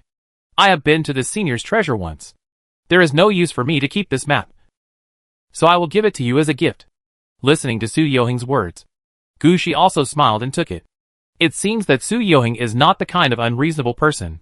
Okay, then I will make you my friend. When will you start to advance? No. When will you enter the world of advancement? Don't worry. I have been waiting for 3 years, And it won't take a day or two. Wait for me, Su Yohing said, while stretching out his hand to draw a line at the right eye. One lens of the monocle on his right eye was removed. This is the lens of the clone glasses, and also the number of attacks for the clone glasses. You just need to wear this to enter the promotion game world, and then put the clone glasses on the right eye of the humanoid being. I will take care of the rest. Doppelganger? Gushi was a little surprised. If it was a clone produced by other skills or something else, Gushi would only treat it as the clone he got from the mysterious academy. But this clone glasses is clearly Hongzhuang. Who can say that Hongzhuang doesn't have some weird abilities?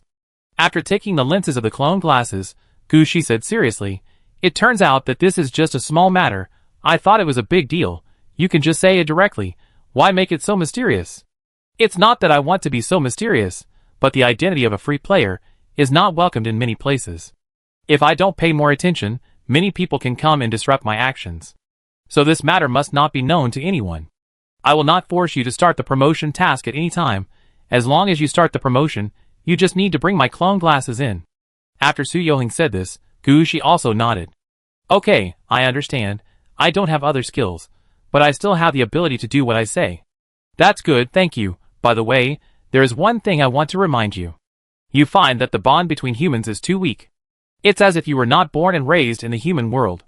This is not good. You'd better find a way to deepen your bond with humans. No matter what the circumstances. Don't choose to be a free player.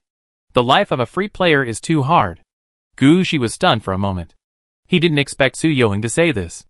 But he immediately understood that although he was the guardian of Yin City, his roots were actually deep in the game. As long as the creation bridge deep in the game is not connected to the real world, he is basically a person without a source. The players in the real world can't see anything. Only big guys like Shinhua who are connected to all mankind know Gushi's secret.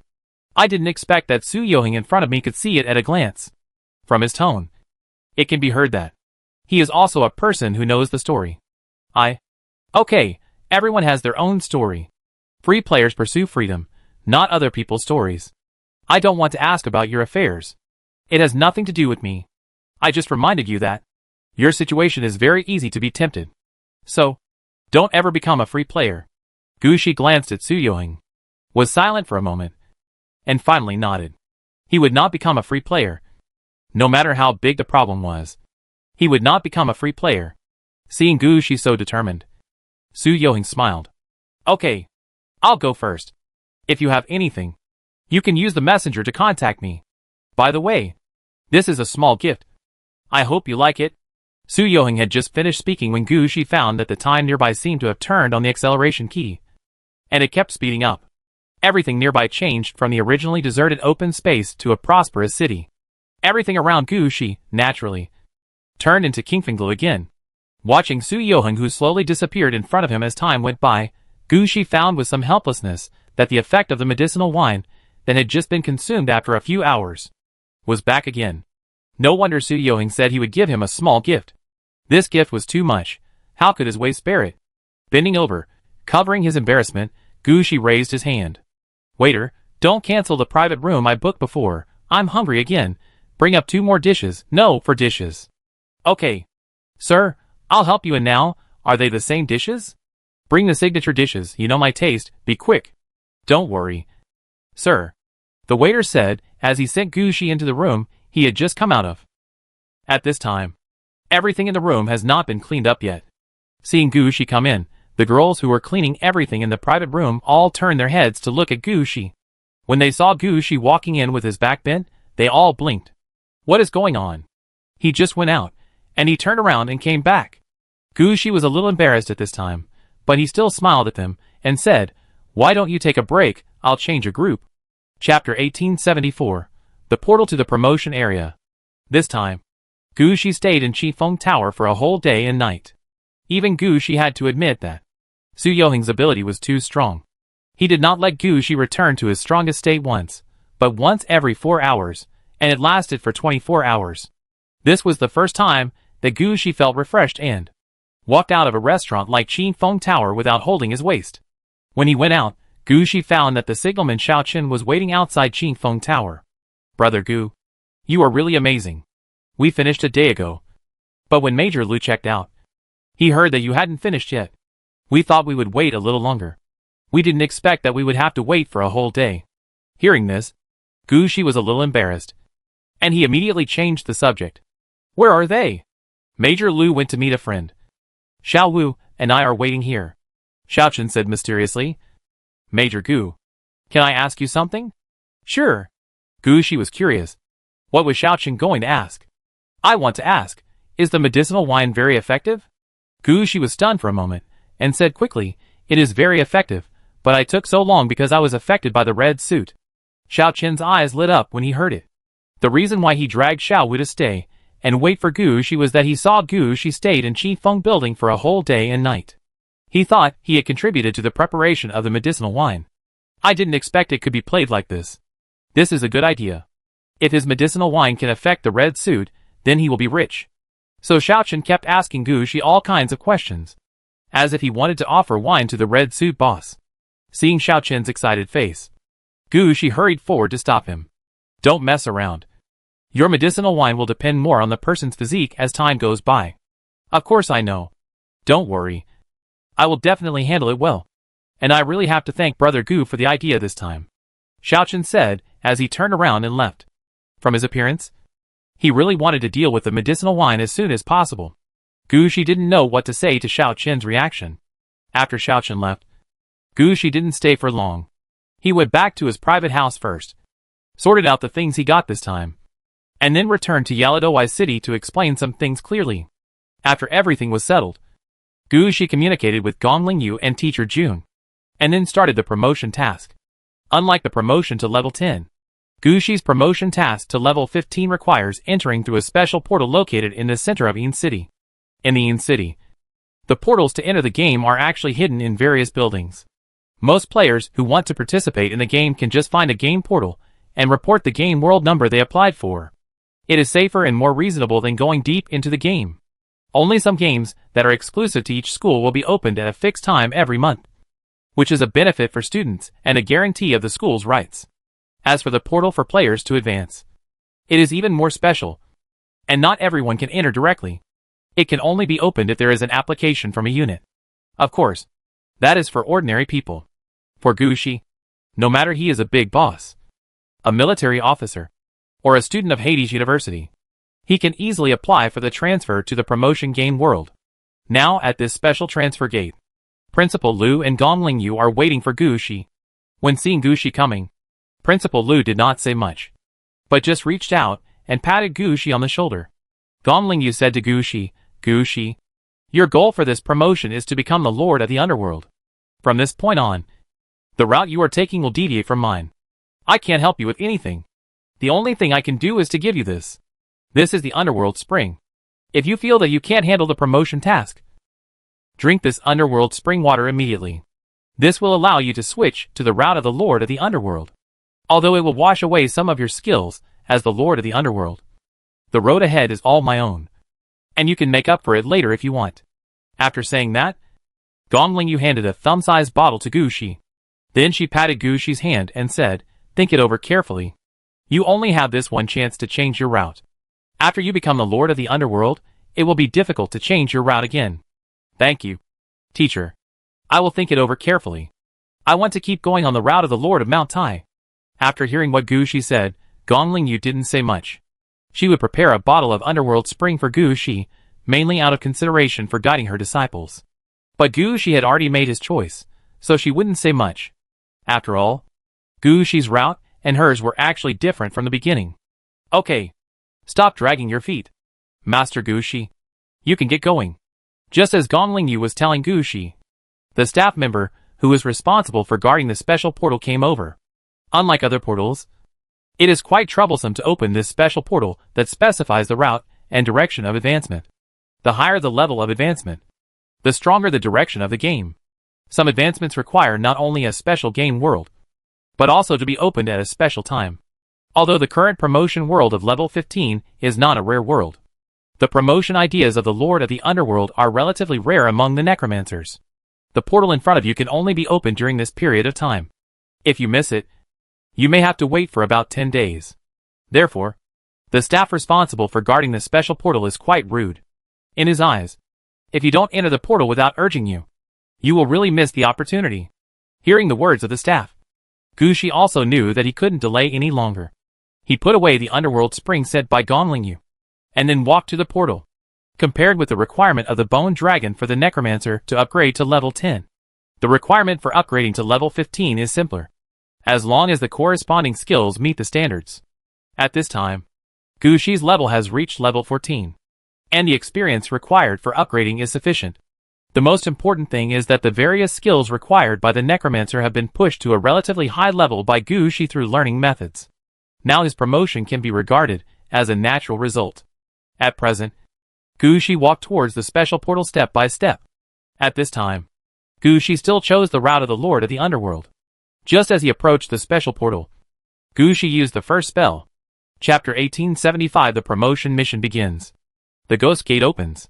As Gushi cast the first spell, the special portal in front of him turned into a ghost gate, and there seemed to be countless undead trying to crawl out. Then Gushi stretched out his left hand, and the Book of Life and Death appeared in his hand. He pushed the Book of Life and Death inward, and knocked away the undead who wanted to crawl out. Then the Peach Mountain of Ghost Suppression appeared above Gushi's head, suppressing all the undead who were bounced away, and opened a passage for Gushi. As he walked forward, the 3-life-stone mirror also appeared in front of Gushi, showing him the situation of the undead in front of him. The level of these undead that were pushed away and suppressed was about level 20. These were the undead who came to welcome Gushi into the world of advancement. This was the only way for the Lord of the Underworld. Just like when Gushi was promoted to level 10, he had to be taken down by the Bone Dragon. As Gushi stepped into the portal, a starry sky appeared in front of him. Then the stars in the sky began to move rapidly, turning into a gorgeous makeup mirror. This situation made Gushi's eyes stunned. He wondered if he was being targeted. How could this situation seem so much like the situation arranged by the Mirror Palace for Gushi?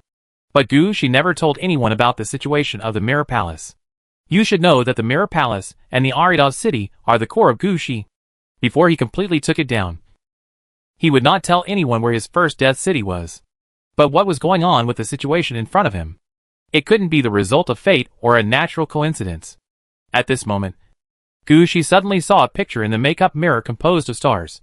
The picture was a Western-style castle built on the top of a mountain. Gushi frowned as soon as the castle appeared. In fact, Gushi did not have much opinion on the conflict between the West and the East. But the route he chose now was clearly the Eastern Taishan Mansion Lord route. This time, he had to play an Eastern game. What was the situation of this very direct Western-style castle in front of him? It's impossible to have a Western-style Lord of Mount Tai. But think about it. It's not impossible. After all, Gushi is the Lord of Mount Tai. If he wants to sit in that position, he must believe that he can do whatever he wants. Putting this idea aside for the time being, Gushi carefully looked at the picture in the mirror of the stars. Gushi understood that this was actually a cut scene, and it also introduced the background of the entire game world. All the details will appear in the opening animation. If Gushi wants to know more information, it's best to watch all the details. Fortunately, Gushi is no longer the same person he was 3 years ago. Now, because he operates the Nether Spirit Flower every day, his mental strength and vision have been fully enhanced. Now, many things he sees can be easily memorized. At this time, Gushi noticed that the picture in front of him was frozen from the Western-style castle on the top of the mountain, and then the picture was pulled outward. In this picture, it can be seen that the Western-style castle in front of him should be the main city in the entire game. Except for this castle, there are no other castle-like buildings. Outside the castle, there are either grasslands or forests or small villages. This is obviously in line with the Western background. Gushi can even see the smoke rising from the village. Until one day, a blizzard hit the entire game world, and the heavy snow dyed the game world white. It was also on this night that the queen living in the castle gave birth to a daughter. It is strange that the king and queen are both white, but they gave birth to a black daughter. Because she was born in a snowy day, the black girl was called the Snow Princess. Somehow, she gradually became Snow White. As the black girl grew up, the conflict between the king and the queen became more and more serious. Finally, one day, the queen decided to kill the black girl. But the queen didn't know that the black girl had eaten an apple made of ice before that day. And now she was able to fight the witch queen. The queen won the final battle. But the black daughter could not be killed easily. The queen killed her 3 times, and she was resurrected in the end. Finally, the queen had to find another way. She divided the Black Daughter into 7 parts and sealed them in 7 places in the kingdom. Only then did she suppress the Black Daughter. Originally, the queen thought that things would pass like this. But the queen found that something was wrong. As the Black Daughter was sealed, the whole kingdom began to turn into the underworld. Snowflakes kept floating in the sky. The earth was frozen. The grasslands and forests were all buried under the snow. Even the castles on the mountains turned white. And in the 7 places where the Black Daughter's body was buried, 7 different kinds of undead appeared, including skeleton soldiers, zombies, ghosts, vampires, corpse witches, death knights, and bone dragons. It is obvious that this corresponds to the bones, muscles, soul, blood, internal organs, equipment, and undigested apple power of the Black Daughter. The scene now changes, and the entire game world has become a ghost land. The king has died in the battle, and the queen is supporting the castle with the remaining soldiers. But it won't be long. When the castle is attacked by the undead, the game world will turn into a ghost land. Looking at everything in front of him, Gu Shi is not thinking about what the task of this promotion to the Lord of the Underworld will be. Instead, he was thinking, what is the situation of this queen? She looks like a white-faced woman with long legs. She doesn't look like the kind of person who plays around. How could she give birth to a Black Daughter? Just when Gu Shi was thinking about this, he felt that he was sucked inward by a powerful force. The next moment, he was sucked into the mirror composed of stars. Then, a ding sound came to Gu Shi's ears. You contacted the Kingdom of Winter Mirror, and found that the Kingdom of Winter Mirror was falling into death. The Yin Chi was swallowing the kingdom in front of you. After a while, the entire Kingdom of Winter Mirror in front of you will become a ghost land. As a candidate for the Lord of the Underworld, you think this is a mistake. The Underworld belongs to the Underworld, the living world belongs to the living world, the two cannot be mixed together, so you decide. Promotion Quest, Snow Queen and Black Daughter. Quest Prerequisites, Necromancer Yellow Spring Lord Route. Completed, Level 14, completed, Full Experience, completed, 5 basic skills for the Underworld reach Level 20, completed, 3 skills of the Yellow Spring Lord reach Level 10, completed. Quest Description. The Lord of the Underworld must agree with his own concept of the Underworld. Is the Underworld to belong to the Underworld, or the Underworld to swallow up the living world? The Lord of the Underworld must make a choice. Quest Requirements. Kill a gathering point of the undead, disperse the negative energy of the gathering point, and transform it into the living world, 0 to 1, or kill the queen, and turn the whole world into the Underworld, 0 to 1. Quest Reward. The Yellow Spring Lord is promoted to the Lord of the Underworld. Description 1. The Lord of the Underworld actually draws a line for himself, and this line will be the bottom line of the player. Explanation 2. The choice of the Lord of the Underworld is related to the player's future development path. Chapter 1876 Red Mission. Looking at the information about the promotion mission, Gu Shi immediately understood that this was the choice of the Lord of the Underworld. As the Lord of the Underworld, there are 2 paths to choose from. One is that the Underworld belongs to the Underworld, and the world of the living belongs to the world of the living. The other is that all places swallowed by the Underworld belong to the Underworld. If you choose the first path, it means cutting off the use of the world of the living, devoting yourself to handling the affairs of the Underworld, specializing in everything in the Underworld, taking the route of specialization. If you choose the second path, it means giving up specialization. All you see is the Underworld, which is unlimited expansion, giving up specialization and strengthening, and taking the route of quantity. In fact, no matter which path he took, it was all about dividing the duties of the Lord of the Underworld and preparing for the 20th level Underworld King. Because according to the secret records of the Lord of Mount Tai, the promotion of the 20th level professional Underworld King requires a dedicated Underworld, whether it is a specialized and enhanced Underworld or an infinitely expanded Underworld. The ultimate goal is to get an Underworld that belongs exclusively to Gu Shi. It's just that the choice has already begun when he was promoted. Gu Shi believed that when he made his choice, the next route was already locked. This route may not have much impact on the route of the King of the Underworld later, but it will definitely affect the skill rewards given by the Lord of the Underworld when he upgrades. It seems that before taking action, Gu Shi still needs to think about what route he wants to take. The information in front of him has not ended yet, and new information pops up again. Ding! The player is found to have red quality equipment, and the red task, optional, is started. Note, this task will affect the player's promotion. Please complete it as much as possible. Red task, Transplanted apple tree. Task description, according to legend. There is a special apple tree between heaven and earth. And the tree will be full of golden apples that even gods will be moved. Those who eat the golden apples will gain powerful power. But not everyone can find this golden apple. Some people only get the core of the apple. And some people only get the branches of the apple tree. They choose to replant the apple tree through various methods. But they can only grow some mutant apple trees. Task requirements. Kill the guard under the apple tree 0/1. Destroy the apple tree 0/1. Task reward, apple branch, with flowers. Red. Note 1. Although I don't know which generation of the apple tree it is. There should be guards under the apple tree. Among the enemies. There will be Dragon 2 soldiers, demigod level. 100-headed dragons, demigod level. Etc. Note 2. Please note that the apple branch is not red equipment, but red material. Note 3. Affected by the apple tree. The level and combat effectiveness of the creatures in this world have been improved accordingly. This piece of information in front of him really scared Gushi. When he first saw the words red mission, he thought he could get a red suit. But he only got red materials. That was boring. Fighting some demigod level enemies. Fighting to death. And finally only getting one piece of red material. What would he do with this red material? But he thought about it. It's better to have it than not. Besides, red materials are also red. What if Gushi is short of this red material when making red suits in the future? So Gushi did not complain about the landing red mission in his heart, but silently memorized this mission. Now he has plenty of time.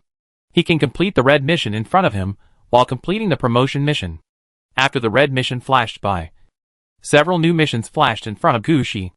These missions are all side missions that can be completed in this world of promotion missions. The missions are not difficult. At least for Gushi. They are mainly to save people, break ice and snow, etc. And the rewards are more or less. The best reward was a purple piece of equipment. And the worst reward was some materials or something. For Gushi, he didn't care about these tasks at all, judging from the information of the tasks in front of him. With Gushi's current strength, he didn't need to send out heroes to handle these tasks. He just needed to send out some dump trucks and let the leaders in the dump trucks handle them. This is the benefit of a powerful necromancer. After checking all the tasks one by one, Gushi took a step forward. The next moment, the cold wind blew on Gushi's face. In the cold wind, Gushi smelled a strong stench of corpses. Smelling this smell, a trace of disdain flashed in Gushi's eyes. The black daughter in this promotion world really died once and lost her mind. She didn't know that the underworld has its own breath, and the world has its own style. She didn't think that by piling up corpses and gathering enough energy, she could transform the surrounding area into the underworld. Standing in the wind and snow, Gushi stretched out his right hand, felt the falling snow, and then he took another look at the situation around him. Gushi found that the land all around was covered with ice and snow. No matter where he looked, it was all white. He couldn't tell the direction at all. What a trouble, Gushi muttered, and immediately released 6 mud trucks to surround the area. Then a city gate in the air was released by Gushi, and a group of undead archers riding on 2-legged dragons began to fly in all directions. These undead archers were all scouts from Guijing Scout Camp. After studying at the Death Secret Arrow University for 2.5 years, these undeads named Guijing finally graduated. Now all Guijings have reached level 15 or above, becoming official Death Secret Arrows, and also have the ability to attack from the air. Most importantly, Lu Yuanhua taught them the Eagle Eye technique and prepared some props such as telescopes for them. It can be said that as long as they fly in the air, they can quickly determine the situation in a large area around them and ensure that the information is delivered to Gushi as soon as possible. The scope of the world in front of him is quite large. In addition, the wind and snow are very strong, and everything around is white. Gushi also needs to confirm where he is and see where he should go next. As for the 2 routes of the Lord of the Underworld, Gushi has not yet decided which one to take. He now wants to go to a few places to take a look, to see which one of the Snow Queen and the Black Daughter should be supported more. After all, for the understanding of this world, too much of it is seen from the cutscenes. But Gushi didn't know the real situation. There were some things that Gushi had to ask about personally. Just as the Death Archer of Guijing Scout Camp flew out to explore the way, a sound that was not clear whether it was joyful or sad sounded in Gushi's ears. A group of ghosts carrying a sedan chair came out in the wind and snow. The front curtain of the sedan chair was lifted high, and Li Yufeng, whose skin was as white as jade, was sticking her head out to look outside. Chapter 1877 Discovering the Undead. Sir. When she saw Gu Shi, Li Yufeng immediately jumped off her bridal sedan and landed beside Gu Shi. Since Gu Shi got the red dress and stayed in Yin City for a long time, Li Yufeng would go to Gu Shi from time to time to learn. In Yin City, there are also some methods to deal with living ghosts. These things opened up Li Yufeng's mind and let Li Yufeng take a key step. More than a year ago, with the help of Gu Shi's 2 level 60 Death Titans, Li Yufeng borrowed the lightning power of the two and survived the Thunder Tribulation, and entered another realm from Ghost Fairy. Of course, since she arrived at the Yin City, she stopped saying that she was a Ghost Fairy. After meeting the big guys above level 45, Li Yufeng realized that she was still far away. Level 45 may be the end for Li Yufeng, but for some people, it is just a starting point. So Li Yufeng has been quite honest during this period. Not only did she raise her level to level 37, but she also rebuilt her wedding team. This time, when she heard that Gu Shi was going to be promoted to the Lord of the Yin Division, Li Yufeng also volunteered to follow him at the first time. But she never expected that. Although it was an Oriental undead profession, this land turned out to be Western style. But she didn't care. After standing beside Gu Shi, she looked around and kept thinking about one thing. I heard that Gu Shi still had a quota for Yin Sha. If I stayed with Gu Shi for a long time, could I get a position as a Yin Sha?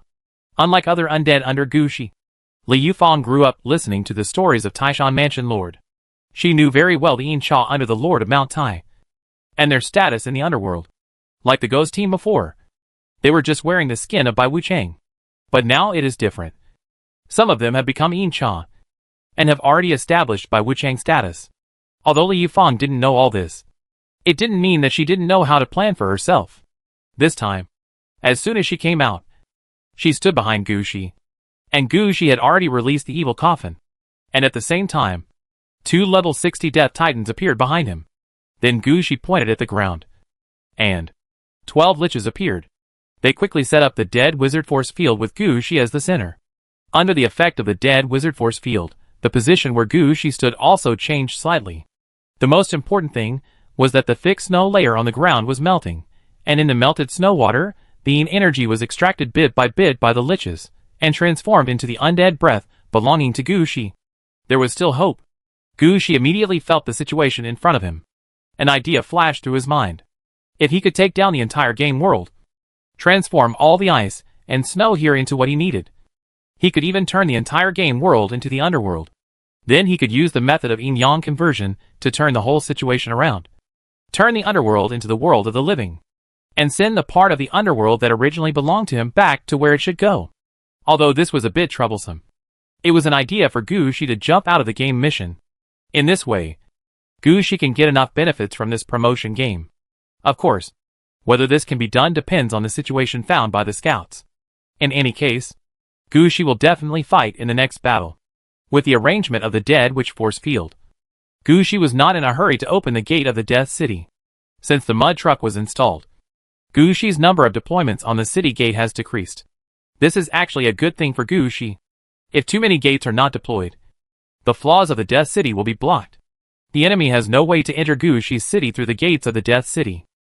If Gu Shi wants to deploy troops, he only needs to deploy the prepared dump trucks. There is no need to worry about the inappropriate deployment of troops, and the lack of logistical supplies for the troops. If there is an emergency retreat, the troops also know where to return.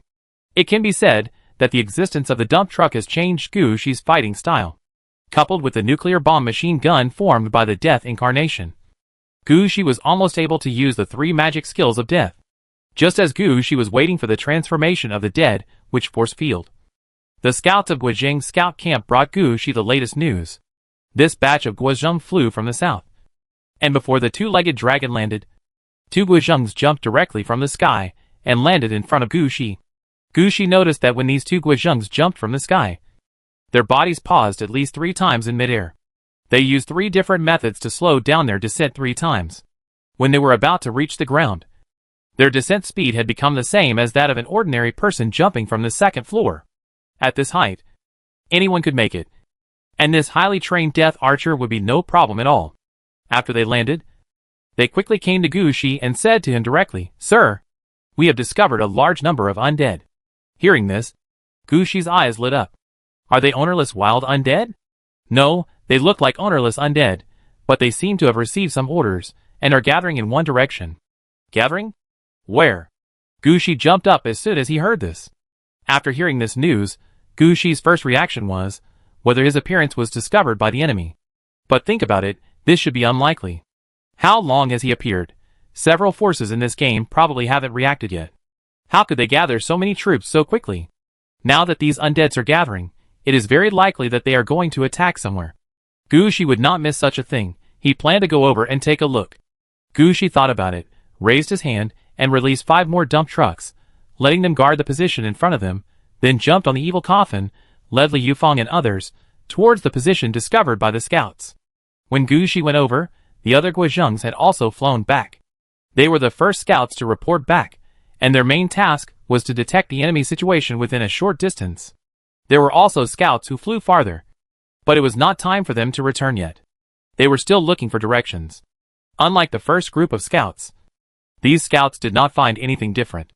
They only brought back some obvious landmarks or details, and supplemented the map for Gushi, so that Gushi could know where he was now.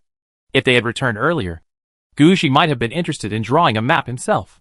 However, at this time, Gushi's attention was all attracted by the undead he had just discovered, and he had no time to pay attention to them. After confirming the information they sent, Gushi sent these scouts out again, letting them continue their unfinished tasks. Chapter 1878 The Unusual Movement of the Zombie Army. After walking about 40 kilometers in one direction with Guizhong, Gushi also saw the undead that Guizhong and his friends mentioned from afar.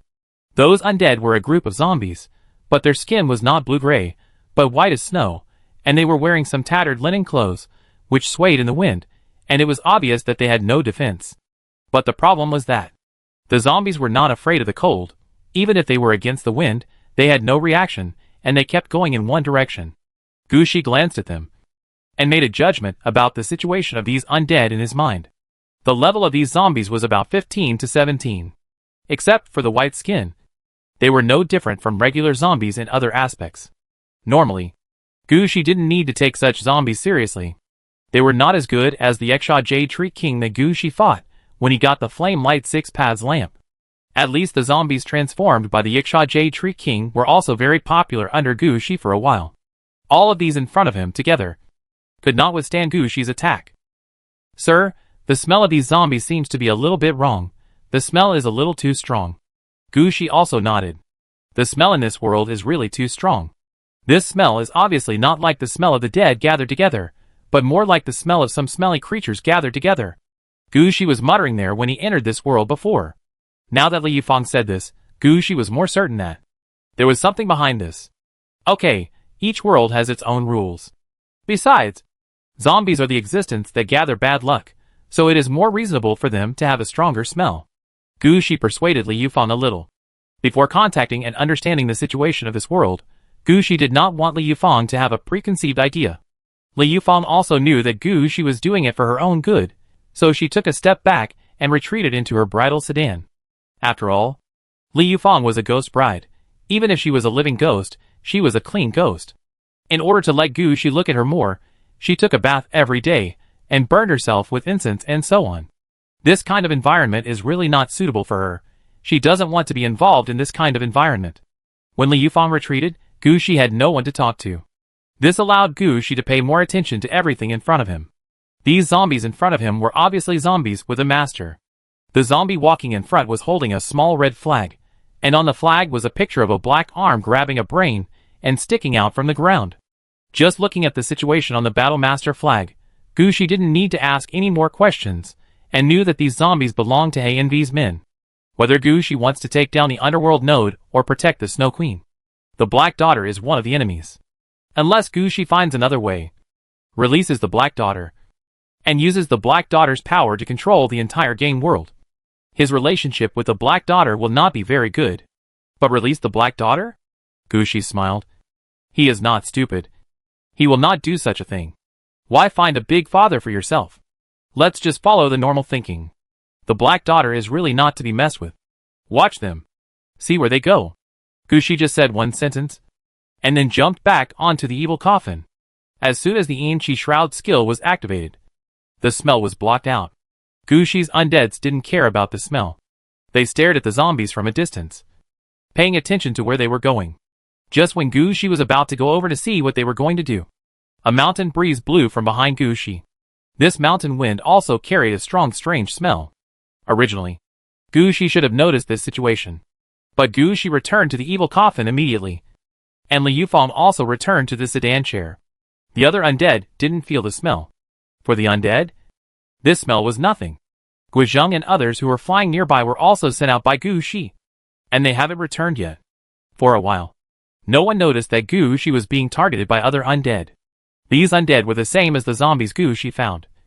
All of them were white-skinned zombies, with a number of about 8,000 and a level of about 13 to 16. However, they were different from the previous zombies in that they did not even wear any clothes. Their white skin was not easily spotted in the snow. They saw Gushi from a distance.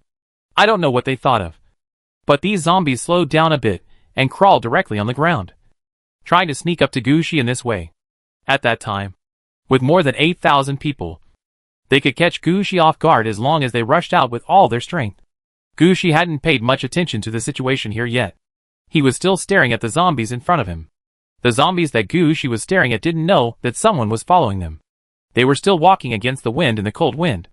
Although they were not walking fast, they were quite steady, as if they had set a goal at the beginning and had never thought of changing it.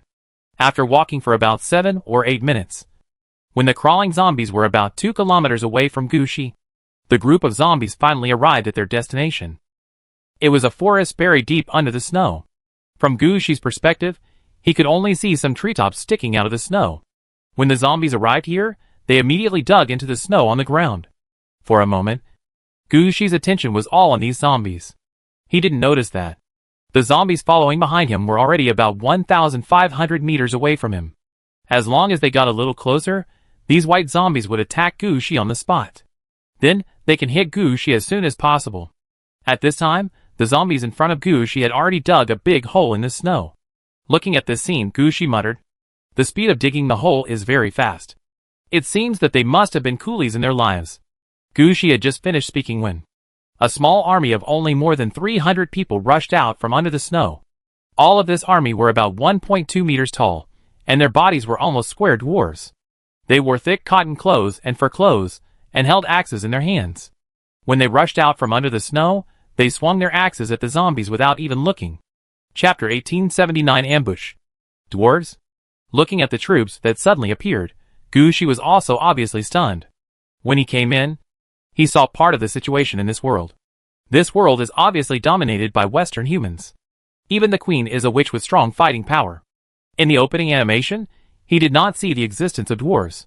And judging from the direction and attack movements of the zombies in front of him, and the reaction of the dwarves, they should have fought many times, and the dwarves were the ones who were surrounded.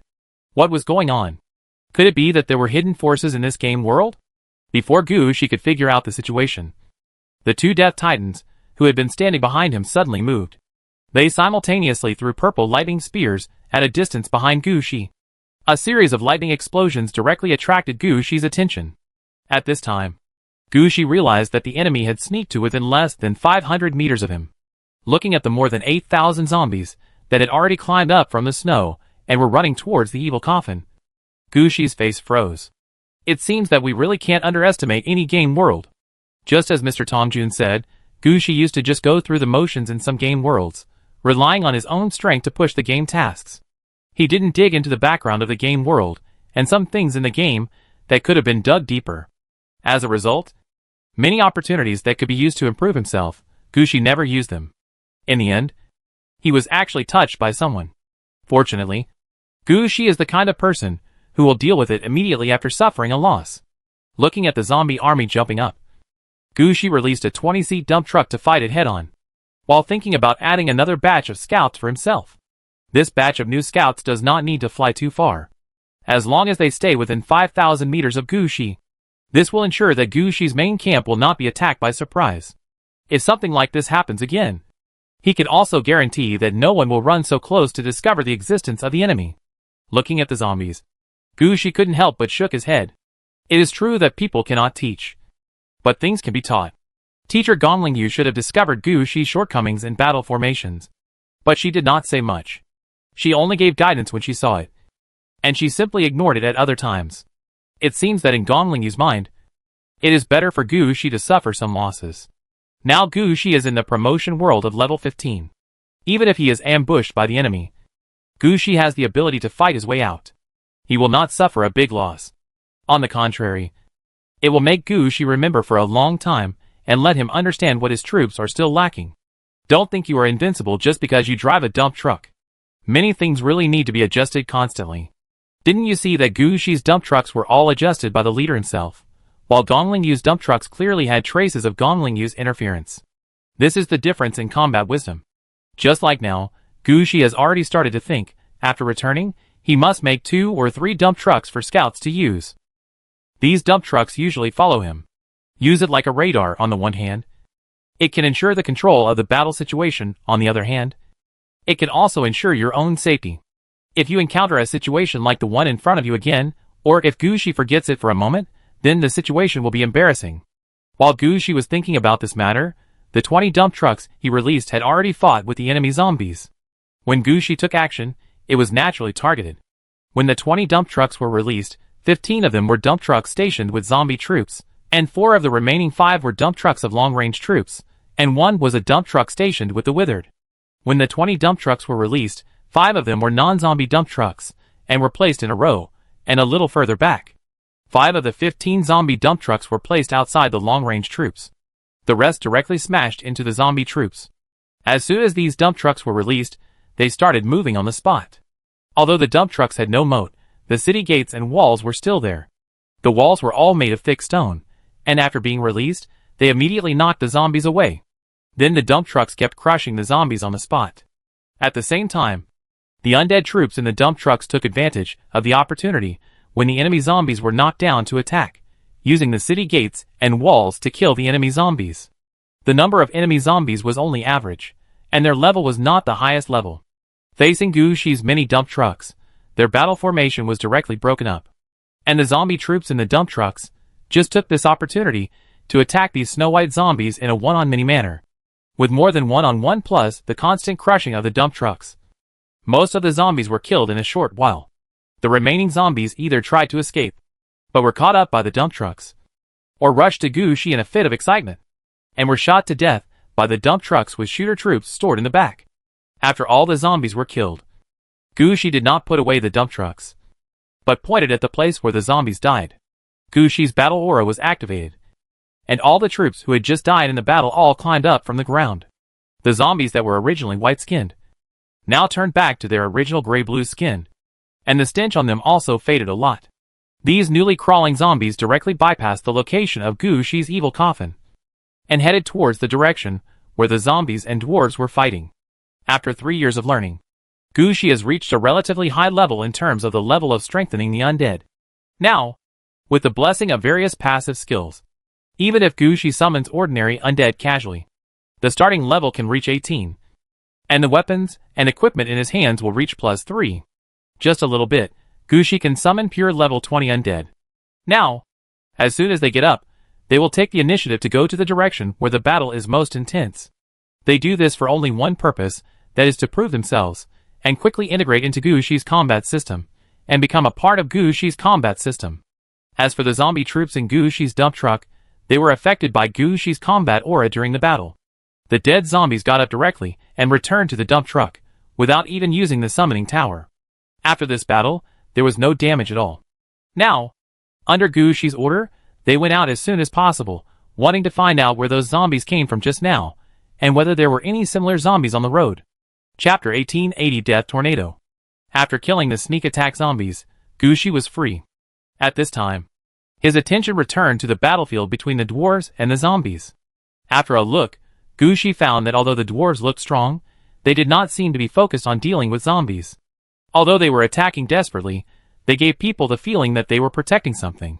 This feeling was very strange, but people with battlefield experience could see it at a glance. Sometimes these dwarves could have killed their way through the zombies' battle formation. But they did not release their attacks. Instead, they retreated after killing to a certain distance. They were so timid that they obviously missed several good opportunities. Some dwarves were even injured because of this. This made Gushi quite curious. He wanted to know what these dwarves were guarding. As the zombies that Gushi had just crawled up under his command entered the battlefield, Gushi clearly found that the dwarves' fighting style had changed. Their fighting became more frenzied. But their spirits seemed to be wrong. They didn't feel excited because reinforcements had arrived. Instead, they knew they had no hope and wanted to fight back. Gushi was stunned for a moment. And then he reacted immediately. These dwarves saw the zombies passing by and thought that the enemy's reinforcements had arrived. They thought they had no hope of winning. So they thought about killing more zombies. Gushi had no other options for such a straightforward dwarf. Anyway, the newly resurrected zombies had already appeared, so there was no need for him to watch from afar. If all these dwarves were dead, he would not be able to find anyone to ask. So Gushi drove the evil coffin towards the battlefield. The speed of the evil coffin was obviously not comparable to that of the zombies. Before the zombies that had just risen had rushed to the battlefield, Gushi's evil coffin had already appeared at the edge of the battlefield. This time Gushi was not idle. He raised his hand, and 2 Death Incarnation's bone dragons appeared immediately, and began to spit dragon breath at the white-skinned zombies in front of him. At this time, the levels of the Death Incarnations under Gushi were all level 22. Once the battle aura was turned on, the power of the Death Dragon Breath was doubled. With one sweep, at least 30 white-skinned zombies were killed by the Death Dragon Breath. Then, there was no need to wait for Gushi to summon the souls. The battle aura given to Gushi by the Nether Spirit Flower was directly activated. The white-skinned zombie that had just died in the battle immediately climbed up from the ground, and its skin turned blue-gray, and it took the initiative to fight with the white-skinned zombies around it. The zombies under Gushi were not afraid of death at all. Once they died, Gushi's combat aura would be activated, and they could get up and fight again, mainly fighting without dying.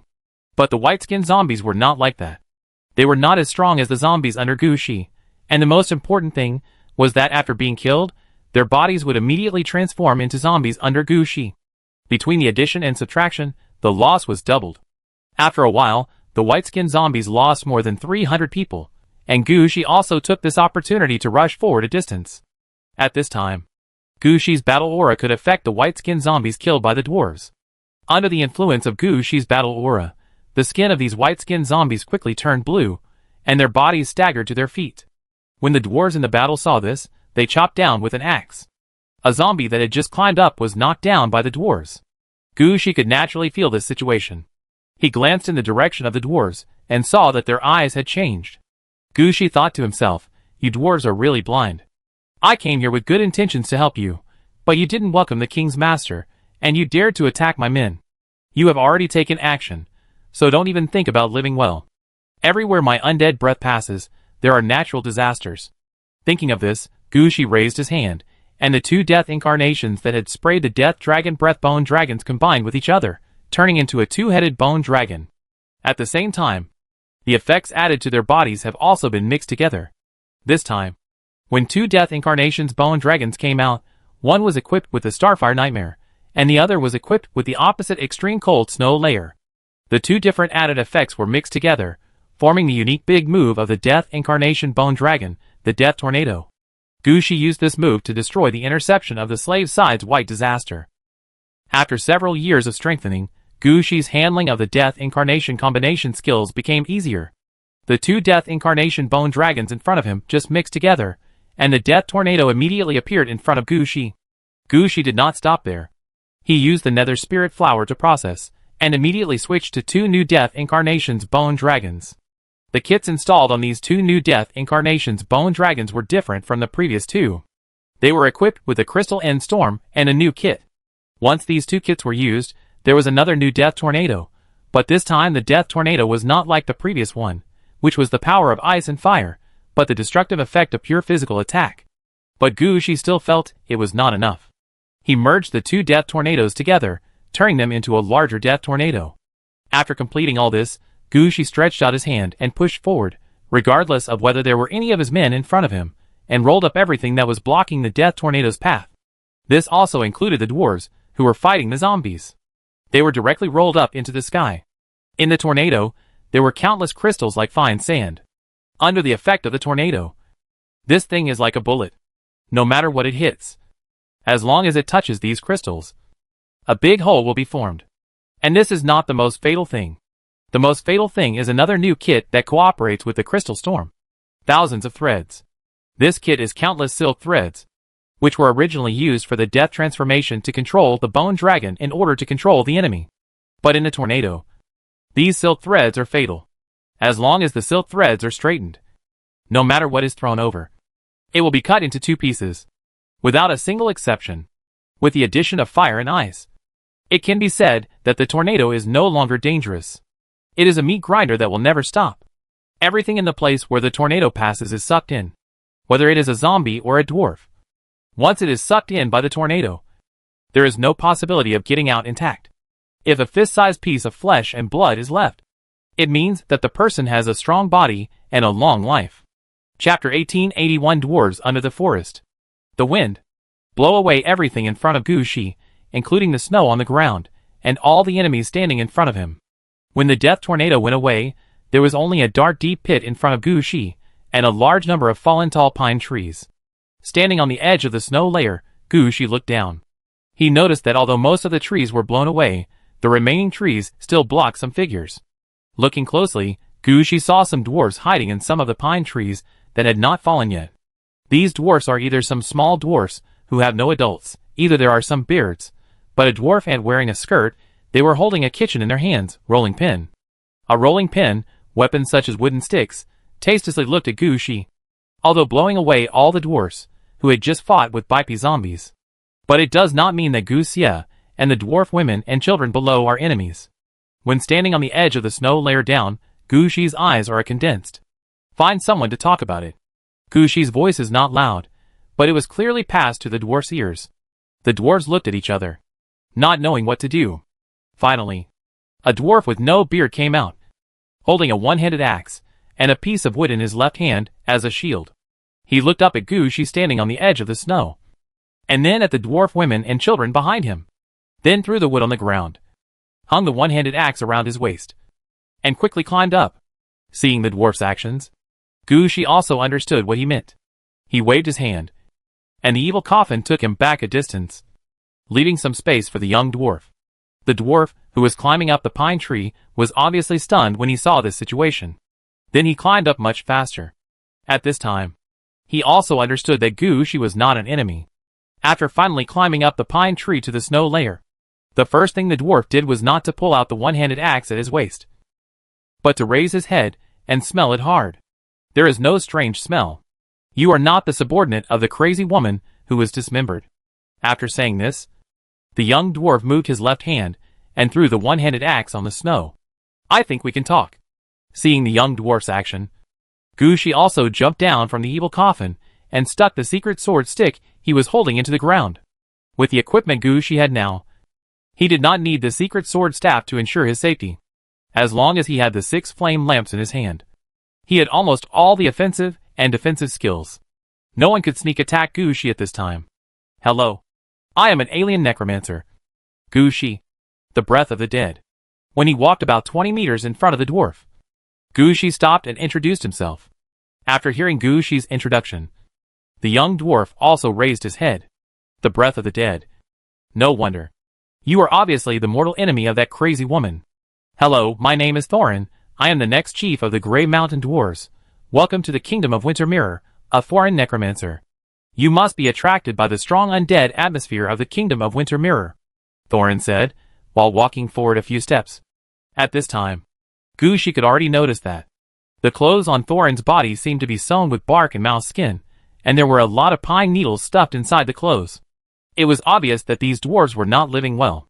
But even so, Thorin still did not give up his attitude as the son of the clan leader. Even though he was not as tall as Gushi, he still stood up straight in the cold wind. Yes, I was attracted by the breath of death here. It's just that the breath of death here has a disgusting smell that makes people feel disgusted, which makes people feel quite uncomfortable. Haha, you smelled it too. That's the smell of the crazy woman.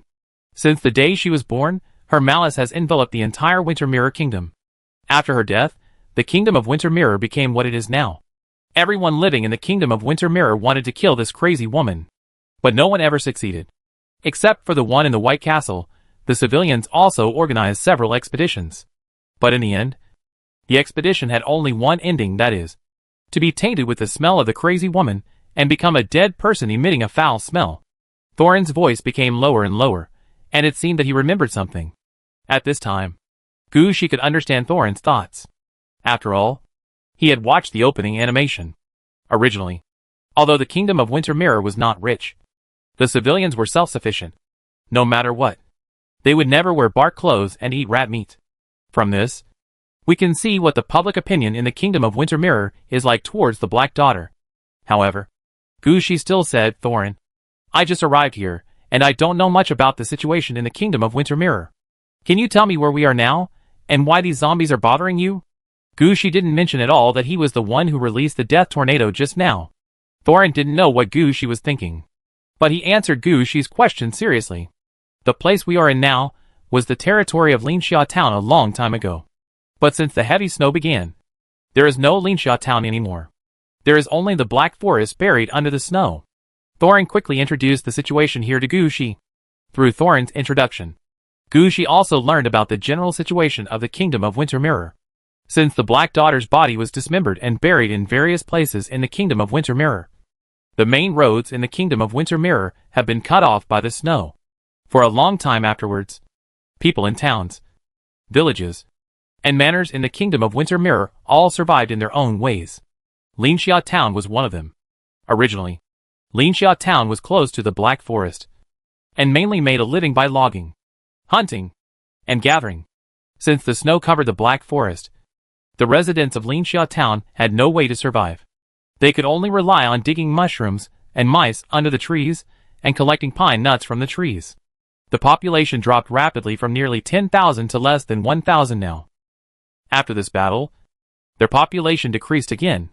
It was considered quite good to have 500 people alive. As for why the white-skinned zombies came here, it was actually because they were careless for a moment and accidentally exposed the things they used to save their lives. The white-skinned zombies caught the clue and searched all the way here. If Gushi hadn't followed the zombies, they might have been gone now. Gushi didn't care much about the treasure that Thorin mentioned. He was more concerned about another question.